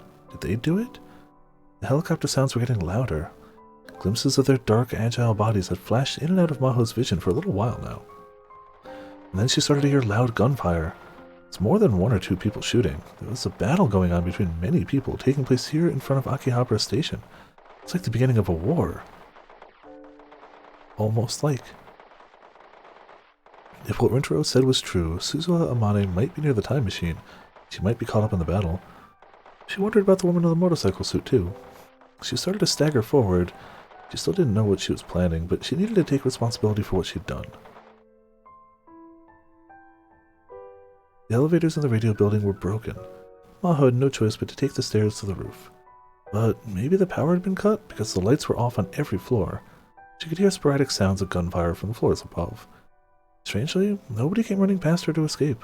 There were several shops in the buildings, and of course, they should have been customers there. But despite the fact that the elevators weren't working, had they all evacuated earlier, or were they all hiding somewhere and waiting for the terror to end? That was what she thought about as she sweated her way up the stairs.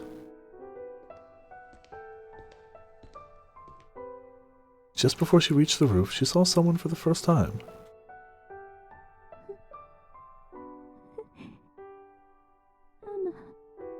She was sitting on the stairs, cradling her knees. For some reason, her voice was muffled, but it did seem to be a woman's voice. Her head seemed big and round in the darkness. It was a moment before she realized that it was the full-faced helmet. That was when she realized it was the woman in the motorcycle suit from before. She's looking for her mom.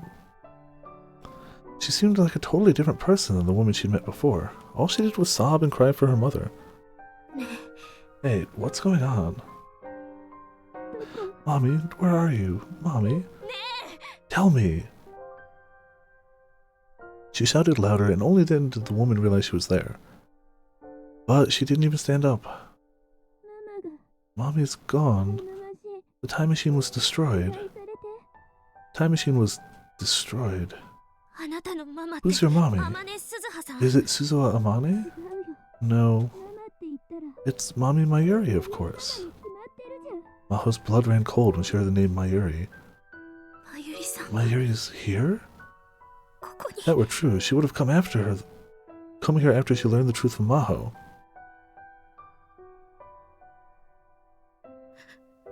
It's my fault. Maho put her hands to her head.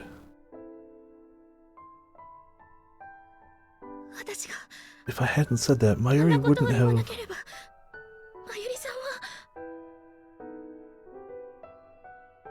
The woman in the motorcycle suit stood up and approached her menacingly. That's right.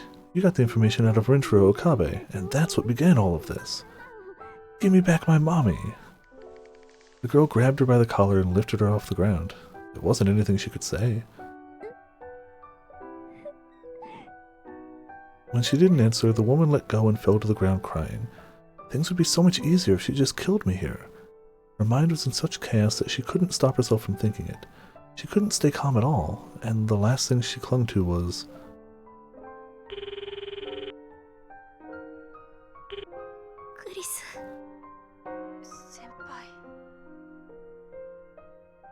The AI made from Krisu Makuse's memory data. Maybe she was still thinking about their last discussion because she seemed upset. She wasn't saying anything, so Maho gave up the last of her pride. Krisu, what do I do?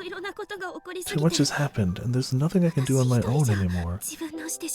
At least, I want to take responsibility for what I've done. And then she realized that she was still being proud and corrected herself. She asked herself, what do I want to do? I want to save Okabe.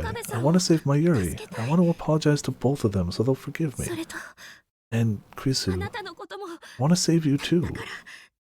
So help me, please. You're asking me for help? Krisu's eyes were wide. That's right. Her pride had kept her from ever asking Krisu for help before, and it was the same with Krisu too. Knowing Krisu's personality, if Maho asked for help, she'd use every bit of brainpower she had to give it. Come on, tell me. You can give me some solution, right? That's why they said Krisu Makase was a genius. She was a woman who made the impossible possible. Maho waited for Krisu's answer. The last hope, the last thing left in Pandora's box. She waited for Krisu to give her the answer, but... It's impossible. Maho was struck dumb for a moment. Then she realized how selfish she was being and hated herself for it.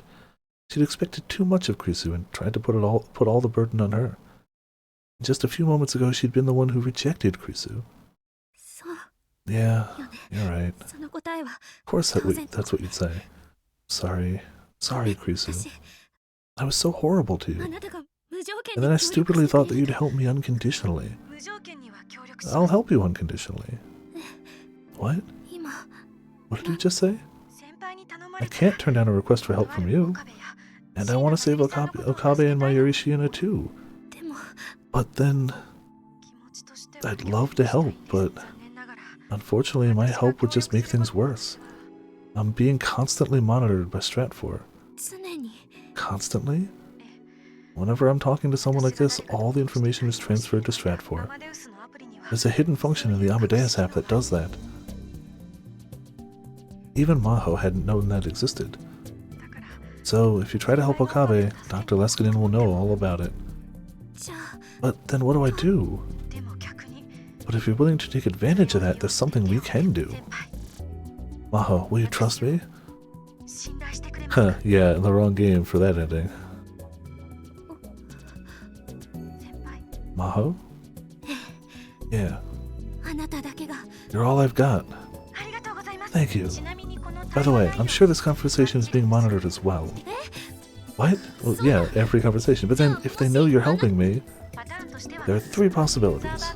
They could take my data off the server and isolate me, or overwrite my data with an older version of my memories. In the worst case, they could delete me entirely. No! Don't worry. You're capable of standing up on your own 2 feet. I'm not worried about me, I'm worried about you. I'm nothing but data, but thank you. Krisu on the screen bowed and smiled.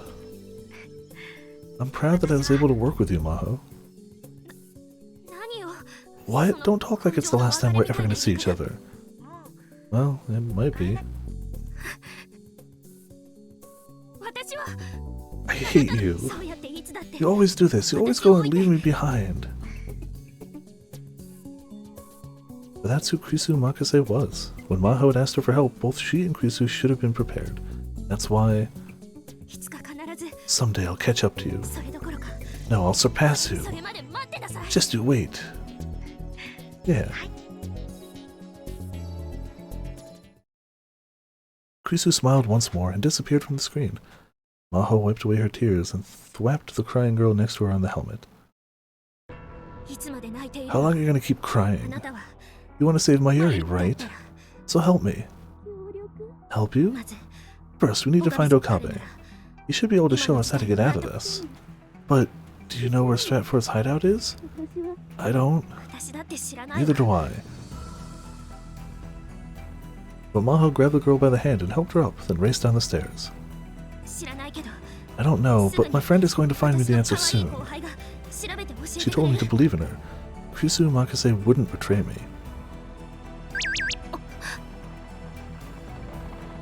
As soon as she left the radio building, she got a message on her Ryan. The gunfire was continuing. As she hurried away, she looked down at her phone. Okabe is in the basement of Tokyo Denkai. I just learned this now. I followed their monitoring to find their location. Take care of Okabe for me. Teach that damn pervert of a professor what happens to peeping toms who watch me all the time. When she read it, she smiled despite everything that was going on. Thank you, Krisu. Thank you. I don't remember exactly where this ending ends, but I know we're close enough that we're seeing it through tonight. I actually took a nap earlier, so I'm good if we go a little later. I didn't plan for this. It's been so long, but it's like I know we're close enough that stopping here would be stupidly anticlimactic, and I'm not doing that. To me or you guys. She clutched the phone tightly to her chest, but then she quickly changed gears. But I truly don't remember exactly what happens. Like, I remember the basics of this ending, the stuff we saw. I honestly don't remember how this ending ends. Or any of them, really, for that matter. I just remember, like, bullet points of, like, oh yeah, that happened. I found the Stratford hideout. Tell me where it is. I'll go there and kill everyone inside. Not Okabe, please. Maho shivered at the ice in her words. She felt a bottomless madness coming from the woman in the motorcycle suit. You're not wrong. You're not wrong. But for now, she had to cooperate with her. There was no way she could get Rintaro back from Maho on her own. Let's go. She needed to take responsibility for the future she created. To avoid that cruel future. It seems like the cruel future is happening. Maho ran through the streets of Akihabara, where a war was already beginning. Back to happy Okabe times. A voice. I could hear a voice. Okabe? Someone was calling my name. I slowly woke up and turned towards the voice.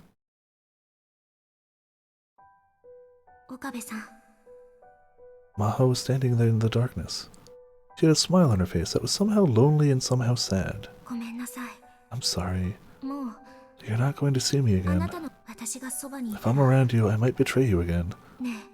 Listen, I know this is selfish, but I want you to do something for me. Please, find Steins Gate. While you've been captured, something terrible has happened to the world. Mayuri and Suzuha are both missing.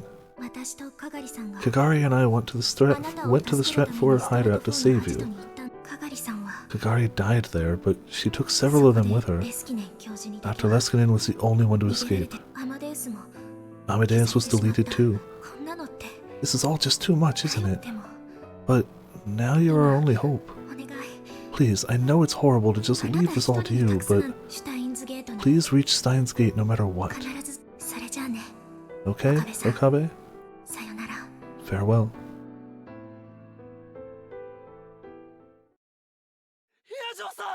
Gacho!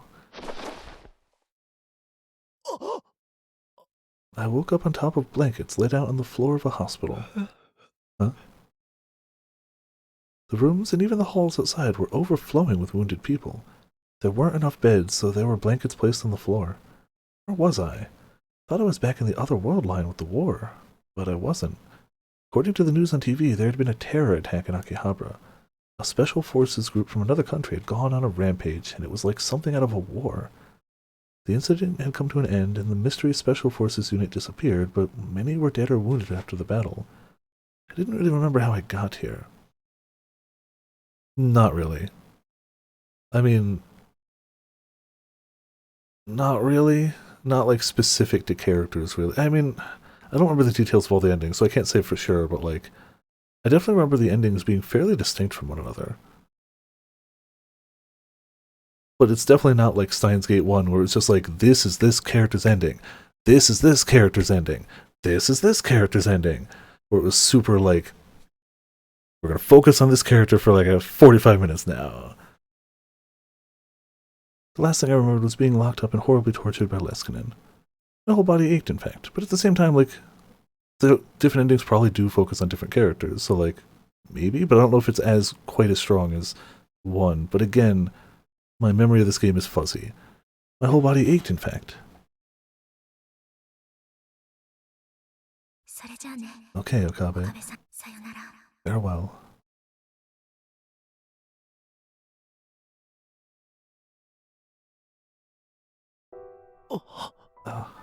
And then I remembered what Maho had said to me in the dream. Was that real? Maho had saved me. And had she mentioned Kagari? I patted down my pockets and found my phone was still there. Tried to call Mayuri. If that dream was real, Mayuri was missing. But that was impossible. I'd chosen this world line so that Mayuri would survive. If nothing else, it was guaranteed that she'd make it to 2036. She couldn't die today in 2011. Mayuri, answer me. But no matter how many times I called, she didn't pick up. I forced myself to stand up and leave the hospital room. I went out to the roof. Seemed I was at the Ochanomizu hospital where Fubuki had stayed before. The morning sky was amazingly clear. I could see Akihabara in the far distance. There were pillars of smoke rising up. I shivered at the strange sight. Even from here I could tell how fierce the battle must have been. The world's history was proceeding as John Titor had prophesied. I tried calling Mayuri again from the roof, but nobody picked up. My next move was to call Daru out of desperation. Hello? Ocarine? Daru! Good, you're alive. You too. I'm glad you're safe. Things were surprisingly quiet by the lab. Where are you now? On the run. I left Akihabara.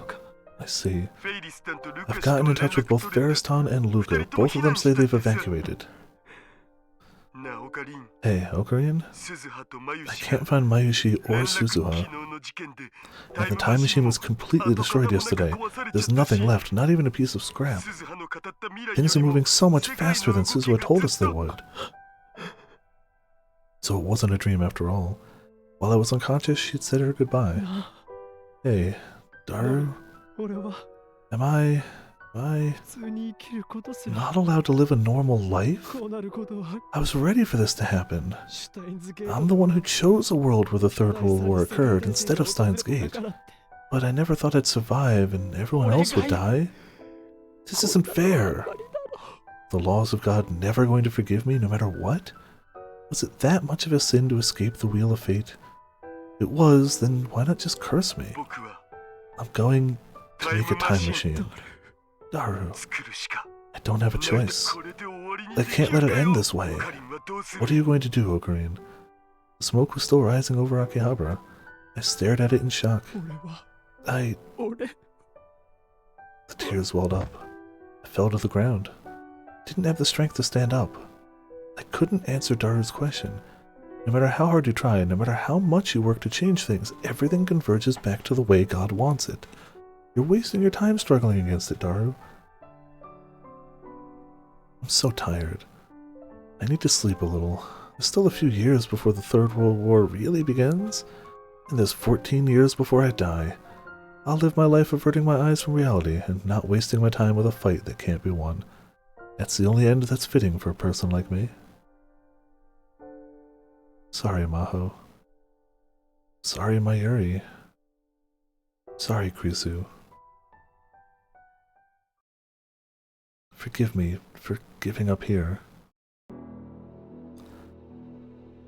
Yeah, oh boy, do he need the biggest of hugs. Yeah. So yeah, we hit our first ending. On Sunday, we go way back to that first save we made before the first choice, and we take the other choice and go from there. That's what we go. So yeah. Oh man, again, my memory is spotty. I'd call that one of the tamer endings. Personally, but again, memory is spotty, so. I mean, wasn't too bad. Mayuri Suzuha dead. Ocarine betrayed. Literally has given up. Betrayed by somebody who was two people who were friends. One who was basically forced into doing it. We finished ending 1. We have 3 other endings to go, and then true ending. Oh yeah, we're done with the game, totally. Chaos Child, oh man, you're right. Not yet, obviously. We've still got a... Oh yeah, and Krisu deleted, just gone next. Gone now. Oh man. I'm gonna let the credits go, obviously, we usually do. Oh, theme song is so good, Amadeus is so good. The anime has a good opening too. Even though I haven't watched the anime, I've looked up the opening, and it's good. And it's the same singer, and I like everything I've heard of her, but like, game is just a smidge above it for me, which is funny because for Steins Gate 1, it's the other way around. Hacking to the Gate is just a little bit better to me than the game version. But they're both good. Like, the game version's great. It's got a great opening, but Hacking to the Gate is iconic to me. Maybe it's just whichever one I end up seeing first I like more. Because I watched the Steins Gate anime before I played the game, and I played 0 and I haven't seen the anime, so maybe that's it. Maybe that's the secret. Man, the credits for visual novel games are always shockingly short. Like, I tend to forget, like, not that they're easy to make per se, but how good of a game you can make with limited manpower, money, everything. How you can really craft a great game. Yeah, it's probably which I saw first. So this should hopefully check off an ending mark on the main menu. Completed. Extra menus added to the title menu. CG library was added to the extra menu. Sound library. Movie library. Tips. New item was opened in tips. Oh yeah, the entire game is blocked except for the main menu. So yeah, clear list, there you go. We have 1 ending. Album achievement rate 38%, tips 130 to 205, 12, almost 13 hours to get to that point. But since we have quick saves and we know where to go to, we at least cut down on backtracking. So yeah, that's where we are now. Sunday we'll pick up more. So yeah, thank you all for tuning in, thank you all for watching. I can't because the entire gameplay is blocked, so I couldn't stream it natively. Yeah. It's kind of stupid. But yeah, that's what we got for now. Tomorrow we're playing Yakuza. Saturday, I still don't know. Maybe I'll do a little more Path of Exile. I actually got a lot of upgrades for my character by just spending currency. And we are stronger now. Maybe. Well, Saturday's up in the air. I may change it. I don't have set plans for Saturday. Sunday will be this. That much I know.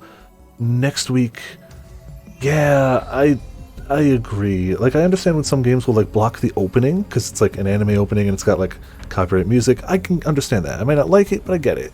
But when they straight up just... I killed him off camera today. I did a salty run back to see if I could. whooped his ass. He was almost dead by the time he did his second set of fire boulders. He didn't get like 5 or 6 like last time. He had a sliver of health by the time he went to the second set of boulders. The upgrades are good. The upgrades are good. One of them I crafted, 2 of them I bought. I bought the other 2. But one of them I crafted. I got a 6-link drop and just made it myself, and it's very good. Actually, I only bought 1 of them. No, I bought 2 rings. I bought 2 rings, but the chest plate was a drop that I crafted, and the boots were just from Itsiri. When I just ran a few Itziris off camera, she dropped her boots.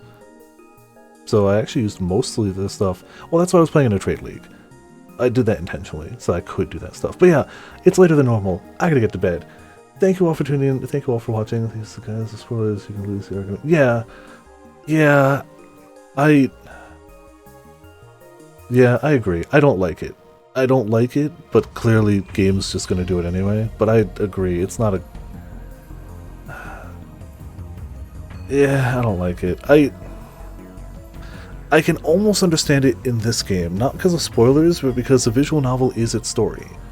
And you could make the argument, excuse me, you could make the argument probably pretty decently that the people watching me play this aren't going to go buy this game.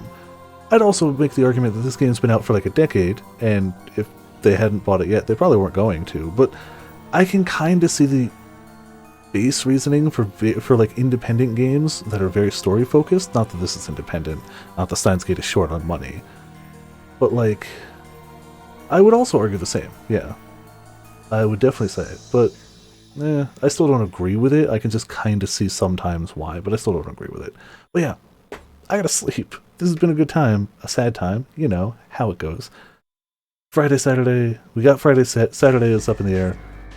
I also did get finally Monstrum Nox finally went on sale. Maybe I could try a East game, but like I can't start anything this week is the problem, because Friday, a week from tomorrow, we hit in Horizon. So yeah, I have no time. So it would be, if anything, it would be like a preview, not a playthrough. We'll say. Yeah, you were talking about it, and it was dirt cheap, and I was like, why not? So I ended up getting Monstrum Nox and Sunless Sea. This is just one of those games that I could slot in somewhere, because I feel like we've spent enough time away from Sunless Skies that I forget where we were. But Sunless Sea, we could just start up a file there. It's thematically similar, but different. Like they're still different games, but like they're the same style of game, and I like that style of game. Exactly. Like it was a good time, but like I don't remember where we were. I don't remember what we were doing. Well, we could start this one up sometime. Yeah, bed. Yeah, I hope everybody had a good time. Thank you all for hanging out. Hope everyone had fun. We got ourselves a monster, a quote, a Discord. Oh yeah, I always forget Puke is gonna scatter not you. You know what? Oh, what was it? Is this it? It's a terrible day for rain. We're going to get some use out of that one for Steins Gate 0. See y'all next time. Chaos, chaos,